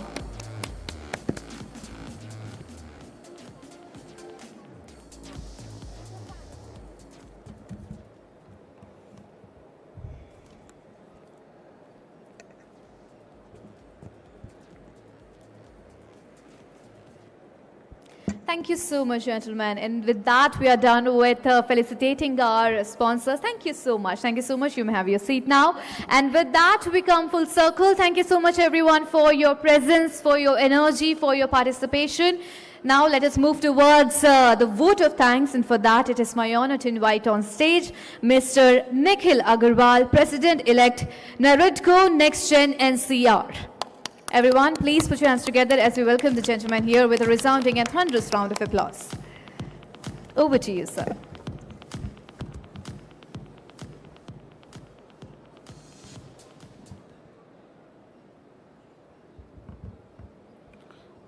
Good evening, everyone.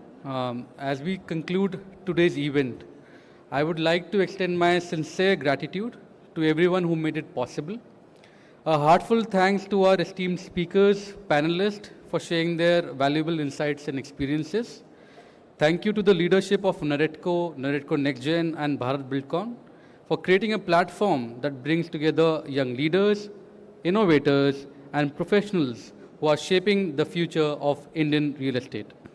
I would also like to acknowledge our partners, sponsors, and the organizing team, whose efforts behind the scenes ensured the success of today's event. And finally, thank you to all the attendees for your participation, engagement, and enthusiasm. Thank you once again, and I look forward to see you again for the next gathering. Have a wonderful evening. Thank you.